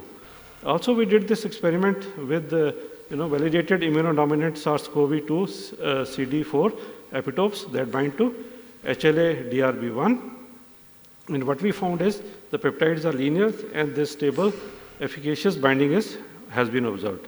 So this is the additional information that we did during that time when the COVID was prevalent. We were doing these experiments that time, and then we were able to see that this is kind of also showing good binding, and energy value as compared to the clip was good enough. So in a sense that if we use the pH mediated MD simulation coupled to a docking, it can definitely kind of differentiate between the binders and the non-binders. And based on this, what we are giving this strategy, the steps are the same, that once we develop we take the overlapping peptide fragments, we subject them to MD simulations in the acidic pH environment, followed by clustering, trying to find out the representatives, take those representatives, dock them, and then try to evaluate whether they can be binders or non-binders. The reference peptide can be taken as a clip peptide, and with that reference, we can check whether this particular antigenic peptide is going to get bound or not. So this is another pipeline that we have developed or we have made. We try to, put it on in a web mode also, but still MD simulations are the kind of bottleneck which takes longer time to give you the results. So we are still looking at these methods. We are in touch with computer people so that we can get this pipeline on, and thus basically a web server can be built for this. I think that's it. These are the contributors. Mainly Deepayan Chatterjee was the person who did all this work, and others supported this, and we collaborated with the wet lab people also, and we try to actually have the peptides and try to do some experiments also, but we could not get them through because of the COVID. Person has to move, and then this experimentally, this cannot be experimentally tested, the epitope prediction work. So this is what we could do, and this is what I could share. Thank you. Thank you, Dr. Balwinder Singh, for such an informative lecture. Now it is open for the questions. Any question?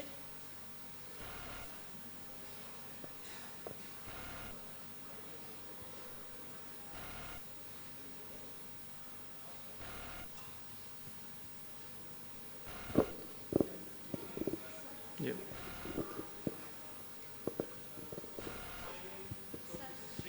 Yeah.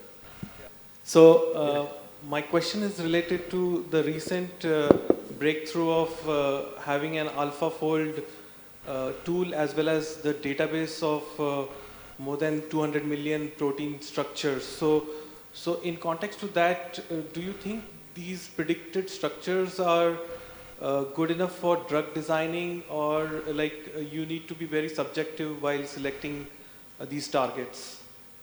Yeah, this is a good question in a sense. There is a lot of debate is going on, but definitely we should welcome whatever computational biologists or computational computer people have done.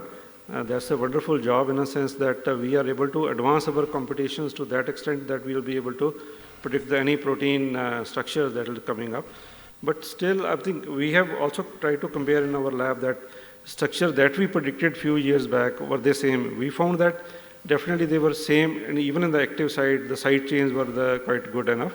But there are certain structures, certain regions are there. Still, we are looking at probing it more, and we're trying to look at. I think for the membrane protein also, they came up with another version of that of the predicted structures. But I think still the game is on. We are looking at the structures. There could be some differences, but people are talking about those, but still yet to be confirmed by actually carrying out the X-ray diffraction experiment or NMR experiments and stuff like that.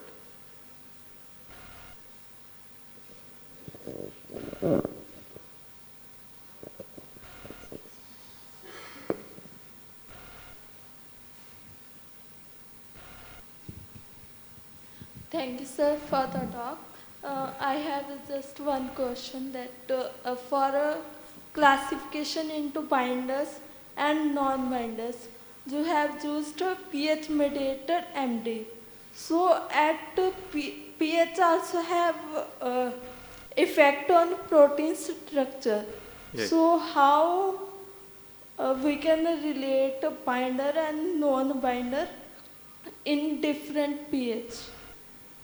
So actually, why we have used pH is because the MSC, when it binds in the cell, it binds in a lysosomal kind of a environment, lysoendosomal kind of a compartment. There it is, these peptides are presented to MSC. If you take the peptide structure, there's pH 7 and peptide structure at pH 4.5, there is definitely a charge differences there. What kind of a charge distribution is there on the peptide? In addition, small amount of conformational changes are also there, which could be very subtle in presenting your side chains to the anchor part of the HLA molecule. Because there is a certain region which is called anchor part, which is which doesn't show much of a variation within the HLA type, and then the peptide has to orient in some way so that the interactions can happen. So definitely the pH will help, affect the structure, and this structure which will be presented to HLA will definitely go on the binding between the HLA and the peptide, antigenic peptide. Okay, sir. Thank you. questions we can have? One more? Anyone?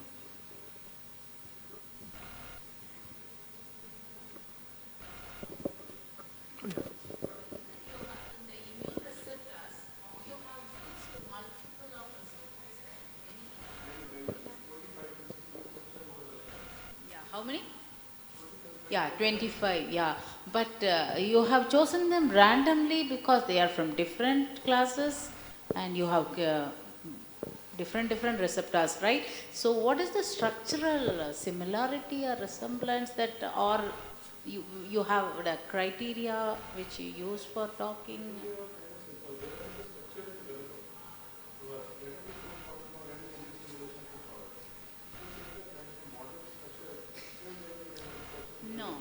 No. My question is, I'm not talking about the structure. What I'm telling is, you have taken the PDB structures, but different receptors. So I don't know whether they, because they're all from different classes. So do they have some resemblance, some similarity? So on that basis you have chosen, or randomly you have chosen?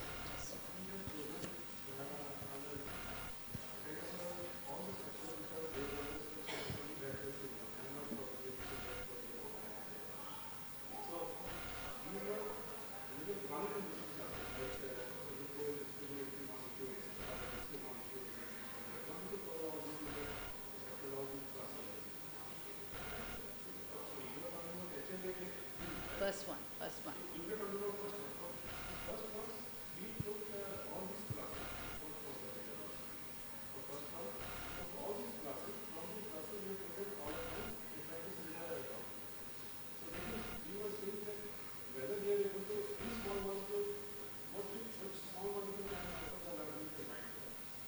Okay.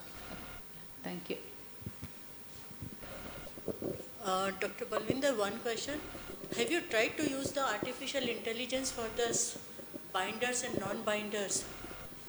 So actually, ma'am, already as I informed, already these, machine learning based methods are available for binders and non-binders. They are sequence based methods. Our idea was basically to implement molecular dynamics simulations and to get some structures. From there we were about to use the ML. We did not do on that.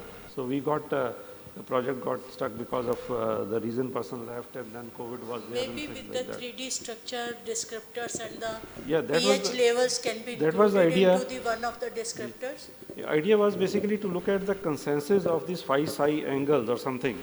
If we can take this as a kind of a starting point and then have the structure or develop a ML program on that, machine learning program, and train it accordingly, and then idea was, though, can we find out a binder or non-binder? So that was the idea in the beginning, but slowly it went in some kind of a different direction. Thank you. Yep. Thank you. Thank you.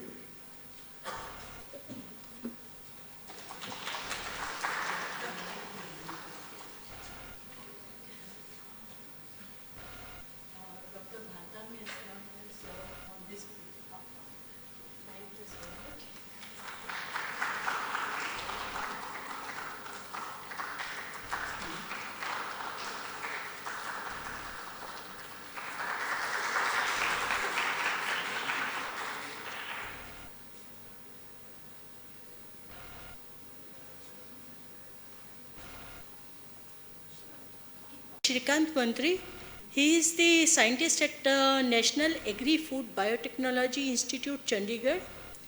He had done his B Pharmacy from Savitri Bai Phule, Pune University, and MTech in Bioinformatics from the Indian Institute of Information Technology. He was the research assistant in Indian Institute of Information Technology till 2007.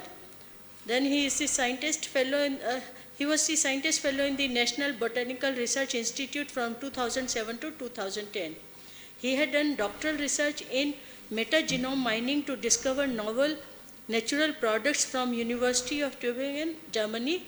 His area of specialization in genome analysis, transcriptome analysis, SNP data mining, nucleosome positioning, miRNA expression analysis. He is working currently on the project titled Development of Advanced Algorithm Databases, Tools and Pipeline for Data Mining and Comparative Analysis of Food, Crop, Genome, Transcriptome and Small RNA based regulation. With this, I invite Dr. Mantri to deliver his talk. Thank you so much, Dr. Garg, and greetings everyone. Thanks for joining for my talk. The work I'm presenting today was done in University of Tübingen from year 2018 to 2021. So the major focus of this work was to develop novel algorithms, tools and databases that will accelerate the novel natural product discovery. So it's actually a kind of a complete shift in the topic. My previous two kind of speakers presented their structure-based drug designing related work, and I will be taking you into next generation sequencing and metagenome mining related work which I have done in University of Tübingen. So I'm actually taking some clues here. So you might see that this is the first natural product.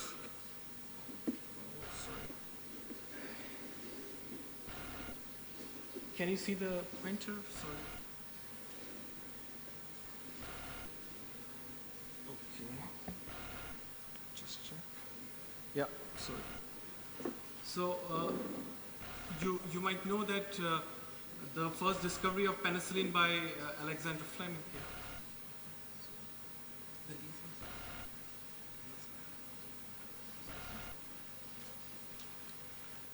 So, this is a kind of a quiz. Can you please guess who is this lady here in the second image? So, yeah, any guesses? Sorry? No, so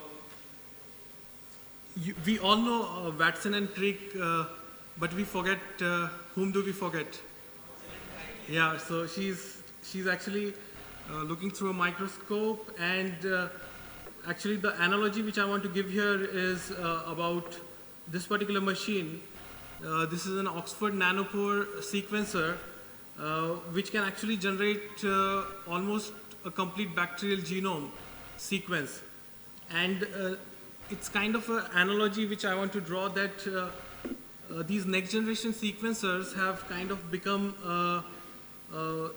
the current era microscope, through which we can actually generate some data, and then that can give you a glimpse of what exactly is present in your sample in terms of the nucleic acids which are present or the RNA which is present. So my work in University of Tübingen was related to metagenome mining to explore novel regions of natural product chemical space. So like penicillin is a kind of a natural product produced by penicillium, and so yeah, my talk is kind of divided into 6 stories, and so let's actually dive into the first story. So the specific, sorry, no, I hope I am audible, right? Yeah, so in terms of natural products, we know that we are getting a lot of antimicrobial resistance, and to combat that antimicrobial resistance, it is important to actually keep on discovering novel antibiotics through survey of different microorganisms which can produce these novel antibiotics, or using the medicinal chemistry approach, we should design those molecules. So the challenge is to combat antimicrobial resistance, and that's why we need to accelerate the natural product discovery. So we are already running out of the existing arsenal of antibiotics, and novel approaches are needed. So if we keep on just designing molecules and those molecules don't work, then we should actually do some innovation and discover new molecules. So, and we know that almost all the low-hanging fruits have been actually picked up, and the industry groups like Merck, they have actually closed down their R&D groups which are actually into this antimicrobial resistance or antibiotic discovery, because when they go for searching new molecules, they have a problem of rediscovering the same molecules again, because there is a problem that not all microorganisms you can culture in lab, and the ones which can be easily cultured have been already explored, and so you are bound to get the same molecules again and again. So that's why a novel method is required, and so this novel method should be actually a quick method. And so metagenomics actually can fill this gap, and the factors which make the metagenomic mining kind of challenging is that the huge amount of microbial diversity present in the diverse ecosystem. So there is a kind of an guesstimate that around 1 trillion bacterial species are currently housed on our planet Earth, and out of that we have only explored a few million, not even a billion microbes we have actually explored. So how to actually capture this huge diversity and see what we can capture?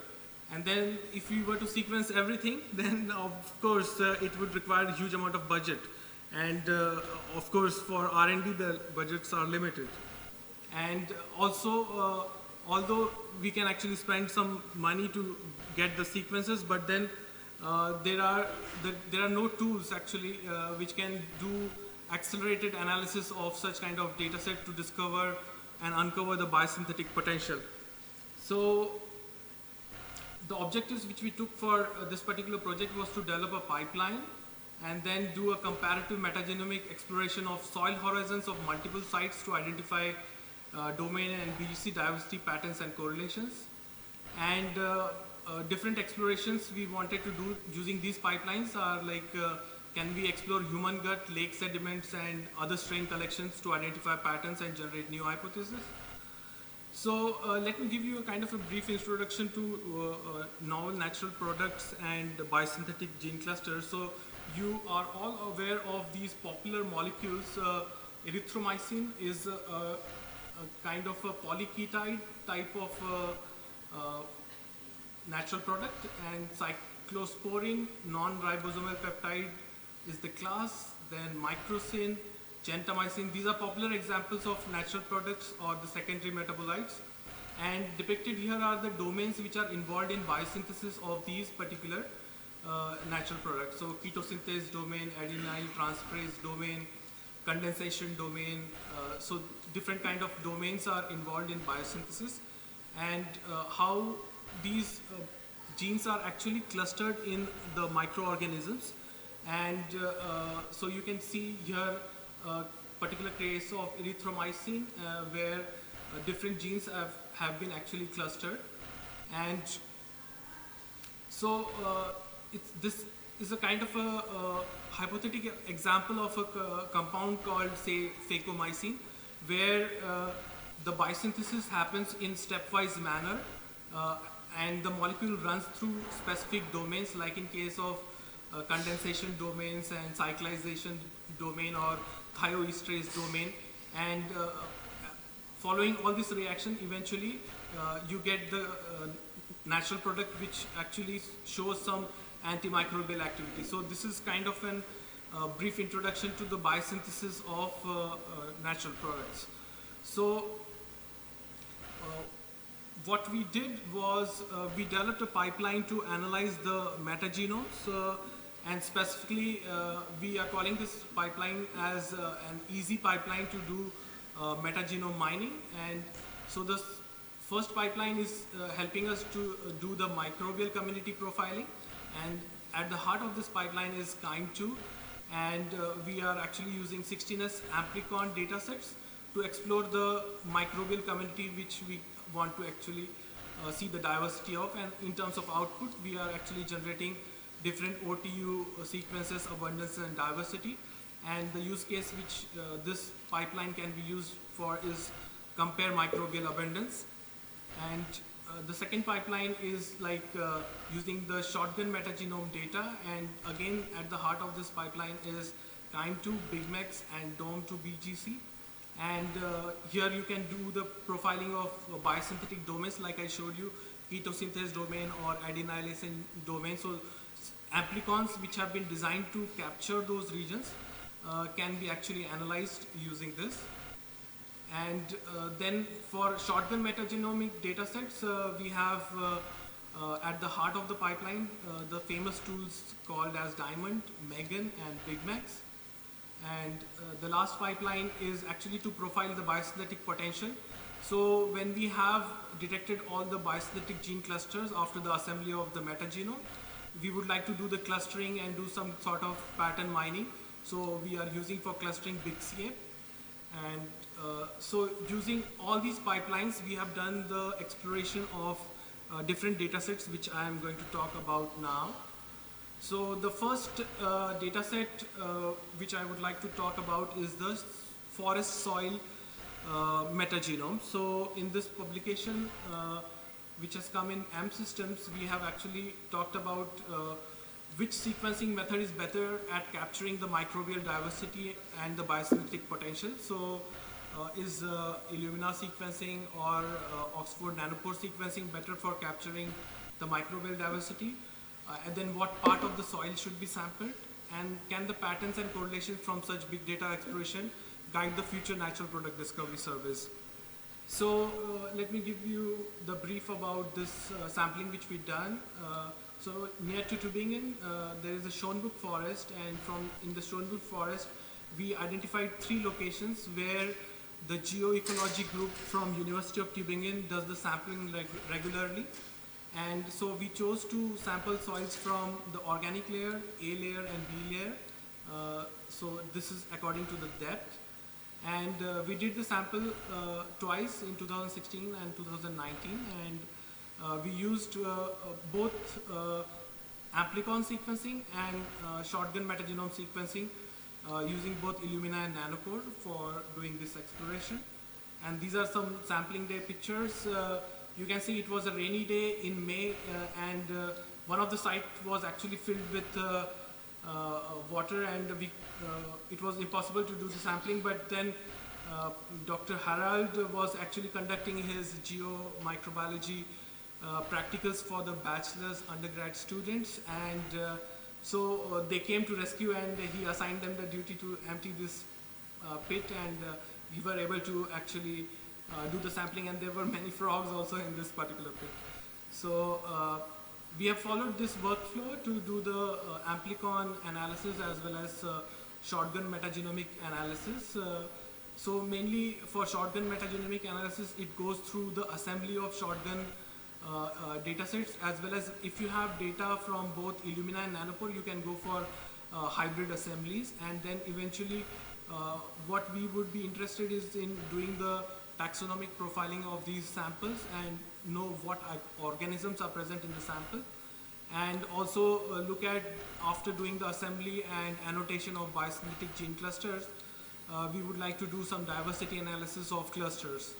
So these are some of the results which I would like to highlight, that the picture which we get from 16S amplicon analysis, which is a kind of a standard method to do microbial community profiling from the same soils.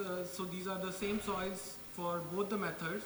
You see that the profile, microbial community profiles are really, really different. So in this case, you have planktomycetes as one of the major phyla in case of 16S, but if you go ahead for looking at the shotgun data set, you see that planktomycete is not the major phyla. So you should always take these results with a pinch of salt, and actually, according to me, my experience, you should actually rely more on the shotgun metagenome related patterns which you see. So subsequently, we did the rarefaction analysis for the amplicons, and you can see that for the domain of amplicons, like in case of 16S amplicons, you already see the saturation. But in case of the domains, you don't see the saturation. So what this means is the amount of sequencing which we have done for the domains is insufficient to capture the diversity which is present out there. So we should increase the depth of sequencing to capture the diversity. And when we compare, we did the overlap analysis using this upset plot. We identified that for 16S amplicons, you have like 42 amplicons which are conserved across all the soils. So that means the taxas which are responsible for these 42 reeds are actually conserved across all the soils. But then on the other hand, when you kind of do the comparison for the domains, you don't see that these domains are conserved across all the soils. So what you see is only the conservation between the pairs of soils.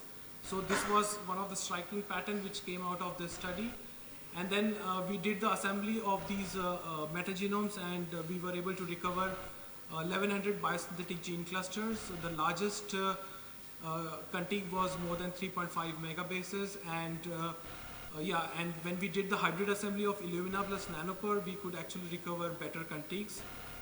And so we also subjected this contigs to a method which is artificial intelligence based method. The name of the tool is DeepBGC, and we did the predictions of biosynthetic gene clusters, and based on this machine learning approach, it is also possible to predict the kind of activity of these biosynthetic gene clusters if the particular encoded molecule will be kind of cytotoxic or antifungal.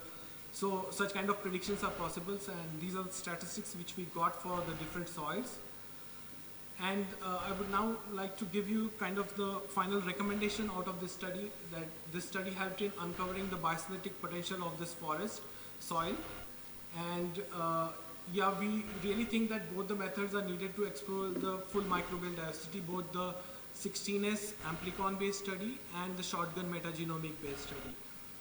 And based on our metagenome mining, we suggest that revisiting the historical strategy of sampling soils from far-flung places, like people used to actually go to Bahamas or to different tropical regions to do the sampling, but the amount of microbial diversity which we could capture from the soils which are in very close vicinity, the diversity is so high that even if you study that diversity, you are bound to capture a lot of novel molecules, and you really don't need to do the far-flung area sampling. And sampling of different soil horizons, like O layer and A layer, they actually encode different biosynthetic gene clusters. So not even sampling only the surface layer is important, but if you go deeper, you can actually capture better biosynthetic gene clusters. So let's dive into the second study, where we collaborated with a group in United States where they were actually interested in doing a similar kind of exploration for a particular lake, Lake Huron. And Professor Brian Murphy was standing here. He actually went to this lake and did the diving and collected the particular sediments, and then we generated a lot of 16S rRNA amplicon data from this study, and the main aim was to actually study how are the natural product classes distributed in Lake Huron sediments. So let me walk you through the amount of novel domains which we could capture. So apart from the 16S domains, we were able to also capture KS and A domain amplicons, and so you can see that amount of A domain amplicons which we could capture across these soil sediments is really high, and we had to do some split correction factor we had to do so that the numbers reduced, but still these numbers are so high. And when we actually did the annotation of these domains with respect to the known domains, it came out that more than 90% of these domains are actually novel and they have not been previously seen. So this is something interesting. And we did some kind of diversity analysis to study the variability of ketosynthesis domain abundance, and also we did similarly for A domains, and specifically I would like to highlight the specific molecules called side domains and sugamides and pyoverdines and colchicillins. So these are kind of the number of abundance of the reeds which are present across these sites in this particular lake. The kind of bigger the circle, the bigger is the amount of reeds captured from these sites for which are annotating to these biosynthetic classes. So we could actually capture this diversity. And what we saw was like when you see the number of collection of sites of a given A domain, so we saw that most of these domains are unique to the sites and they are actually not conserved across sites. So like you can see that the domains which are unique to one site is the highest, and as you increase the number of sites, this goes on decreasing. And likewise, we also studied the O domain diversity.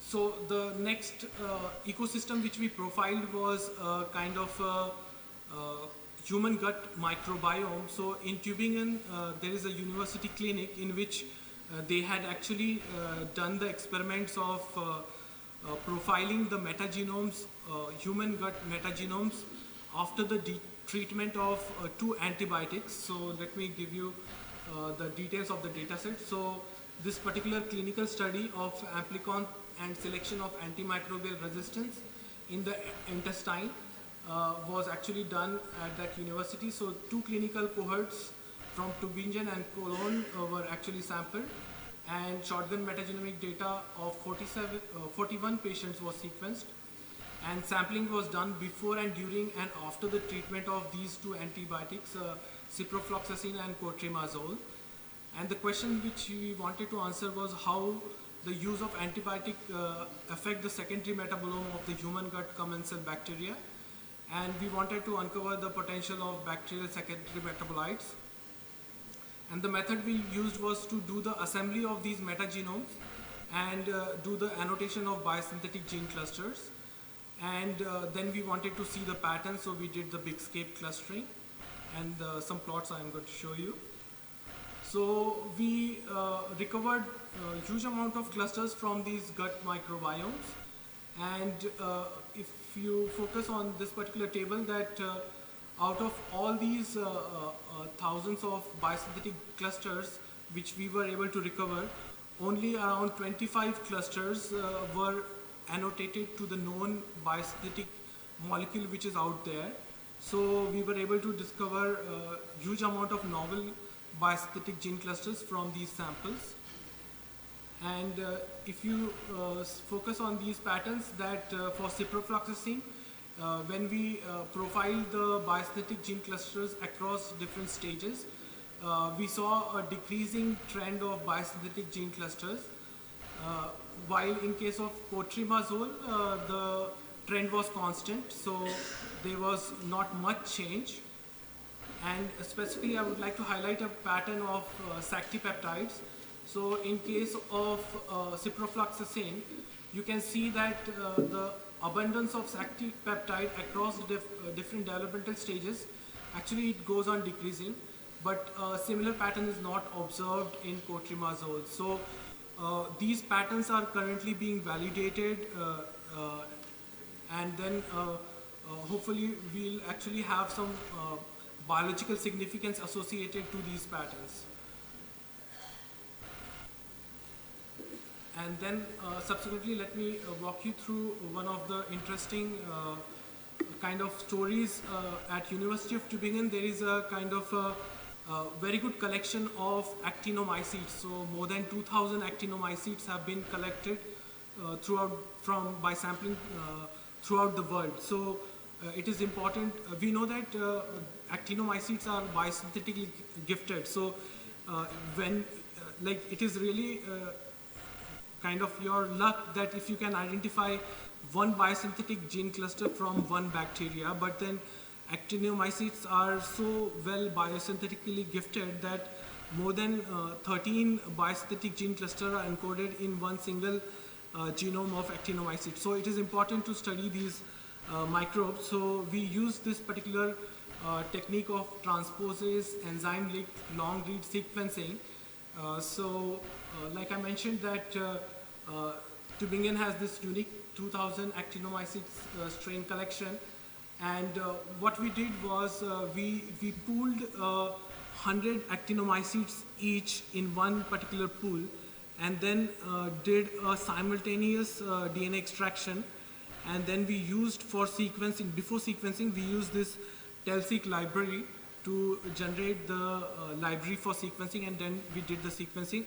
And subsequently, we got really good data for the 10 pools.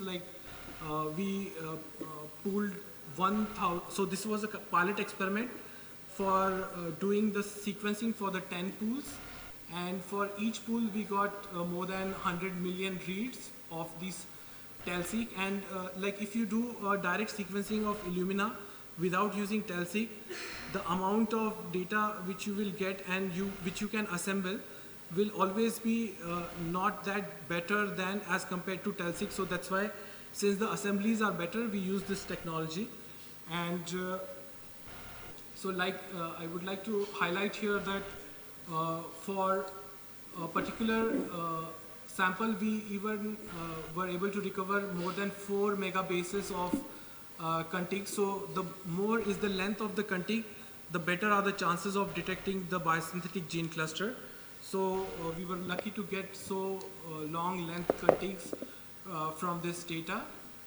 And when we did the annotation of the contigs, we were seeing huge amount of biosynthetic gene clusters being detected as compared to if you only use the Illumina data. And the quality of annotation of the domains was also very clean and better as compared to the Illumina data. So I would like to actually kind of give you an overall summary of the whole exploration which I showed you, that we were able to develop this data mining pipeline to explore the novel regions of natural product. And using this approach, it will be possible to map the natural product chemical space if you can generate metagenomic data sets from different soils, then of course, but then there is always the limitation of funds. So then this metagenomic big data exploration in diverse ecosystem revealed the biosynthetic potential. So when we were able to capture thousands of biosynthetic gene clusters, some of them might be actually encoding novel antibiotics. So we need to actually do the validation of these molecules in the wet lab. So subsequently, what is being done in Ziemert lab in Tübingen is we are trying to heterologously express some of these clusters in suitable host, and if we are able to successfully express them, then we can actually reach to the molecules which these clusters encode. And if we reach to the molecule, then of course we will be able to comment on what activity these molecules show. And we will be really lucky if some of these molecules turn out to be antibiotics. So, and yeah, of course, we would recommend that there is need for wider and extensive sampling to capture better diversity. And biosynthetic diversity and potential-driven new hypotheses can be further tested using these techniques. And actually, I would now leave you with kind of some outstanding questions which I was able to think, as well as which community as a whole is actually trying to solve. So can one rationally choose the best natural ecosystem to survey metagenomes to discover novel antibiotic or the natural product? So the idea is suppose if you want to discover a particular class of antibiotic, can you have a rationale that, okay, you go to such and such longitude and latitude location on the earth, and you will be able to, there are high chances that you might actually recover such kind of clusters. So can such rationale be developed? And this question has been formulated has the world profiled enough metagenomes for natural product discovery, or serendipity is the best bet yet? So we know the answer to this question, that all the discoveries with respect to sampling are actually serendipitous discoveries. And unless and until we capture maybe out of 1 trillion microbial species, at least say 20 or 30% of that, all the discoveries, according to me, will be serendipitous discoveries. And Professor Jansen from University of California has also given a thought and has actually formulated some outstanding questions like, at what rate are the biosynthetic gene clusters created and lost? So when you have huge amount of data of metagenomes, you can probably answer such kind of questions. And how often do the new chemical scaffolds evolve? So again, the answers to this question lies in the big data. So with this, I have come to the end of my talk, and I would like to acknowledge the groups at Tübingen as well as at the institute where I am currently. We are actually having a very good computational facility which has been supported by Ministry of Science and Technology. This is a national Param supercomputing facility, and it has kind of 850 teraflop of computational capacity, and the universities and institutes which are in the Chandigarh and Mohali regions are actually using it. And if any one of you would like to actually use this facility, you can get in touch with us. The CDAC has actually given a scheme where they are giving 1 lakh rupees worth of computation free to a professor, and 50,000 rupees worth of computation free to a PhD student, and likewise for bachelor's and master's students. So if in your research, if you happen to use supercomputing, then we can actually help you to run your jobs on our cluster. So with this, I would like to thank you for your attention, and we'll be happy to take up your questions. Thank you.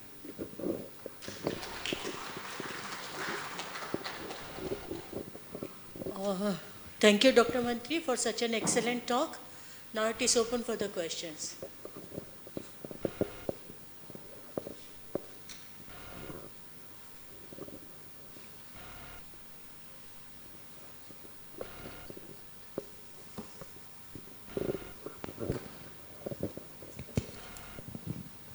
Hello.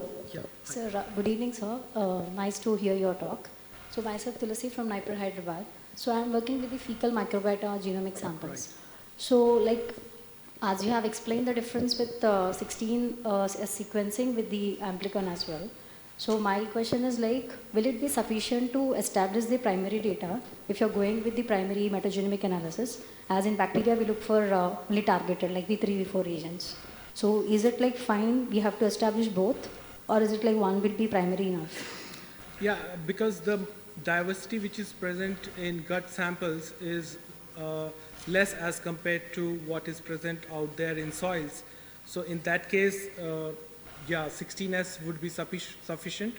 And but if your goal is not to just study the diversity, but to also check which biomolecules are found by the microorganisms which are present in the gut, then of course 16S won't be sufficient. So you will have to actually go for shotgun sequencing. And the patterns which you will see would be slightly different in case of gut microbiome. But in case of soil, like I showed, that the patterns of taxonomic diversity are completely different, and you should rely more on shotgun data rather than 16S data. Yes, sir. Only to understand the taxonomic profile or species abundance, this will be fine, I think. Yeah, for gut, I think it will be fine. Yes. Thank you, sir.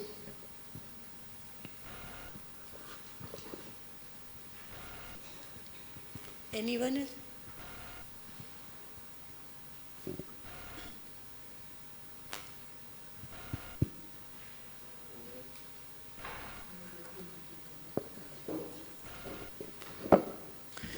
Dr. Mantri, this is a great opportunity that you people have got experience in genomics and other related data, and we are mostly into modeling. Yeah.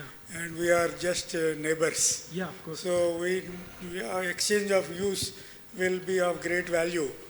Many of the NIPER students, if you don't know, you better visit Nabi. Nabi is just few meters away from our place, and they have got excellent research opportunity in terms of food and nutrition. So we are working on many projects. Right now, many of you may know that we are working in collaboration with National Institute of Nutrition in Hyderabad.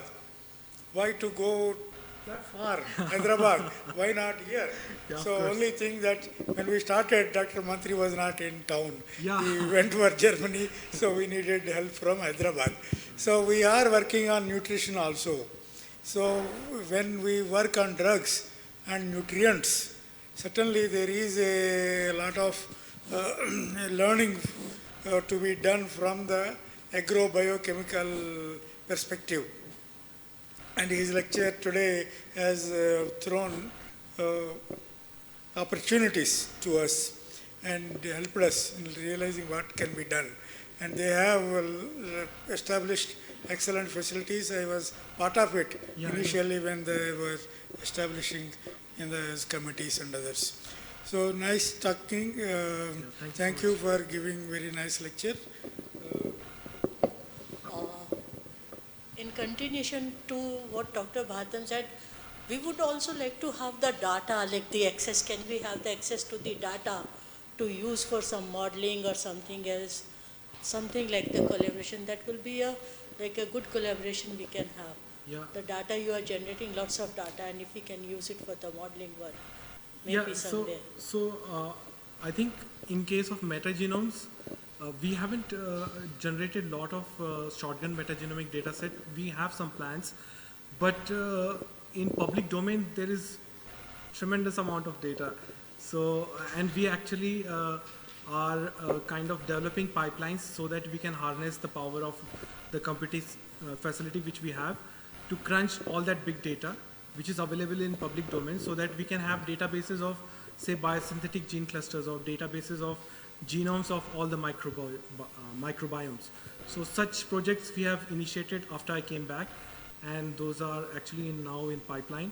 But in terms of computation also we are rich, and in terms of storage space also we are rich. So for the cluster which we have around 1 petabyte of storage, that is 1,000 terabytes. So if you have any big data which you want to crunch, we can actually house that big data, and then you can write your programs to crunch that data. Yeah. Thank you. Yes, we come to the end of this session because one of the speakers could not make it to this dais. He became busy with something else. So now we have got time and sufficient time to discuss about the topic of concern. This is pharmacoinformatics. We are going to have a session. Okay, please.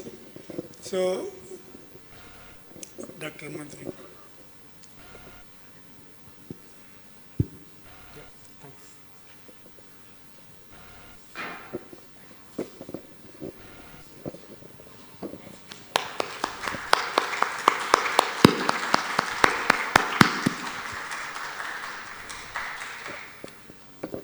We have got sufficient time now. The topic of concern is informatics. Informatics science is growing extensively, and the pharmaceutical sciences is also growing extensively, especially after this COVID impact.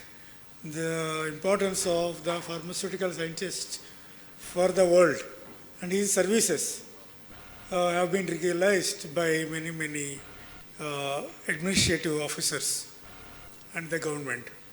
So as a result, there is a recognition, and we need to be able to make best use of this situation and contribute positively for the growth of both the fields.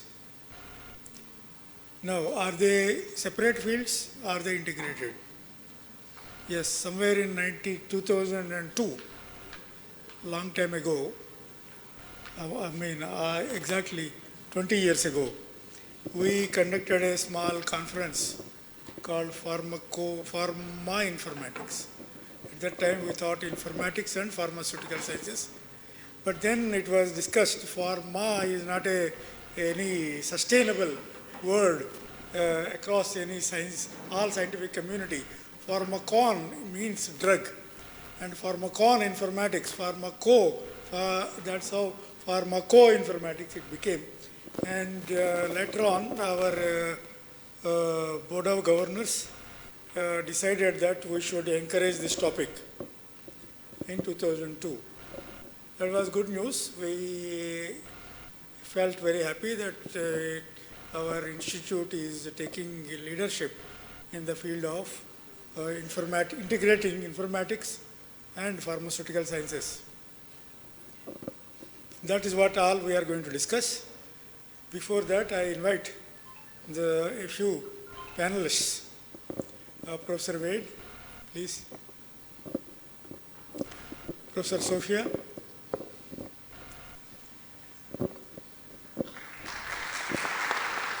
We are very lucky to have Professor Ravichandran ji here, sir, as a panelist. Professor Garg. Dr. Balwinder Singh. He was busy and he said he has to leave. Dr. Mantri.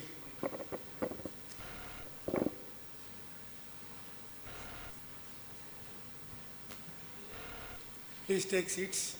Please. I will be coordinating, so I will be moving around. I will not take. Please take seats.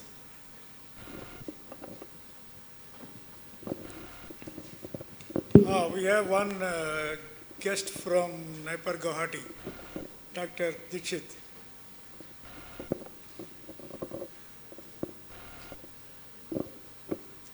So I am telling that what happened 20 years ago in our institute. Our director asked, what can we do? We said, sir, maybe we can conduct a certificate course. Please give us some money, some 50,000. He said, no, I will not allow certificate course. Then we asked, sir, we can do some diploma course. He said, no, PG diploma and all this, there is no value for such. We asked 15 lakhs for that. He said, no, I will not allow all that.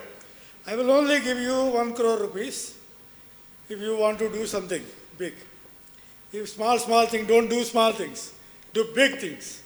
So certificate course, not to start a PG course, pharmaceutical sciences, masters in pharmaceutical informatics. If you can do, you do it. Otherwise, I will use this money for something else. So that was a big challenge. We took that challenge and we started this department called Pharmaco-Informatics. So slowly we were trying to understand what is this topic, how we can use. We started with molecular modeling. Molecular modeling using quantum chemistry, then slightly bigger molecules of quantum chemistry, complete drug molecules. Like that we started slowly, and then we expanded in all directions of computer-aided drug design, that is virtual screening, pharmacophore mapping, molecular docking, and all the technologies that were emerging at that time. At that time they were emerging, even today I am sure they are still emerging. They have taken a big shape, no doubt. It has taken a significant improvements have been made. But as far as data curation and the value that we want to attach to the data perspective and analysis, India is yet to learn the highest standards which are being adopted across the world. So that is the background in which we would like to start discussion. Our head of the Department of Pharmacoinformatics is here, Professor Prabha Garg. Please say a few things about the current status of the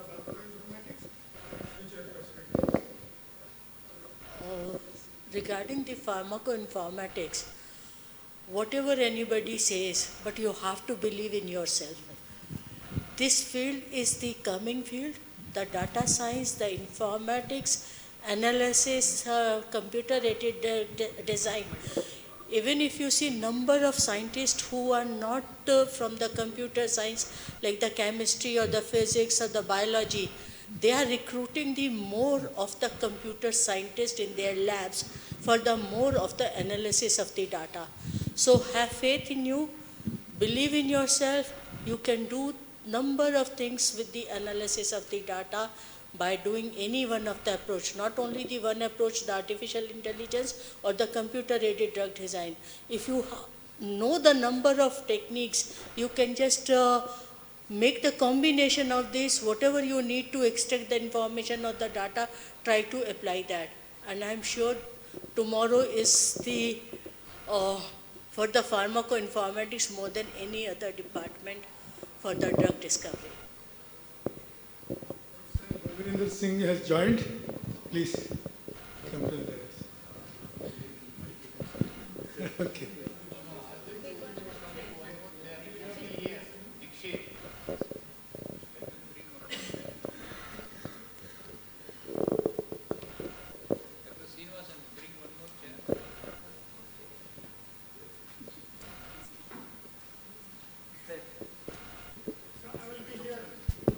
Dr. Dikshit.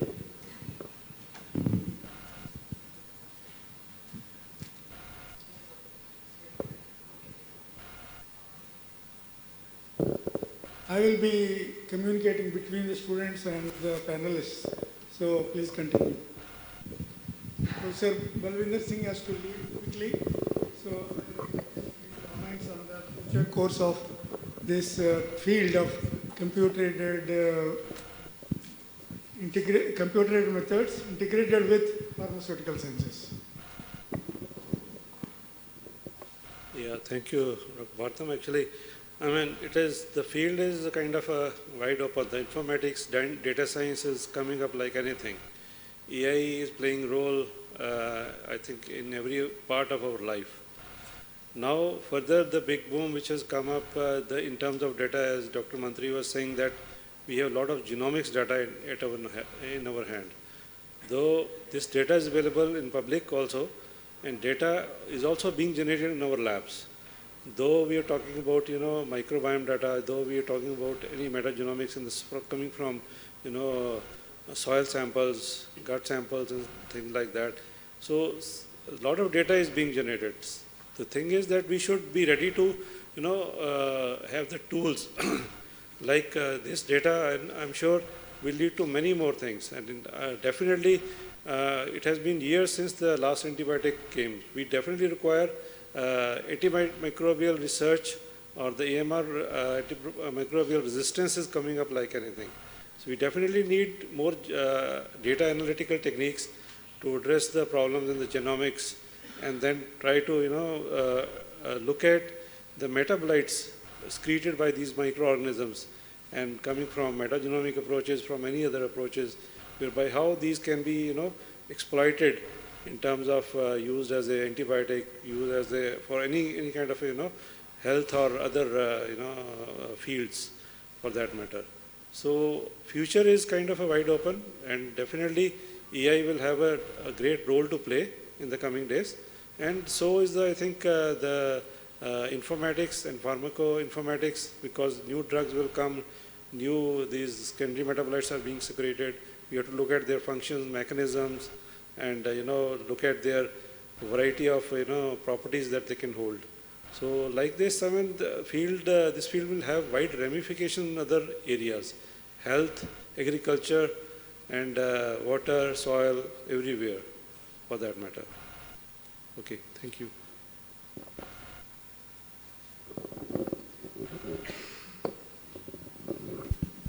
Professor Sobhia is an expert in bioinformatics. She has been teaching to the students for the past many years.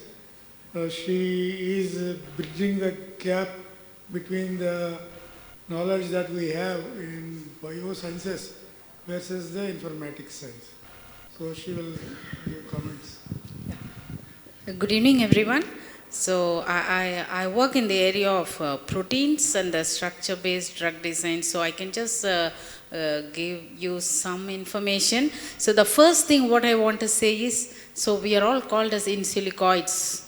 So many the work what we do, so they are all virtual molecules. We call them as hits. So but that has to be translated. So we face a lot of challenges in that domain. So we finish it. So we all have more than 100 publications. We get novel ideas, some innovative thoughts, and we just publish them and finish it. But there are challenges where we are not able to take the molecules further. So that is one problem. So as students, I will tell so we have to be aware that whatever we do, we have to do it carefully and with the presence of mind and what we are doing. Otherwise, it will go like GIGO input and GIGO output. So if you give, so whatever we are doing, so it is we who control it. But on the other side, there are a lot of scope in this area, and it has been again and again proved. So we couldn't have actually many speakers in this session. So, what I want to say is there are many challenges, we can solve it. And pharmacoinformatics, one of the areas is finding out molecule, and we should contribute. We have all the facilities, we have minds, we have brains with us, and I expect, including me, that something we should do, and we should get some molecule to some extent, being from pharmacoinformatics from National Institute of Pharmaceutical Education and Research, Mohali. So that we can do. I have great hope that we can do. So whatever, so I want to encourage all the students, whatever limited infrastructure, whatever challenges we have, but still we can do. So sometimes we have to fight, sometimes we have to shout, we have chilana hai to get our things, but we can do. There is a lot of scope. Recently, somebody was asking the question on AlphaFold. Yes, artificial intelligence, molecular dynamics, but whatever you do, please don't forget the basic things. If we miss the problem, why we are working on it, so we may lose many things. So I want to encourage all of us who are working in this area that we can contribute something if we do with all our heart and what we are doing, knowing, and if we do it. So I'll just give it to the next. Yes, Professor Ravichandran, he is a leader and he is guiding an institute where pharmacoinformatics has been given sufficient importance, and he has been guiding many leaders already. So I wish to listen from his. Thank you, Professor Bharatam. Basically, I am thankful to all the speakers of the evening session. The pharmacoinformatics, it is a big area. So, how it is organized manner in the application, that's a very important component in the, like it is equivalent to big data, how it is important for that. Several other professions, the big data role on this. So what I have here that in the pharmaceutical, in the sense, in the pharmaceutical, formulation is a very important component for which how this the data on excipients, the choosing of the data on excipients are the very important role for that bioavailability, bioequivalence. This is one of the very important area while we have several off-patented drugs are currently it is there as a challenge. There is no much takers on this. How the pharmacoinformatics data can be useful, software can be useful for that, identifying equivalence, in mainly focusing on that excipients, selection of the excipients. So this is one of the aspect. Number two, what I can suggest, so in the proteomics, what the Professor Balwinder Singh, he was saying genomics. The colleague also, he presented that on genomics. Mainly in the proteomics component, it is a schematic role in the all aspect of expression. So what the proteomics expression, any change on that, the mutation, epigenetic modification, genomic changes, it comes to that end with the proteomics expression, modification in the proteomics function, protein function, whether it is a upregulation or downregulation of the proteins. These are the very important component. How this the data can influence with that the different kind of finalization on mainly biomarker in the diagnostic, either it is a diagnostic or in the specific part of that for identifying multiple protein for that the new pharmacophore identification. By this way, there is no problem with only one protein.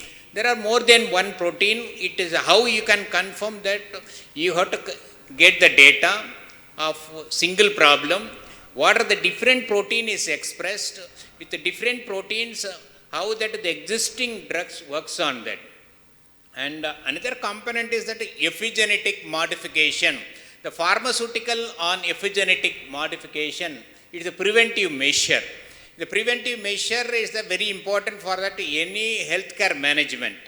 The preventive measure, how you can have, if you develop the data on that, you produce the data for this purpose, it creates the evidence on that, how these the pharmaceutical, any existing molecule or the new molecule, how it works on the system, epigenetic modification and prevention aspect. So these are the basic component. It includes that. I don't want to repeat whatever he presented. It is a wonderful data on that, the genomic component.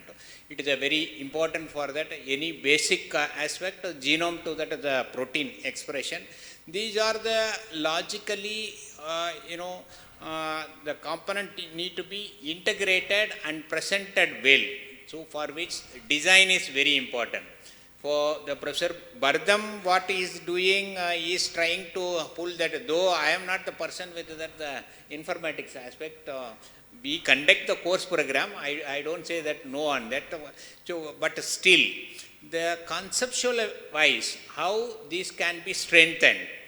So we conduct a couple of the projects also in the rare disease. The rare disease, you all know that the problem of,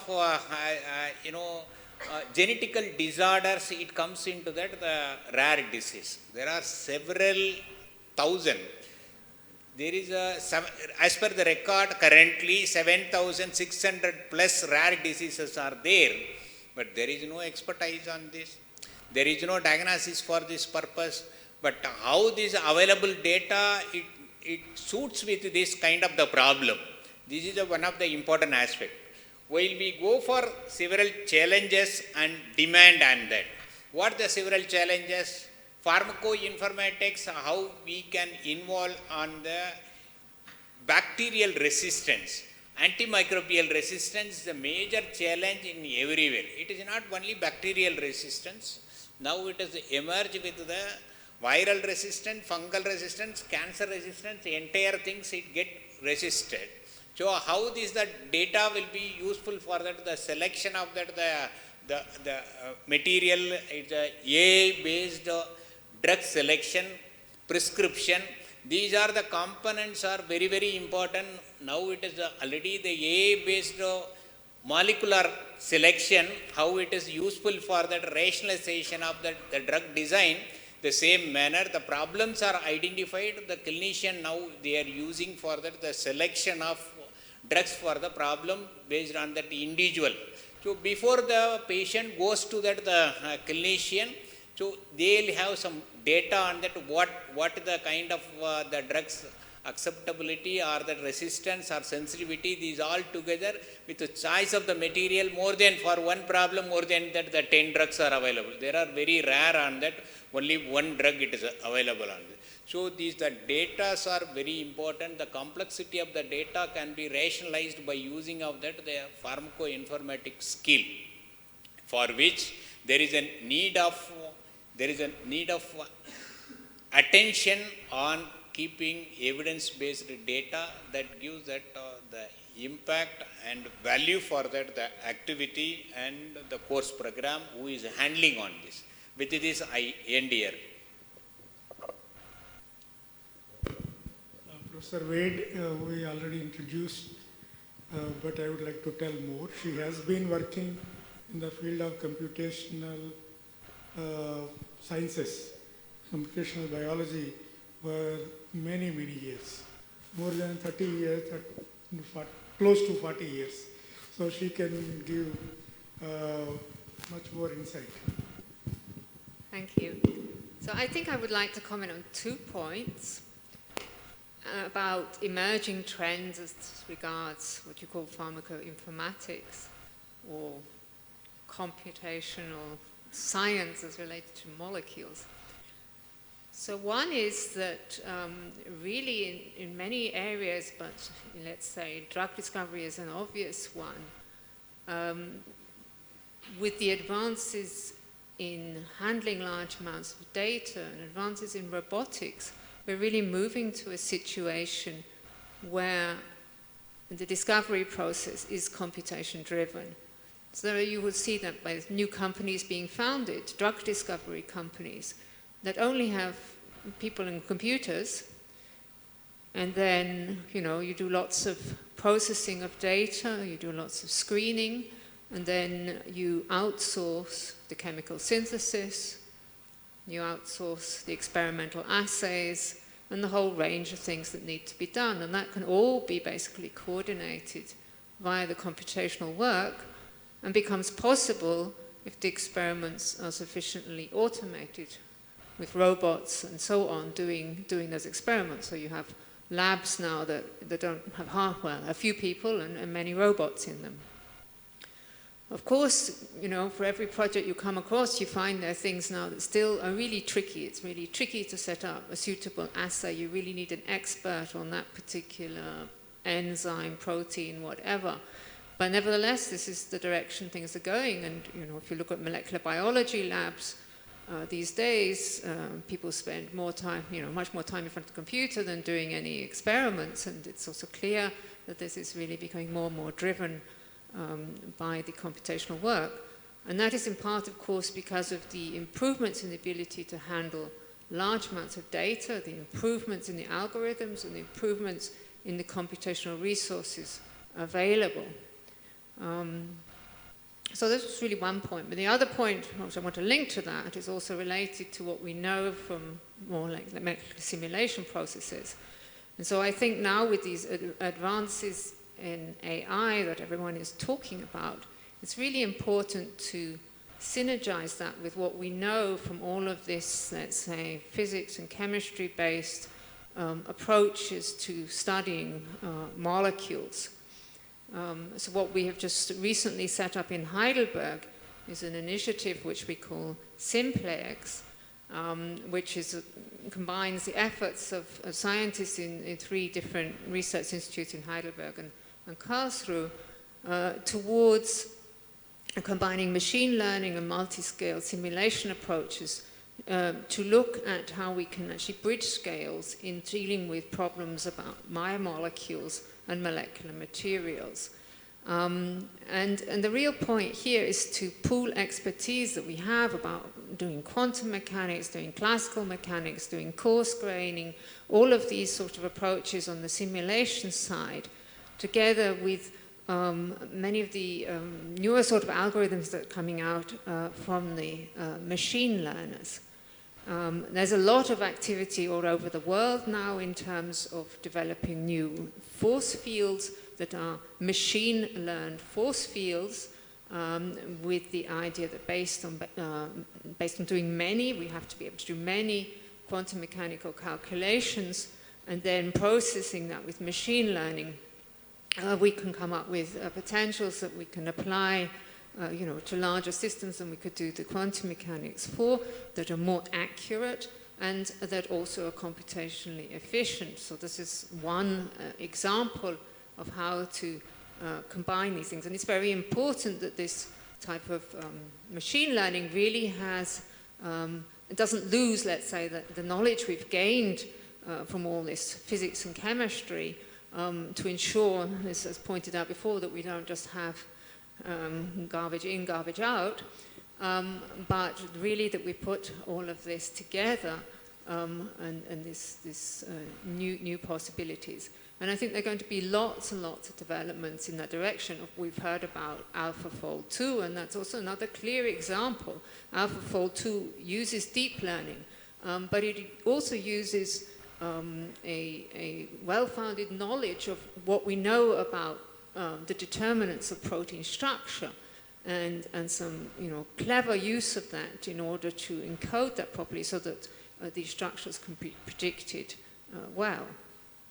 I think these are the 2 points I wanted to make. One is computation's really going to become, the way, basically the way we will do science. And on the other hand, we have this opportunity now with the ability or the possibilities on the hardware, software, and algorithm side to really combine the possibilities of machine learning and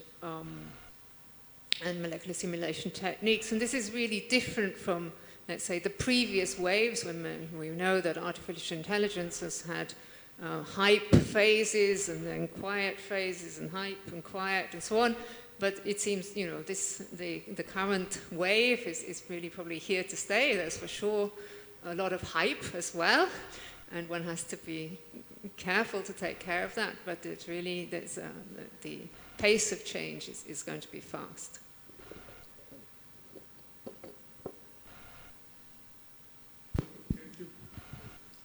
Dr. Srikant Mantri, you have seen him already. You have listened to his lecture, scientific lecture. I would like to tell that he is young and energetic, and he will be, and Dr. Vaibhav Dikshit, they will be contributing to this field coming 25 to 30 years. So you have seen some of the old people like me, and young people like you are seeing. So we have a very good combination here. So we want to listen from the youngsters. Yeah.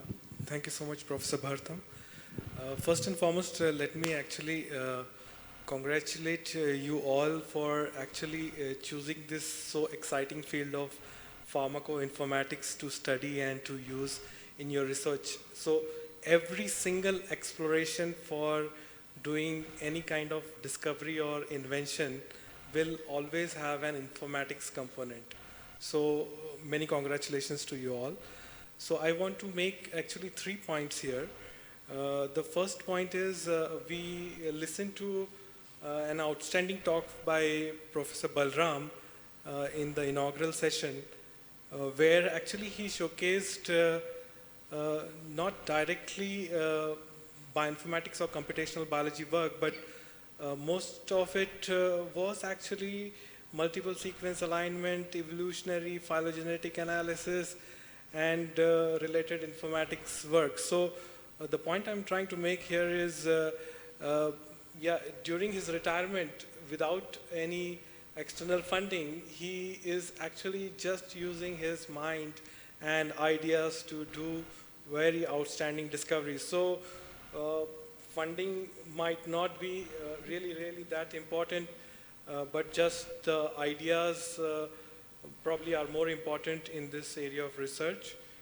And then second point is related to the big databases which have been recently made available through groups at EMBL or at Facebook. Like EMBL has produced the AlphaFold 2 database which houses currently all the proteins in UniProt, the structures of which have been predicted by AlphaFold 2. So nearly 200 million such structures are available. And recently, just a few days back, Facebook also announced that they have predicted structures of more than 600 million protein sequences, some of which are actually got from the metagenomic samples. So already there was so much opportunity with respect to drug designing when we just had PDB. Now imagine the opportunity has actually almost increased by maybe threefold of magnitude. So yeah, I think we all are lucky to use all that data. And then the third point which I'd like to make, which I was actually also making during my interaction with all the people who have presented their posters, like whenever we are using any particular software or an algorithm, like it's okay if you consider it as a black box and just input some data and use the predictions from that black box. But imagine the opportunity, the fold of opportunity that will increase if you actually understand the algorithm and it's actually not in black box. So you can tinker with those algorithms and maybe you can improve the predictions. Like I would like to give an example of a particular tool which was developed in University of Tübingen called Diamond. So we have been popularly using this tool of BLAST to do all the sequence similarity search in the databases. And what Diamond does is the same thing, but it is nearly 30,000 times faster than BLAST. So if you can really work on algorithms, you can really make significant contribution to the field. So these are my 3 points, and all the best. Thanks a lot.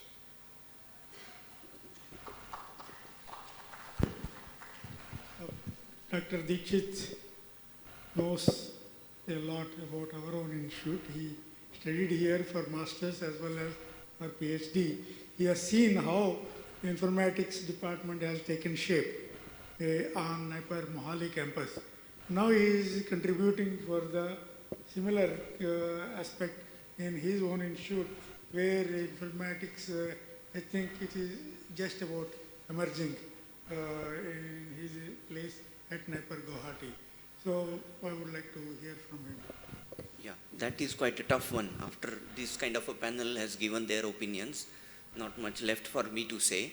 But Professor Bhartam is known to give his students the most difficult task, so I'm not surprised.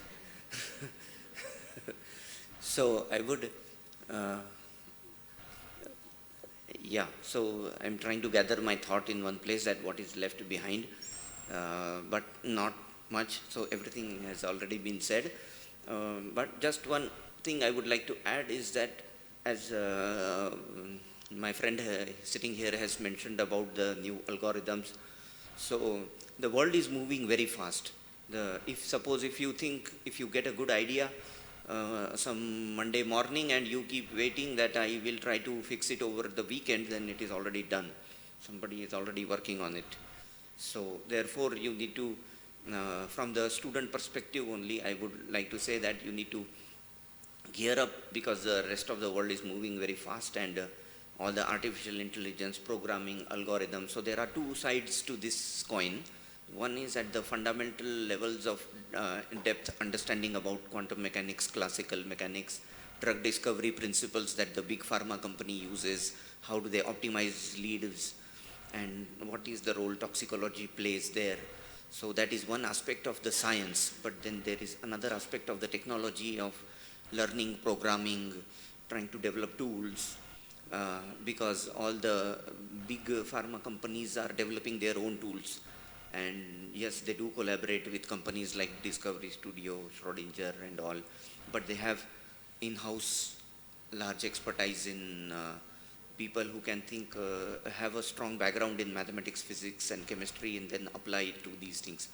So during your coursework and the time that you spend here, if you could identify one or two areas in which you are interested and take a deeper dive into the fundamentals while you try to develop some software or tools on your own using any.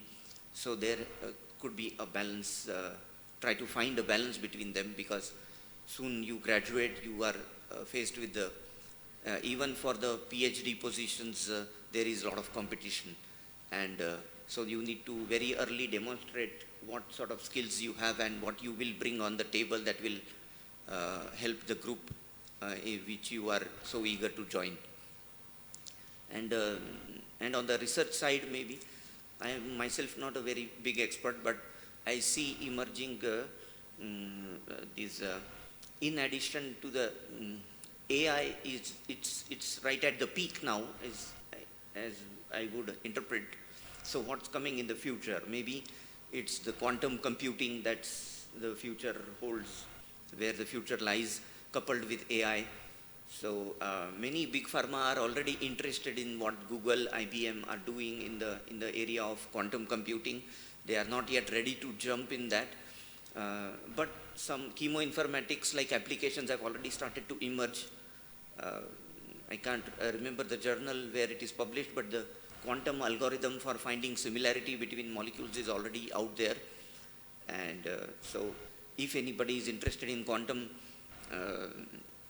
like quantum chemical calculations, you could take a next leap and try to understand how quantum computers are working, and eventually they will come here in the next couple of decades or so, maybe early, who knows. And eventually they will find niche applications in the area of drug design as well.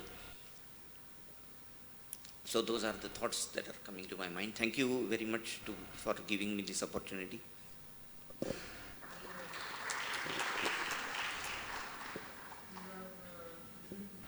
Round of opinion. We have many more rounds coming up. But before we take up further, and before I jump into another topic, which is interesting to all of us, I want to listen from the students. You would like to say something? You would like to add? You want to ask a few questions to the experts who are available with you today? It's not easy to get such a illustrious gathering. Raising hand? No? Yes. Jaydeep. I want to ask the question that basically with the availability of AlphaFold 2 database and other such AI-based databases, so the amount of data has increased a lot, but how do we catch up with the huge amount of data? Because we seem to be working at a very low pace, and it will take around, I think, more than 30 years or something to at least get to completion of half of the data. So how can we speed up our work? Yeah, I don't know if you have focused the question to me. So, but let me share my thoughts. So, yeah, you're right that considering the magnitude of data which is now available to crunch, it's going to be a challenge. But like very few groups will be actually tackling problem at very generalized scale. Most of the groups will be actually working on a focused problem, a focused protein. So the search space will obviously be reduced if your question which you are trying to answer is a focused one.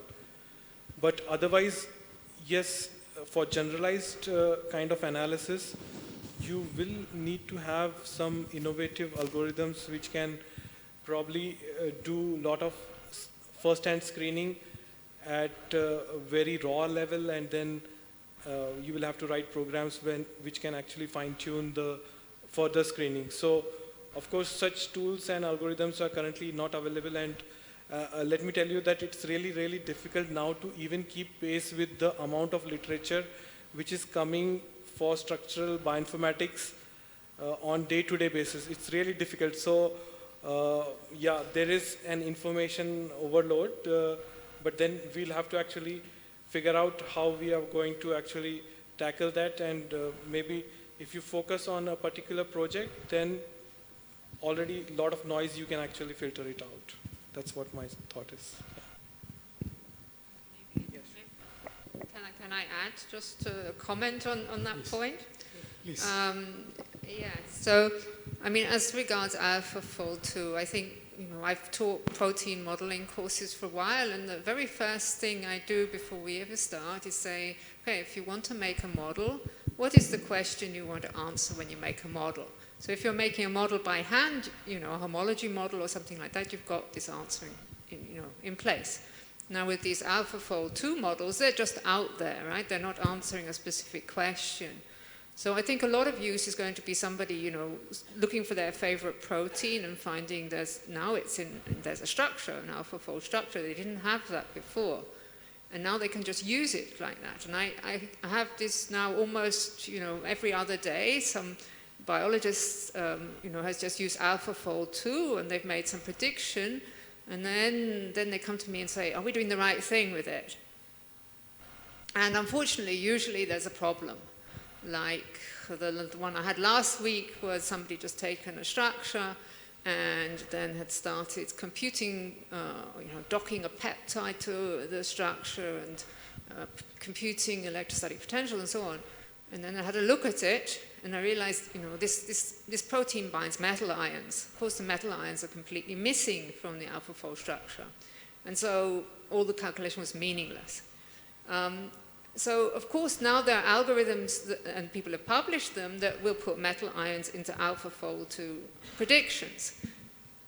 You have to check how well they do it, but there's going to be a whole lot of iterations that still go on before you can, as it were, take these AlphaFold 2 structures at face value. So I think one of the real problems that we have when we've got this huge amount of data is actually really properly evaluating its quality and its suitability for answering the scientific questions. Of course, when you have an AlphaFold prediction, you have a color scale, which is a score, but this doesn't tell you everything about that you need to know in order to know whether it's of the right quality for answering your questions. So I think this is a real challenge when we get huge amounts of data, and it's not just in the protein structure prediction field, it's in many others where we're getting these big databases, which are all great, they're all advances, major advances, but they have to be used carefully and appropriately.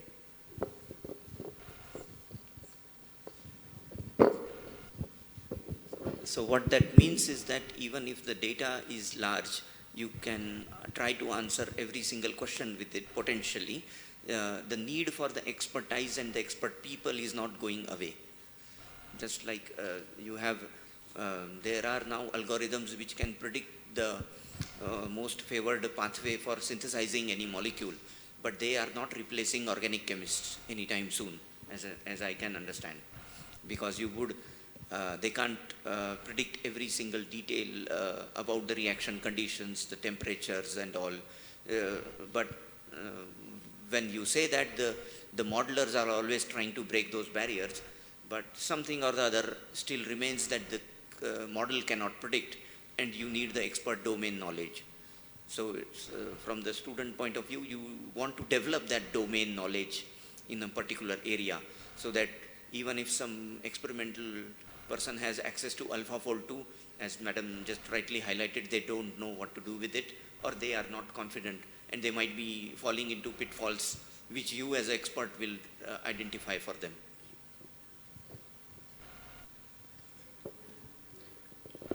First of all, I would like to thank our experts for the opinions. I have one question. Nowadays we are living in such a stage where computational studies as well as the experimental, they are going hand in hand, shoulder to shoulder. Means computational results are being now believed by the people. People believe on the computational results, though they are having the support through the experimental evidences. Now coming to the biological system. Like for example, if we have to get a molecule in the drug molecule in the market, so for that we have to go through the several trials, clinical trials we have to go. Preliminary studies, then we go for clinical trials, and then only it is accepted for the marketing. Now can we try something through computational studies so that that time can be shortened, such that like we had COVID crisis, just few years ago, even it is going on now only. So can we try something so that we can bring the drug molecules quicker as compared to that which are already being accepted? So can we do by using the computational studies?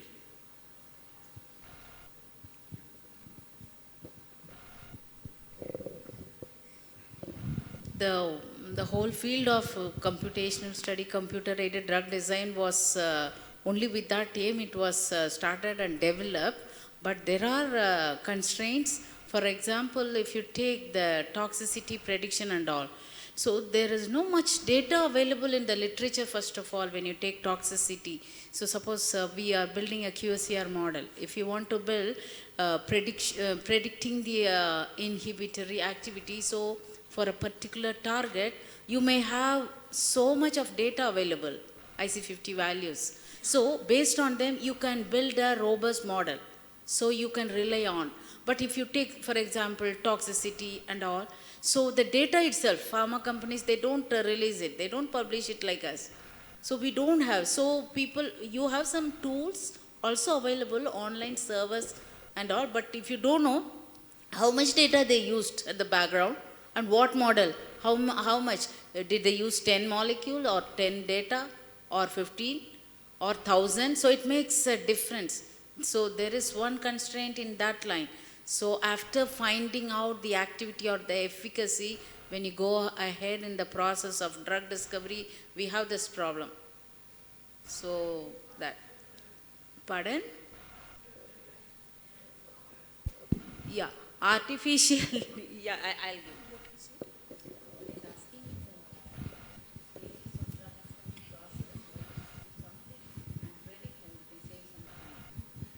Can we use artificial intelligence? You are using the artificial intelligence in the practical drug discovery field, starting from the identification of the hit, whether you use any one of the algorithm for the computational. It's not always that you are writing or you are developing a AI model. The softwares which you are using, the methods you are using for the analysis of the data, most of the things they are using the machine learning or the AI. Whenever you are doing this large data analysis, for example, bringing any drug to the market, when you are doing the virtual screening or something like that, the algorithms you are using, they are based on somewhere on the AI. So that is speeding up your process of identifying a new scaffold or maybe new hit, whatever the term you want to use, or a drug molecule.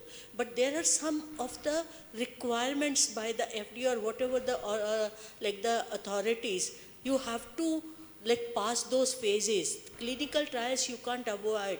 Like whatever you do with the AI or the computational studies, you cannot avoid the clinical trial phase 1, phase 2, phase 3. That is basically on the objects or the subjects you have to perform, and that takes the time. So the initial phase you can reduce, but some of the phases you cannot reduce everywhere. Like in the clinical trials also, it is being assumed even after the market, like the drug is released in the market, still it is withdrawn because of some of the problems it is having, this ADR and the other things. So whatever the computational methods you are using, somewhere at the back you are using the AI, and which is reducing your time for bringing the molecules to the market. If at all any new molecule is coming up, or the modification of the molecule is coming up, the mechanism of the actions are being identified. Normally the people are, what they are trying, they are just saying that something is happening with the molecule. But how it is happening, sometimes only the computational scientists are giving the information. This is the probable method by which this mechanism is happening. So it is the other way around. Not the biologist or the chemist they are telling sometimes, it is the computational scientists who are telling that, look, this is the interaction we are finding, this is the type of the data we are finding, this may be happening in the simulation, like with the simulation of the data. So everything cannot be reduced, like you cannot bring the molecule in the 2 days or the 3 days or the 1 year. Some of the things has to go by its approval, whatever the way we have to identify. So in order to avoid that, means like this gap between the practical and the computational studies, so can we try something, like for example, if there is only a drug which is available in the market, and can we try the reports which are reported, for example, some reports are there through clinical trial 1, 2 and 3, can we repeat those results through our computational studies? And when we repeat those results through computational studies, so that people can start trust the computational studies, and maybe somewhere someday people start trusting the studies through computational. No, for the clinical trials also, before it goes for the clinical trials, some computational modelings are being done, whether it will work or it will not work on the human models also. I think there is some gap. Means the gap is through the trust. Gap is at number of places, otherwise we can get in the 2 or 3 days. Gap is at every stage. You have the number of structures, otherwise we can have the molecules in the market. Yeah. Yes. Now, before this topic, trust. Trust is very important. That's what Abid is trying to bring out. So here, before we go for one more round, small one maybe, I want to bring out a few things like what happened in 1985. See, many banks closed. They closed for 2 days. They went on strike onto the roads, telling that banks are trying to introduce computers. We want to resist this. We will not allow computers to enter into banks. This will spoil the culture of the banks. And so they went on strike for 2 days. Today, can you think of any bank working without computers? This is what is called proliferation. Proliferation of the information technology is happening in every corner, in every topic. So within our topic of pharmaceutical sciences, what are all those topics where information technology has entered and trying to do something? What are the other topics where information technology has not entered yet? Where all pharmacy experts are there. Now, proliferation of information technology, computational methods will certainly happen. Are there any fields that are left in pharmaceutical, within the domain of pharmaceuticals, where information technology not penetrated? Any of you would like to say something on that? Is there any more opportunity still pending there? Of course, penetration is one thing and deeply contributing is another. That has not yet happened. It is going to grow. It will continue to grow. It will certainly take over one day, just like information technology has taken over our entire banking system today. Pharmaceutical sciences will be taken over one day. You are now in between. That is where the word trust is coming into picture. Do we trust at this word, at this moment? There is some lack of trust, no doubt. That is what needs to be built. It will be built without any doubt. But what is that still pending? Any of you know, or any of you would like to comment on that? I just would like to add, just to answer, there is gap. There is gap, there are challenges, there are problems, but I like one thing in the whole, this field of pharmacoinformatics, it makes you to think. There's so much to think. The field itself is known as rational drug design. So the many things, why you are doing this, it makes you to think. So if you think, we can surely bring out something useful. So which is not given to many other students from many other fields. So whatever I have to put it and note the values. I'll keep on doing it. But in pharmacoinformatics, you take any structures. My professor used to tell us, every day morning you get up and look at your structure. So we used to laugh, what is he telling? Who will get up and see the structure? So if you simply look at your structure, visualize, you will get something. So it makes you to think. So if you are in this line, really you are one of the privileged. So we can think rationally, we can do something and we can come out. And there are gaps, always there will be a gap. So that has to be filled up with many other factors. Anyone? Yeah, the question is related to proliferation of information and computational methods into the deeper roots of pharmaceutical sciences. Yeah. So I would like to actually highlight one genome-related publication which came in Proceedings of National Academy of Sciences, PNS. So where they actually developed a model that could take in the input of any genome sequence of any human and then actually predict the face of that particular human. So like it is really a fantastic kind of research, and to specifically like the genome engineering technologies which are now available, the CRISPR-Cas method. So like using the ligand-based docking method, we are trying to solve, we are trying to find a cure to a particular disease, but then imagine directly eliminating that disease from the humanity by maybe editing the gene which is responsible for that disease. So these are kind of very exciting areas, and maybe to specifically answer the question with respect to clinical trials, like maybe the question which you are asking is really, the answer to it really lies in maybe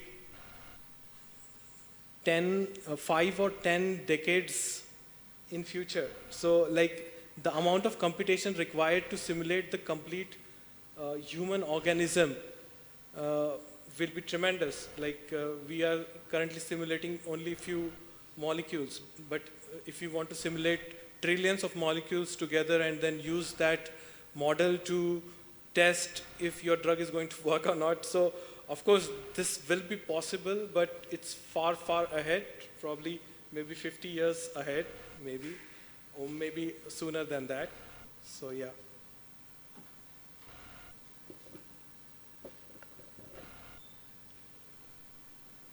The base of the pharmaceutical sciences, how it could be value addition, the pharmacoinformatics. There is a need of evidence. The evidence on collaboration with the dry lab to computational data to that the wet lab. By the way, if you develop that the in silico to in vitro, in vivo, these all the component, it is justified with the data. The preliminary design is that it takes importance.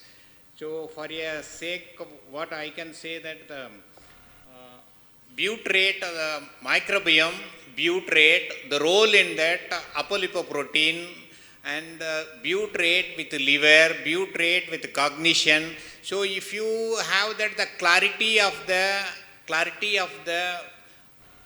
protein identified, how this is the genome are not very simple component. The butyrate, it is connected with the genome, and how it is connected with the several functions.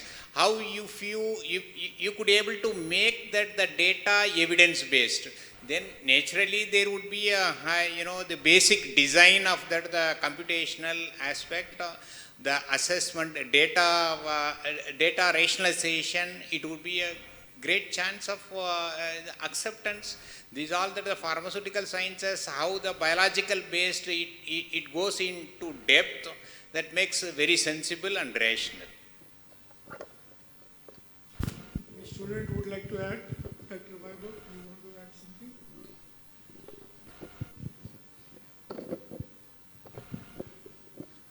So what sir was trying to address when he mentioned cognition is that you guys know the Watson-Crick model of DNA.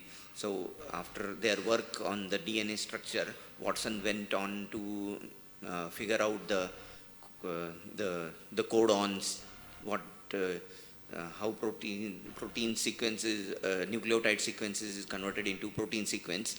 But Crick was interested in cognition, how DNA leads to cognition and others. But that dream is yet to be realized. So the full penetration is yet to happen. But so that is one example where it will be ultimately from atomic and molecular level, you want to understand how a human builds and how those same atoms and molecules lead to the consciousness and the things that we do at the organism level, at the society and at the whole ecosystem level. But so that is the ultimate goal of the humanity maybe. So but on the and that nobody knows whether it will be reached in 10 years, 20 years, 100, 200 years. So there is no certainty even today. But in the areas where there is some certainty is that if we could look at the molecular dynamics area, where in the and only I learned about this, about reading more about the Nobel Prize of 2014, the history of how that evolved. So in the early 60s, 70s and 80s, the force field were built gradually. In those days, there was a fear that as you simulate the system for a long time, the system will blow off. And there was no confidence in the force field, how good they are on long, when the simulation time is much larger. But through the concerted efforts of the experimentalists and coupled with the theoreticians and the modelers who are developing these softwares, Martin Karplus and other two Nobel laureate, and so many large number of people you are using and users of those softwares, so you know the names of the developers of Amber, Gromax, Charm and other tools. So through their concerted effort in the last 20 years, that fear is gone that the force fields are not good enough. They are good enough, but they need to be definitely improved, as Madam said, that polarization needs to be added to that. And as computing power improves, we are penetrating into the larger systems. 20 years ago, even Brownian dynamic simulations were not that fast. But as they are increasing, larger and larger measurable properties that experimentalist can measure in the lab, they are coming into your domains of prediction. So not only binding affinity, you can predict now rate constants with increasing accuracy and other. So next, what is the next property that you want to predict? You should go and talk to your pharmacology friends and ask them what is the property that is taking you 2 months, 4 months, 4 years to measure, and what can I do about it to predict it faster, either from an empirical approach or from an atomic level approach. Right. We are Dr. Wade. I've just reinforced that point, of course, that there has been now confidence gain, for example, in free energy calculations. The big pharma companies are regularly, churning their computers to compute small free energy differences between different compounds that might bind to a target. And there's plenty of scope for expanding that to all sorts of different properties. But there's another area I also wanted to mention with regard to this proliferation idea, and that is in natural language processing. We've lost power? Or no, you still hear me? Okay. So with natural language processing, so I think this is something that we're going to it's going to be a boom in how we use it, including for pharmaceutical problems. If you just think, you can write, you can just say, I want a program to do this, and software will get written, right? And so how we will write software will change soon. How we generate molecules to go in a binding site. And there's a lot of scope for using the ability to process natural language that's really growing very fast. So, one point I want to raise. Yes, this brings to one that Professor Wade already mentioned. Industries are interested in this. So I have a friend here from industry, Akbar. He is currently making money, and he is earning a lot of money. He is becoming rich by doing computations in industry, pharmacoinformatics in industry. So let us hear from him. So, am I supposed to ask questions? Or?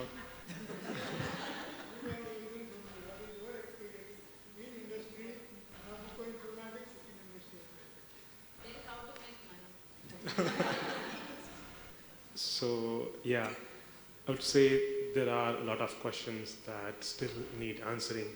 For example, Professor Rebecca just said that we are investing more and more money and efforts doing FEP, and I've been following her research, and she did a lot of work on estimation of residence times. And we know that residence time estimation is a very hard field and a difficult one, because people thought that maybe potency and estimating how efficient is the binding was enough to develop molecules, but we have been realizing that understanding how long a molecule takes to activate and the time that it spends in the binding site. So yeah, we are lagging. In fact, we worked on some of the scripts that Professor Rebecca and her lab has published, tried to modify them and try to use in our internal projects. No luck so far, but yeah.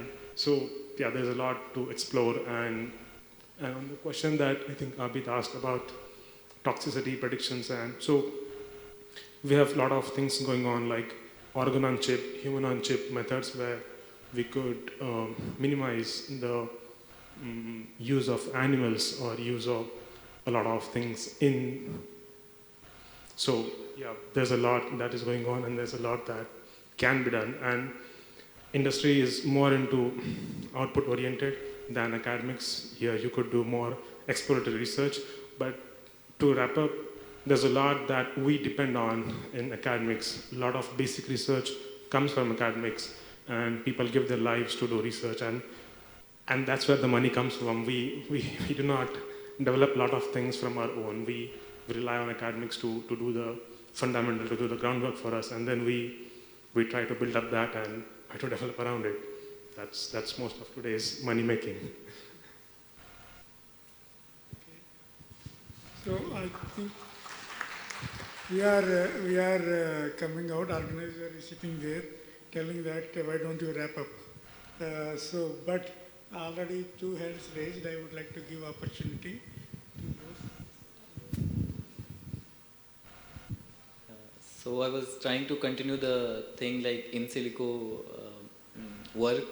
So just 10 years ago, we were not able to even predict small things, but now we have big software that we can predict a molecule. Just recently I was reading related to the, I'm trying to work and I had a poster on targeted degradation. So that's a new field that has come up, and they used both machine learning as well as computational power as well as wet lab and synthesis. They use all the computation power in every step, from making a machine learning model to designing a synthetic route, to designing a PK/PD model, and to designing to getting a molecule at the end. So that was done within 45 days. So the whole process was done within 45 days, and they could come out with a molecule which was important and which was having good PK/PD values, and was efficiently, like in nanomolar concentration, it was able to degrade the protein completely from the cell. So there are still gaps, but we are experts, and all of you are working in this field. So we are filling up the gaps. We are maybe reducing the wet lab people work, or maybe eliminating them, but that's what we are going to do. We are going to take all the things, and there are some discussions related to in silico clinical trials also. So they are predicting the in silico trial, the trial in computation and using human models. So they are using genomic data. They are obviously, the Human Genome Project has been come. So they could not answer so many questions because they did not have the computation power. They did not have the experts. But now they are working into genomics, and we are having big machines so that we can understand the whole genome. So through that, we are filling up the gap, and sooner or later we will fill the gaps. Thank you. Yeah, one last point.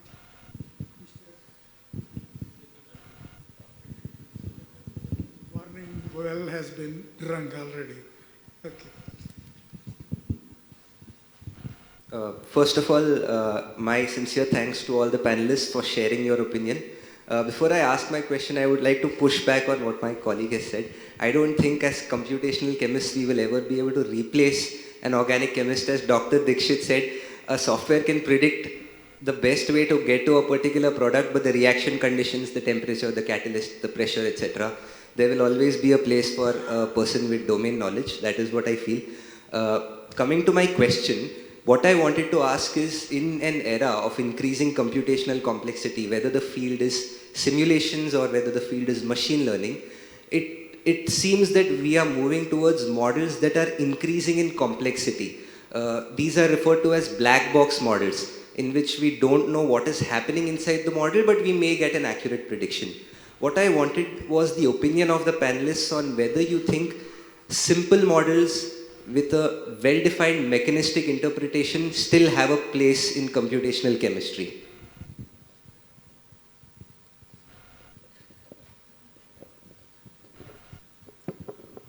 I think the people are using the term black box very wrongly. When the artificial neural networks were developed, they were given when the random number generation and everything was developed that they are the black box and there is no interpretation. With the increasing knowledge in this area, each and every step is explainable by these methods also. So they are not basically the black box anymore. They define the mechanism very well. Then only you are able to implement, unless until they cannot, you can just talk about a small data and do the prediction. But if you are applying on a larger data and trying to do the predictions, if you see the number of applications where the complete human body can be created by number of parameters, then this is not a black box anymore. So number of mechanical, like the number of basic science has been used in the interpretation of the results also. Yeah, there are money makers, there are software developers, that is their business, right? So they don't want to give anything, just nothing is free. Okay, so, but it is up to us to understand and do it. You can also click, keep it as a black box. I am talking about the drug design area. You can just click it, whatever it says, you can take it. At the same time, you can ask why it is doing. What I am asking, it is not doing. I want this point to be picked up, the software is not doing. Because they won't let you know. They don't want to let you know. So, but if you think what is happening, so you need not follow the black boxes. If at all it is up to you how you are going to explore and learn and then use it for your whatever computational studies you are going to do. But it's time up.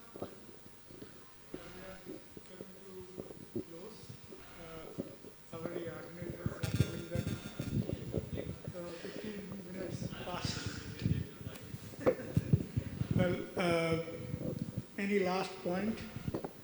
One last point I would like to say, all the wet lab experiments, the results you get, what is at the back is the software. Any machine you take, by the hardware nothing comes out.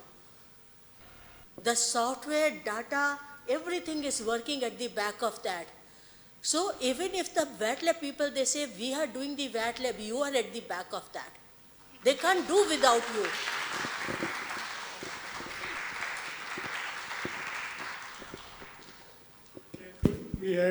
We spent some time, good time, about more than 1 hour discussing about the possibilities in the field of pharmacoinformatics. I'm very happy to all the panelists. I thank all the panelists for providing a few clues for the benefit of students. And also I thank all the students for actively participating in the discussion and making it lively. Thank you very much.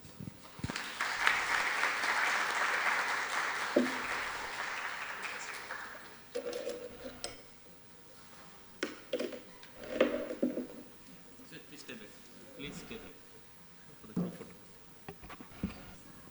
Stay back, group photo we have to take it. What excellent panel discussions.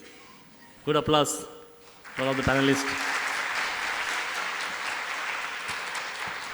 Thanks a lot for all the speakers for their wonderful presentations, and of course for the panelists for the great scientific interactions. And so we are concluding this session actually today.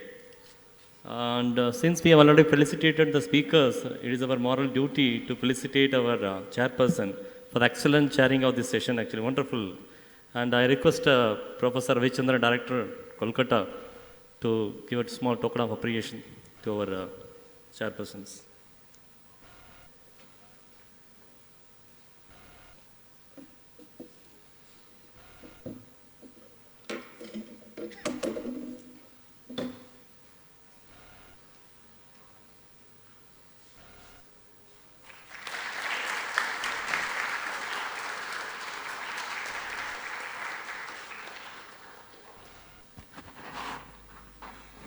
Also, I request Director Calcutta to give a token of appreciation to Dr. Prabhakar.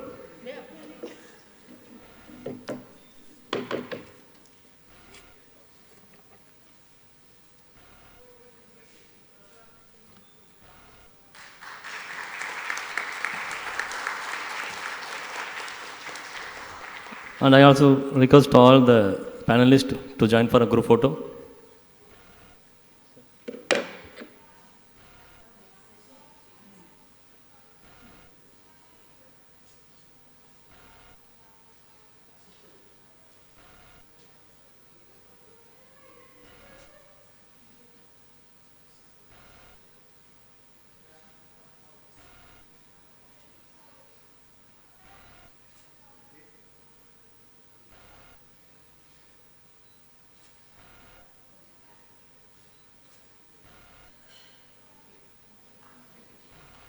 Before we disperse, I would like to invite you all for tomorrow's lectures.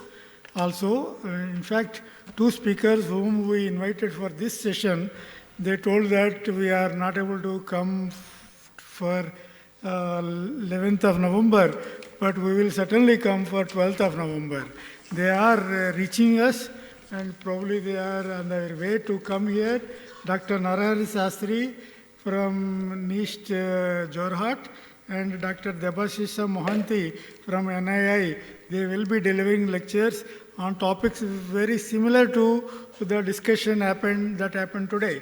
So I invite all of you to come and don't miss these lectures on, again, on pharmacoinformatics.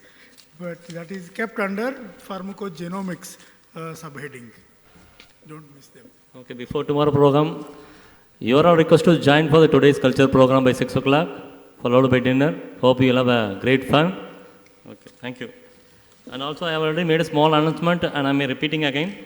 You are requested to collect your certificate from that certificate committee desk from the today evening up to tomorrow Saturday evening in the convention center lawn. And also you can check your poster and oral attendee number from the board placed in the certification committee desk. Thank you. Audience, for all your actually. That's ready for the cultural hour ahead. We hope that you have a great time from minute starting here. तो आइए बढ़ते हैं हमारी पहली पेशकश की ओर। अनंत आकाश की नीली चादर तले, ब्रह्मांड की रहस्यमयी हदों के बीच, इतराती, इठलाती, अद्भुत पृथ्वी का एक नायाब टुकड़ा हूँ मैं। हाँ, एक आत्मनिर्भर भारत हूँ मैं। To sense the proud feeling of being an Indian, let's hear some penned words by Suraksha.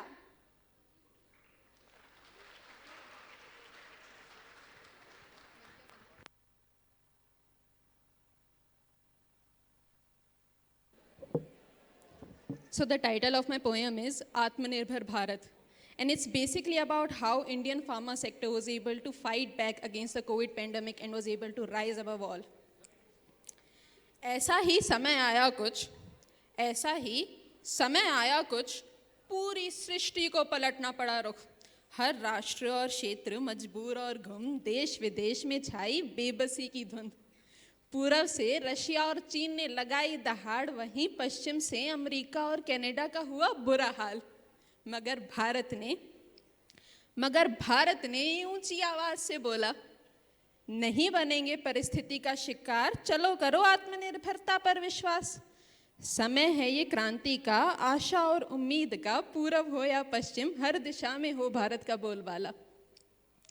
Pharma sector ने सुनी ये आवाज और गूंज उठी उन्नति की पुकार। एपीआई से लेकर वैक्सीन तक हुई दहाड़, समय था, अवसर था और था खुद पर विश्वास।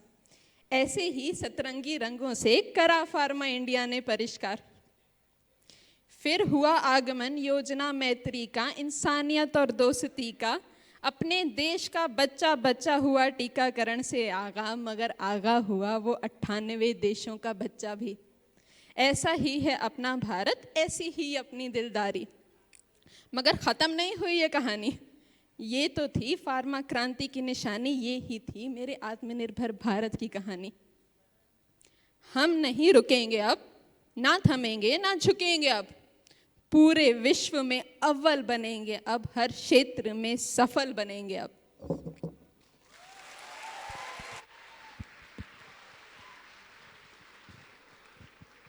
What a performance! Really stirs the soul, and we are really proud of this new feat.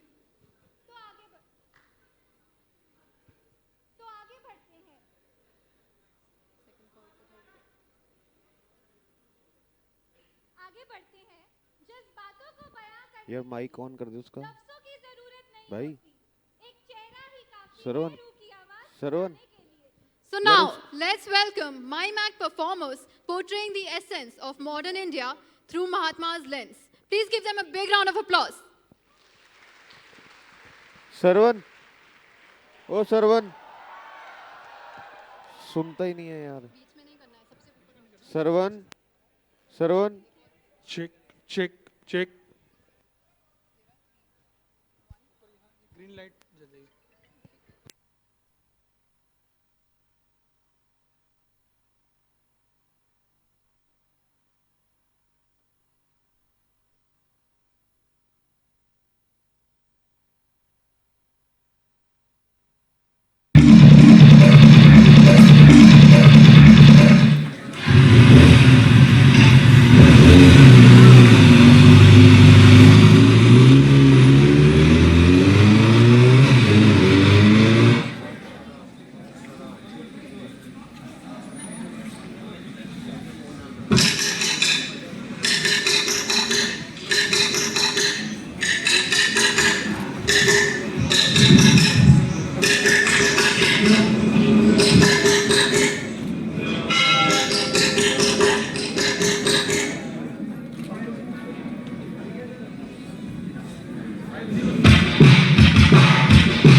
Thank you so much, guys, for this performance. You guys truly proved that mime makes the visible invisible and the invisible visible. Moving ahead, yaar Urpika, do you know what burns more brightly than fire? Sun? No, think of something else. I can't think of anything else. What is it? The fire of love. So now, let's call upon stage our next performer, Tushar, to set the stage ablaze with this song, Dilbar Mere.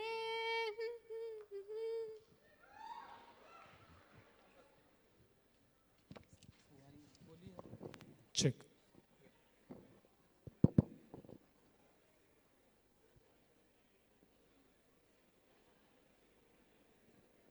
Music, please.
Thank you so much, Tushar, for such a heart-touching performance. Moving ahead, यार झलक, मैं हमेशा सोचती हूँ सिमरन राज को कैसे मिली थी? Mandolin की वजह से। पर फिर राहुल को अंजलि और टीना दोनों कैसे मिले? उसके पास तो गिटार था ही नहीं। क्योंकि उसके पास गिटार था ना। तो अपने गिटार के सुरों से सबको इम्प्रेस करने आ रहे हैं Priyansh with his next romantic performance. Please give him a big round of applause.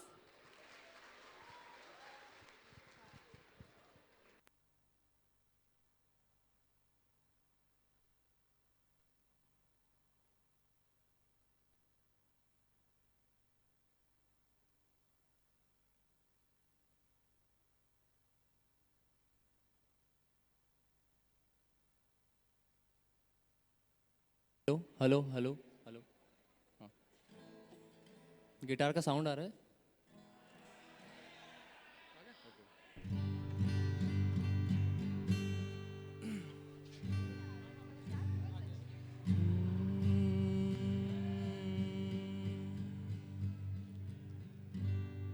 एक दिन कभी जो खुद को तराशे मेरी नजर से तू जरा हाय रे आंखों से तेरी क्या क्या छुपा है तुझको दिखाऊं मैं जरा हाय रे एक अनकही सी दास्तां दास्तां कहने लगेगा आईना बेखबर या सब खबर, एक दिन जरा मेरे मासूम दिल पे गौर कर, पर्दों में मैं रख लूं तुझे, के दिल तेरा न जाए कहीं ये गैर पर।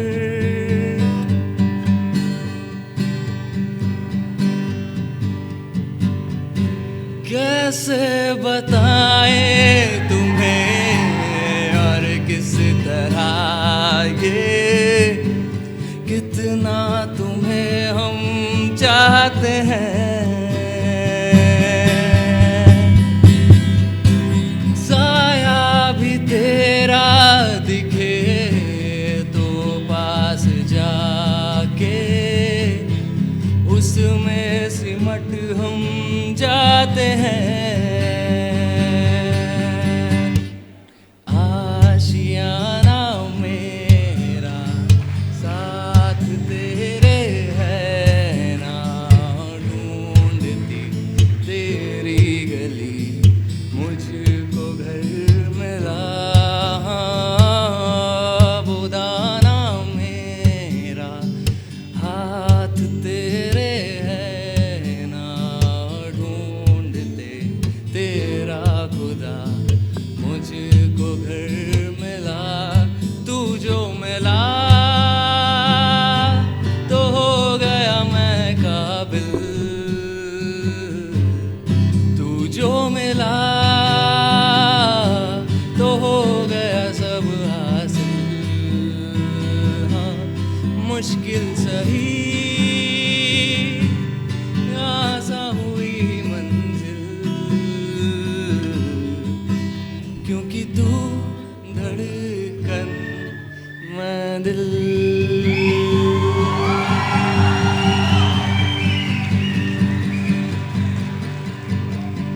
दरखास्त है ये जो आई रात है ये, तू मेरी बाहों में दुनिया भुला दे। जो अब लम्हात है ये बड़े ही खास है ये, तू मेरी बाहों में दुनिया भुला दे।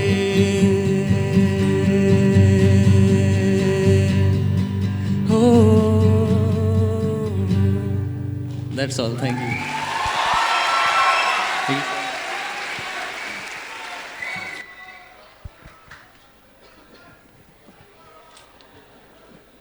Thank you so much, Priyansh. કેમ છે બધા મજામાં? ઉત્કર્ષા, અહીંના દાલમાં ગોળ અને બોલીમાં મીઠાશ છે. પીનું એમનું છાસ પર બોલી અપરંપાર છે. દુનિયાથી અલગ એવું આપણું સ્વર્ણિમ ગુજરાત છે. અને એવી જ ગરબાની રમઝાટ લાઈને આવે છે team Rangtaali. So please give them a big round of applause.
देखो उड़ी उड़ी जाए कहने को तो खेल है ये तेरा मेरा साझा पर मेरा दिल है पतंग और तेरी नजर मांझा मुझे से लिपटी है पतंग जुड़ी जुड़ी जाए उड़ी उड़ी जाए उड़ी उड़ी जाए दिल की पतंग देखो उड़ी उड़ी जाए आसमानों में जुड़े आसमानों में जुड़े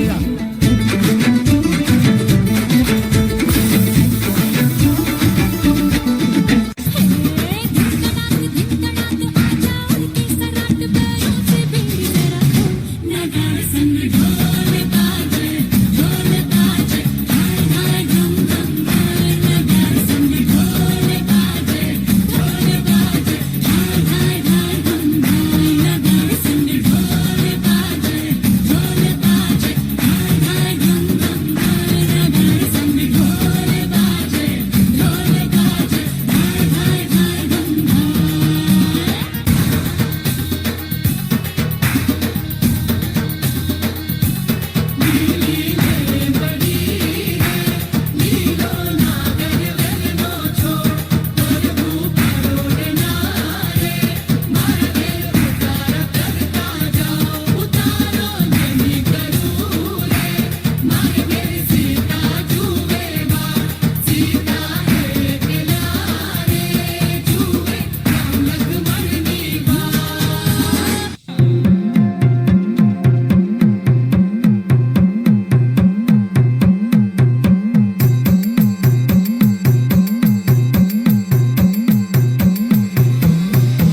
दयाई उम्मा आवो बेला का में करबे रंबा करे पधारो ने रखो कृपा मुझको बुली ने करो क्षमा माँ खम्मा माँ पावा वही तू आदि शक्ति तू महाकाई तू में दुर्गा माँ तू प्रकृति त्रिपुरा सुंदरी तू पार्वती शारदा तू सरस्वती आशीर्वादे आपो ज्ञानी बुद्धि महामाया रूपी तमे चामुंडा तारी माया माँ पूरी सृष्टि माँ तू टिकी ने करुण मन मन शांत करे तारू भजन तू देवोली देवी बगाती ऊपर माँ हर आंगणे बागे तारा डमर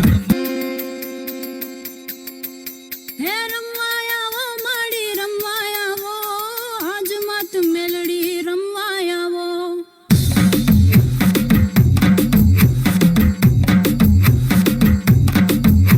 ये रमवाया वे माड़ी रमवाया वे आज मत मेलड़ी रमवाया वे हे रमवाया वे माड़ी रमवाया वे आज मत मेलड़ी रमवाया वे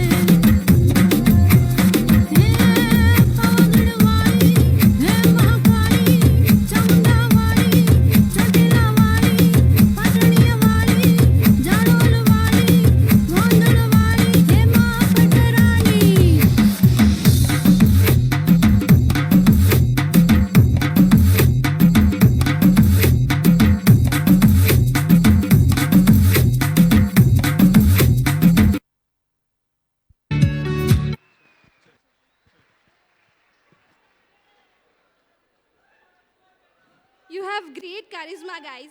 Thank you so much for this energetic performance. Now let's listen to a poetry. We understand how dangerous a mask can be. We all become what we pretend to be. So please welcome Dhanil for his multifaceted poetry on human nature. Please give him a big hand.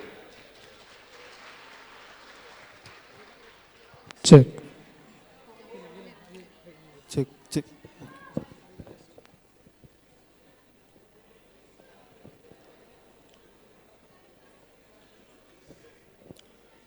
Trait variations. To be erratic is to be the coward. To catch the eye is finical. A dingy tempo wheeled by the Lex Solaris. A new beginning to embrace and to preserve. To shatter the confines of the typical, stereotypical clusters. All for a missive to stand united or to fall divided. Ethnicity is the pillar of identity to mark the social affirmatives. The only repute is to be jutted off our own ethnic ethics. The slopes of diversity spin Andy. The slopes of diversity spin Andy.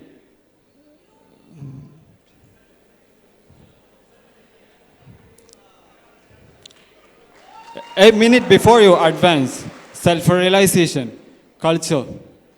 From the Austro-Borean to the Occidental East, stitched together by the ethnic weaves, tightly bonding the roots of lively existence.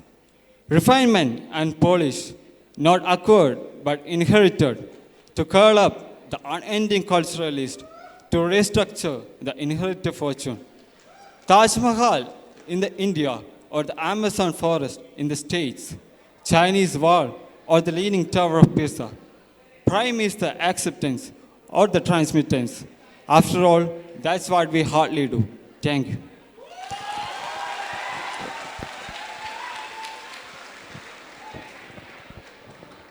Thank you, Dhanil. That was really a true depiction of human nature. Let's move on to our next performance. ఎంత అందంగా ఉన్నావు ఉర్మిక. What? Maybe you can make a guess. तूने पक्का कुछ गंदा ही बोला होगा. I know yaar. I mentioned that you are looking beautiful in Telugu. Oh, okay. Thank you, Seshadri. So now let's call upon stage the virtuosos from far away Telugu land, the Pakka local group. Please give them a big round of applause.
చేపతోడు వడ్డించ నువ్వు చాలు నాకు గుర్తు పెట్టి పెట్టినెత్తిన గుండెల మధ్యన చచ్చిపోవతోచిన నాకు ముత్తు మీద గోడు ముప్పు చెమతోడు ఒడ్డించ నువ్వు చాలు నాకు ముత్తు పెట్టినెత్తిన గుండెల మధ్యన చచ్చిపోవతోచిన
ఇంటెన్క వస్తాడే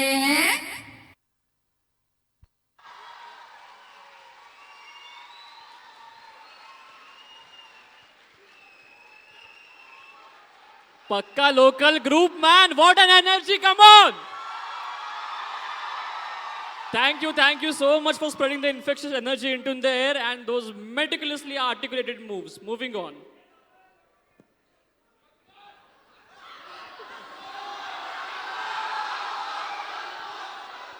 Once more tomorrow.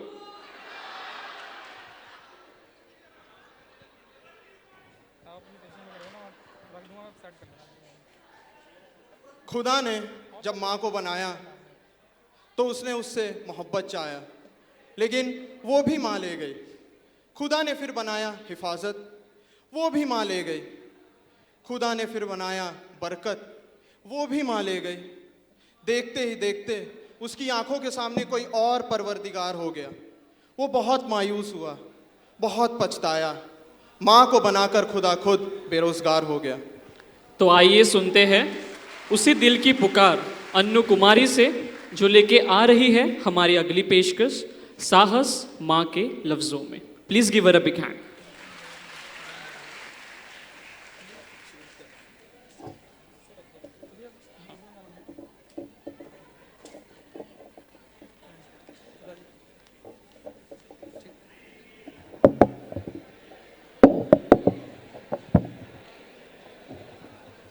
तो कविता का शीर्षक है साहस माँ के लफ्ज़ों में। तू मुश्किलों के शहर से मंजिलों के तलाश में आया है। मजबूरियों को पीछे छोड़ तू परेशानियों से लड़ने आया है। जो लोग किस्मत के भरोसे चलते हैं, शायद उन्हें शक होगा अपने सपनों पर। तू कैसे हार मान सकता है? तू अपनी मेहनत के दम पर मंजिल पाने आया है। डूब जा इस रहस्य के साए में। डूब जा इस रहस्य के साए में।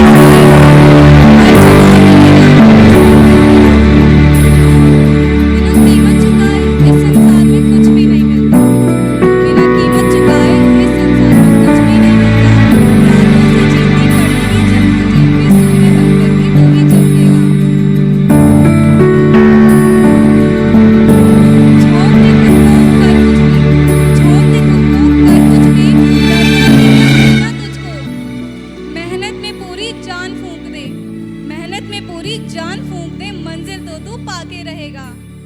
रो मत बेटा, अगला इतिहास तू ही रचेगा। धन्यवाद।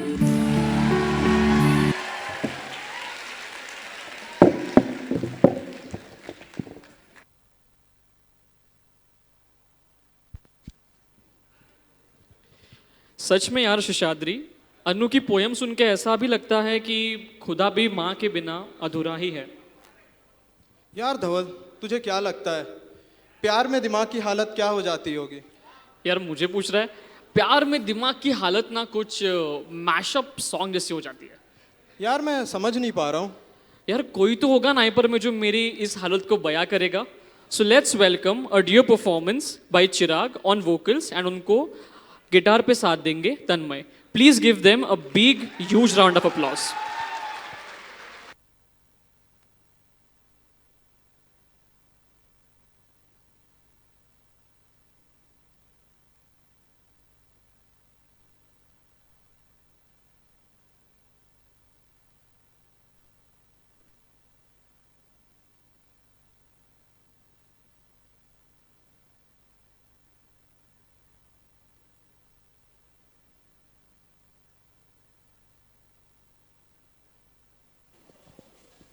Chick, chick.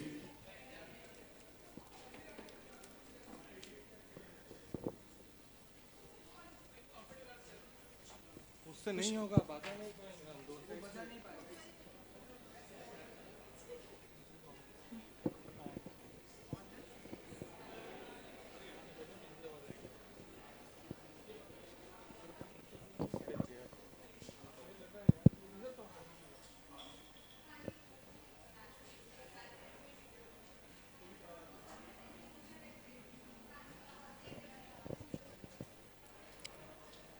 Hello, hello, hello, hello.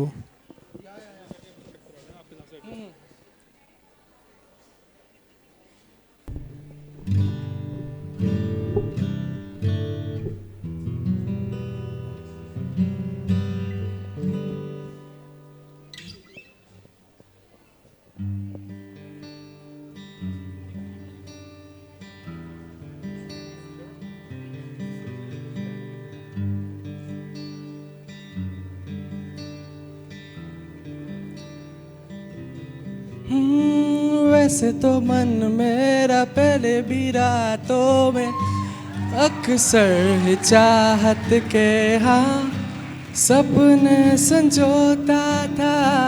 पहले भी धड़कन ये धुन कोई गाती थी, पर अब जो होता है वो पहले न होता था।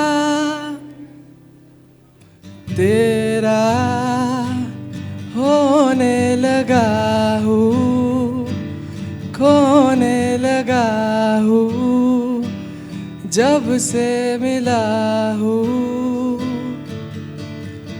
तेरा होने लगा हूँ, खोने लगा हूँ, जब से मिला हूँ।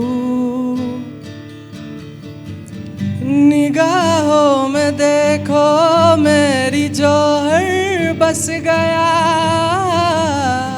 वो है मिलता तुमसे हूबहू।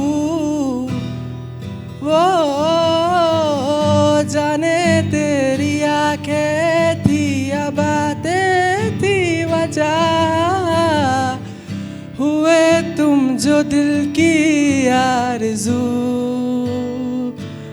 तुम पास हो के भी, तुम आस हो के भी, एहसास हो के भी अपने नहीं।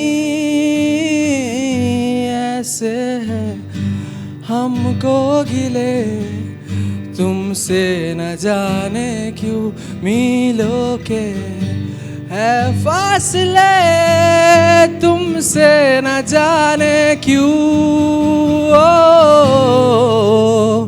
कैसे बताए कि तुझको चाहे यारा, बता ना पाए बातें देखो जो बाकी आके तुझे समझाए। तू जाने ना,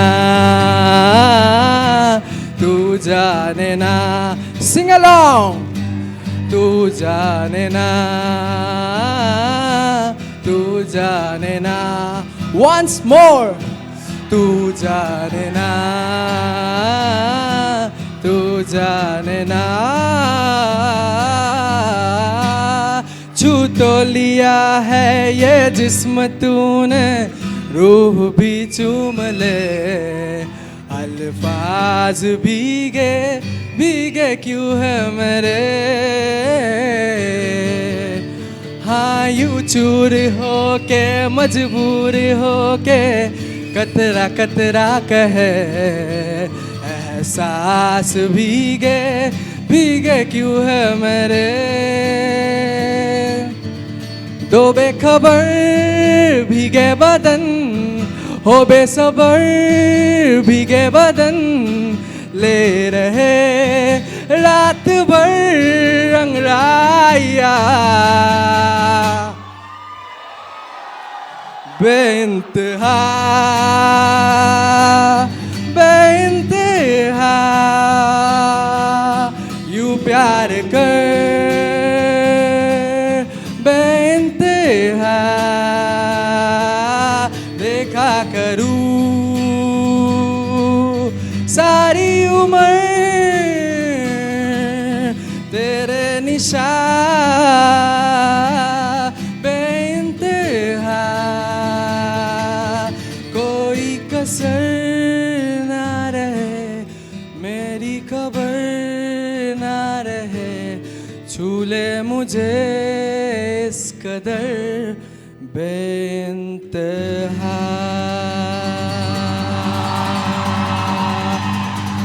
Thank you so much.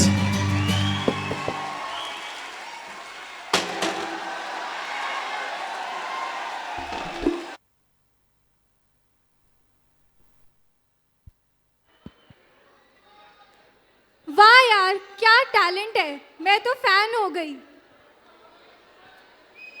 यार झलक, अब मुझे ना कुछ रेट्रो सुनने का मन कर रहा है यार। रेट्रो पूरा तो नहीं, पर एक ऐसा गाना जरूर है जो रेट्रो लुक के साथ एक मॉडर्न टच भी देगा। तो पेश है हमारी अगली पेशकश, मोनाली ठाकुर का गाना सवार लूं, हमारी नेक्स्ट स्टूडेंट तनु के मुंह से।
Hello hello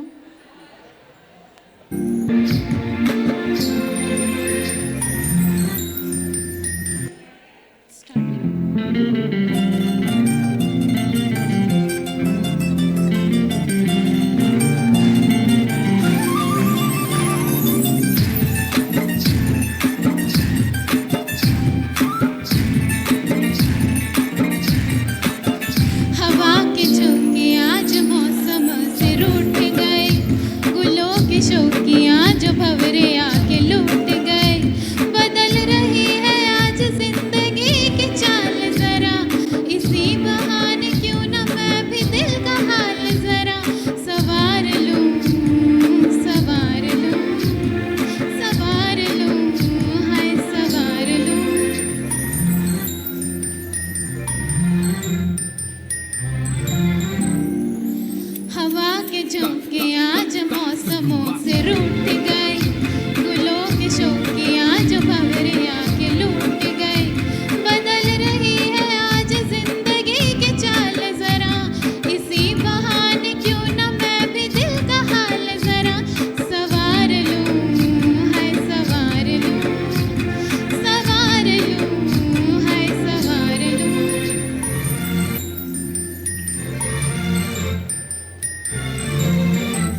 heard an angelic voice.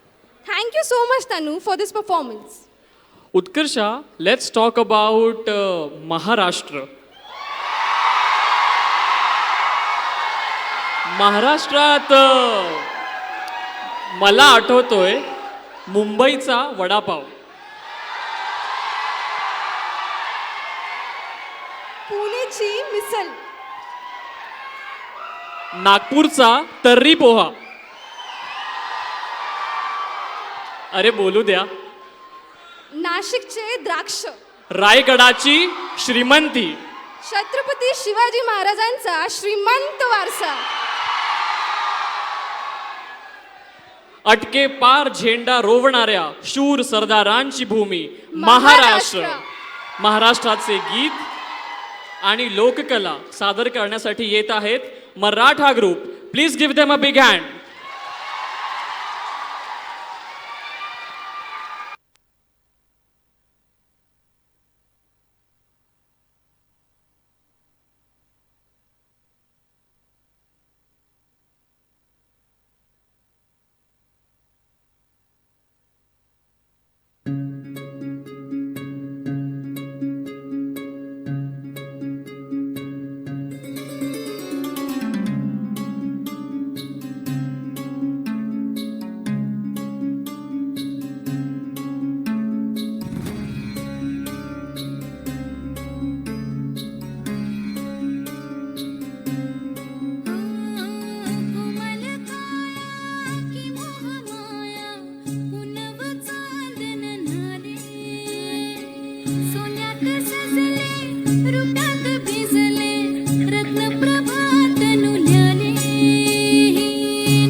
ऐकली सोरील्या डोली र मुंबईच्या किनारी अग मारतीन कोली हानलन गोली ग चल जाऊ बाजारी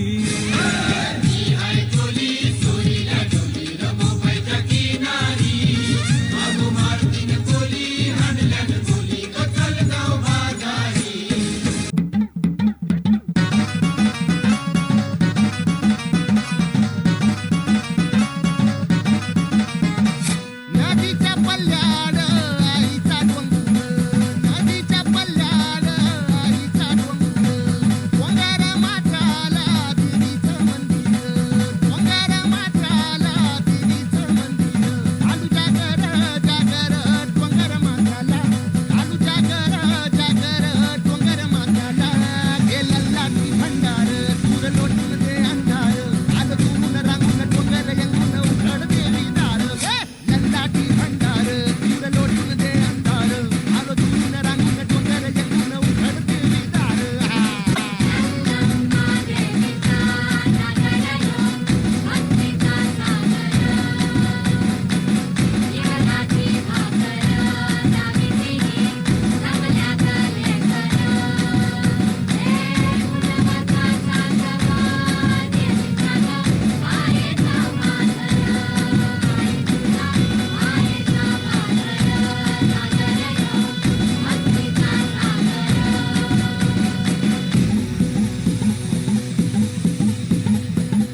खूप छान.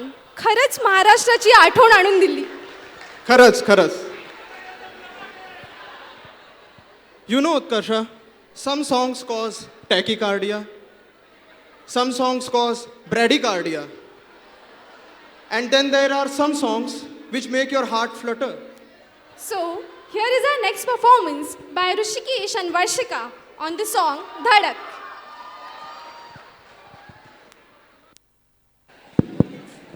Check. Hello, hello, hello.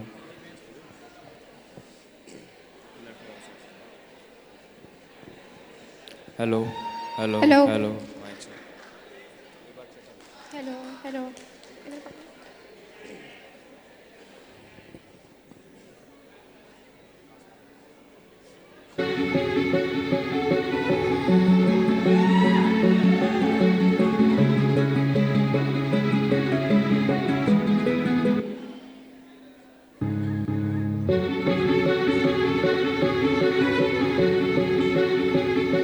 मरहमी सा चाँद है तू, दिल जला सा मैं अंधेरा, एक दूजे के लिए है नींद मेरी, ख्वाब तेरा तू घटा है फुहार की, मैं घड़ी इंतजार की, रब में इसी बरस है ना जो मेरी मंजिलों को जाती है, तेरे नाम की कोई सड़क है ना जो मेरे दिल को दिल बनाती है, तेरे नाम की कोई धड़क है ना.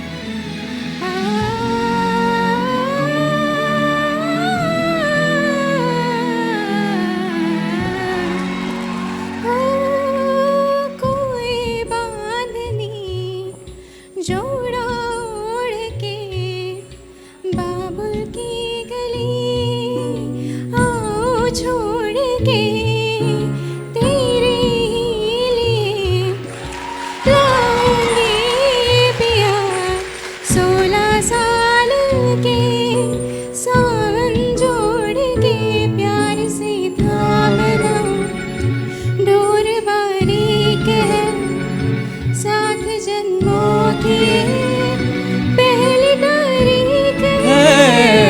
तू घटाएग है सिरा और तेरा है दूसरा, जुड़ सके बीच में कई तड़प है ना जो मेरी मंजिलों को जाती है, तेरे नाम की कोई सड़क है ना जो मेरे दिल को दिल बनाती है, तेरे नाम की कोई धड़क है ना. Thank you. Thank you.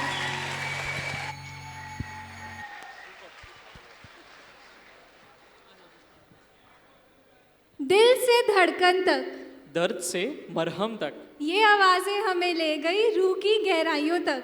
ऐसी ही एक आवाज़ SP बाला सुब्रमण्यम जी ने एक बार कहा था, एक आवाज़ है जो भगवान के करीब है और वो आवाज़ मोहम्मद रफ़ी जी की है. तो उन्हीं का एक गाना हमारे एक स्टूडेंट भविष्य दुमरा आ रहे हैं टू सिंग. बदन पे सितारे लपटे.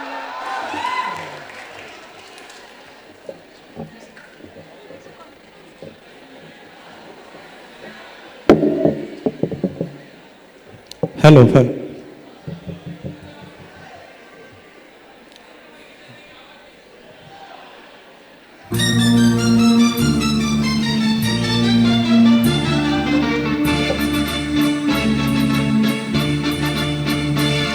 बदन पे सितारे लपेटे हुए, ओ जाने तमन्ना किधर जा रही हो, जरा पास आ तो चैन आ जाए, जरा पास आओ तो चैन आ जाए।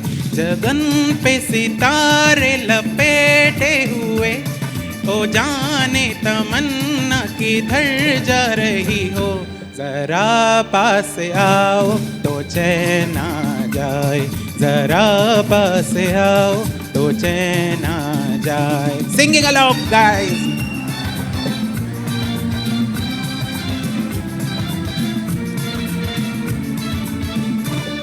हम ही जब ना होंगे तो ए दिलरुबा, किसे देख कर हाय शर्माओगी, ना देखोगी फिर तुम कभी आए ना, हमारे बिना रोज घबराओगी।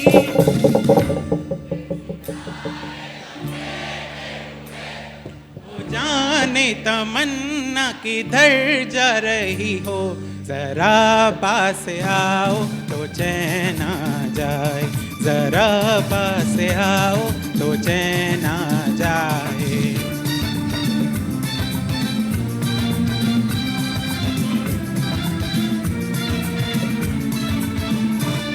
है बनने संवरने का जब ही मजा, कोई देखने वाला आशिक तो हो, लाखों तो जलवे हैं बुझते दिए, कोई मिटने वाला एक आशिक तो हो, बदन पे सितारे लपेटे हुए, ओ जाने तमन्ना किधर जा रही हो, जरा पास आओ तो चैन आ जाए, जरा पास आओ तो चैन। Sing along guys. जरा पास आओ तो चैन आ जाए, जरा पास आओ तो चैन आ जाए। Thank you.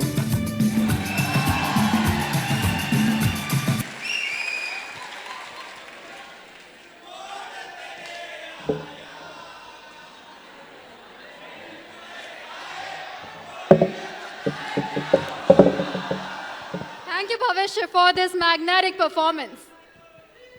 यार उर्मिका, जब तू पहली बार नाइपर आई, तूने यहाँ क्या देखा? हरियाली, हरियाली, फाउंटेन, मोर, मोरनी। अरे रुक जा, तुझे मिनी इंडिया नहीं दिखा? And I think the best form to represent mini India is its dance forms. Do you know the history of Indian dance? Do you know the history of Indian dance? No. Take a guess. I think it started at around 500 AD. The earliest dance-related texts are in Nata Sutras, which date back to around 500 BC. At least my number was right. So to celebrate the plethora of Indian dance forms, we call upon stage classical rhythm. Please give them a big round of applause.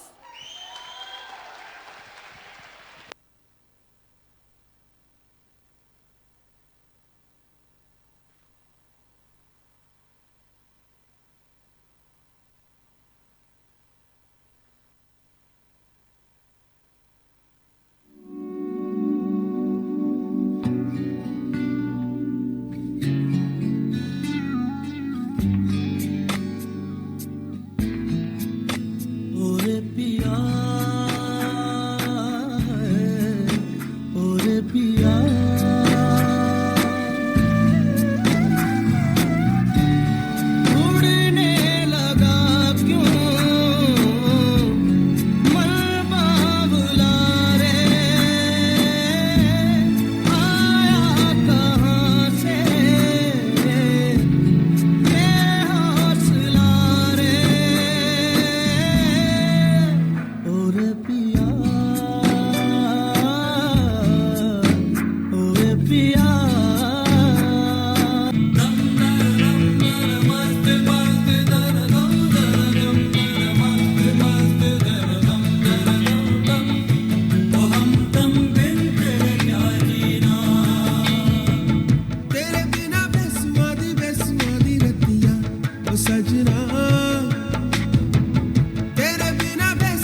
नाचना हो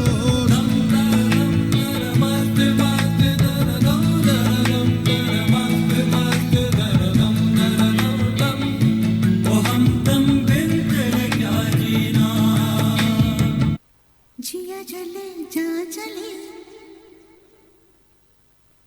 जिया जले जा चले नैनु तले धुआं चले പുഞ്ചിരി തഞ്ചി കൊഞ്ചിക്കോ മുന്തിരി മുത്തൊളി ചിന്തിക്കോ മഞ്ചണി വർണ്ണ ചുന്ദരി വാവേ തങ്കിണ്ണക്ക തകതിമിയാടും തങ്കനിലാവേ ഹോയ് പുഞ്ചിരി തഞ്ചി കൊഞ്ചിക്കോ മുന്തിരി മുത്തൊളി ചിന്തിക്കോ മഞ്ചണി വർണ്ണ ചുന്ദരി വാവേ തങ്കിണ്ണക്ക തകതിമിയാടും തങ്കനിലാവേ കൊലസല്ലേ കുറുകുയിലല്ലേ മാരന മയിലല്ലേ തങ്ക കൊലസല്ലേ കുറുകുയിലല്ലേ മാരന മയിലല്ലേ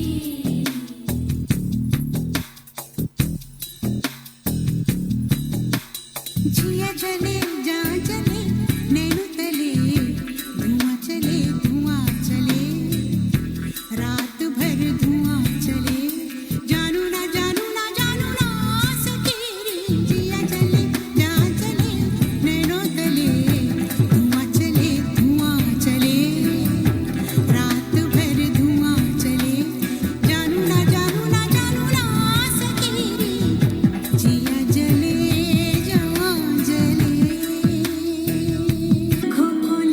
खोलरीत सदा चली आई प्राण जाए पर वचन न जाए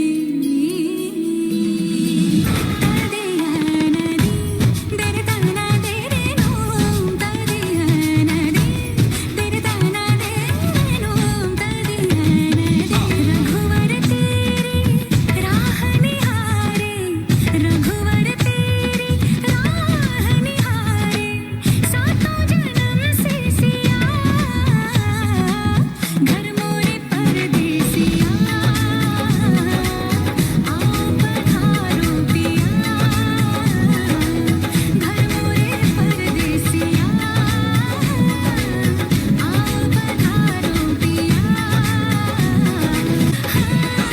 गई पनघट पर भर भर पनिया दीवानी गई पनघट पर भर भर पनिया नैनो के तेरे बाल से मूर्छित हुई रही अनिया झूठा बनी रे बनी मैं तेरी जोगनिया घर मोरे परदेसिया आओ पधारो पिया घर मोरे परदेसिया आओ पधारो पिया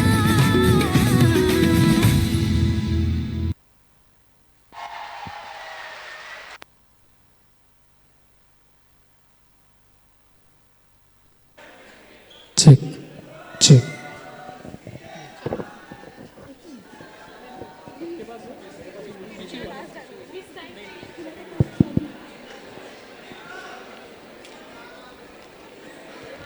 Thank you, Classical Rhythm, for this performance. This was truly a peek into the Indian culture. सच में आज के इस कार्यक्रम ने हमें भारतीय होने पर गर्व महसूस करवाया। NIPER Mohali is very proud of keeping alive the diversity and the very rich culture running abundantly in veins of people staying here. There might be 22 different languages in our country, but there's one language that connects all of us together, and that is language of love. We thank all the dignitaries, professors, our lovely audience for gracing the occasion with their exemplary presence and overwhelming response. And lastly, we genuinely thank all the supremely talented performers and artists for a vivid portrayal of their art and craft and for entertaining us to their maximum. Jai Hind, Jai Hind, Jai Bharat. Thank you so much.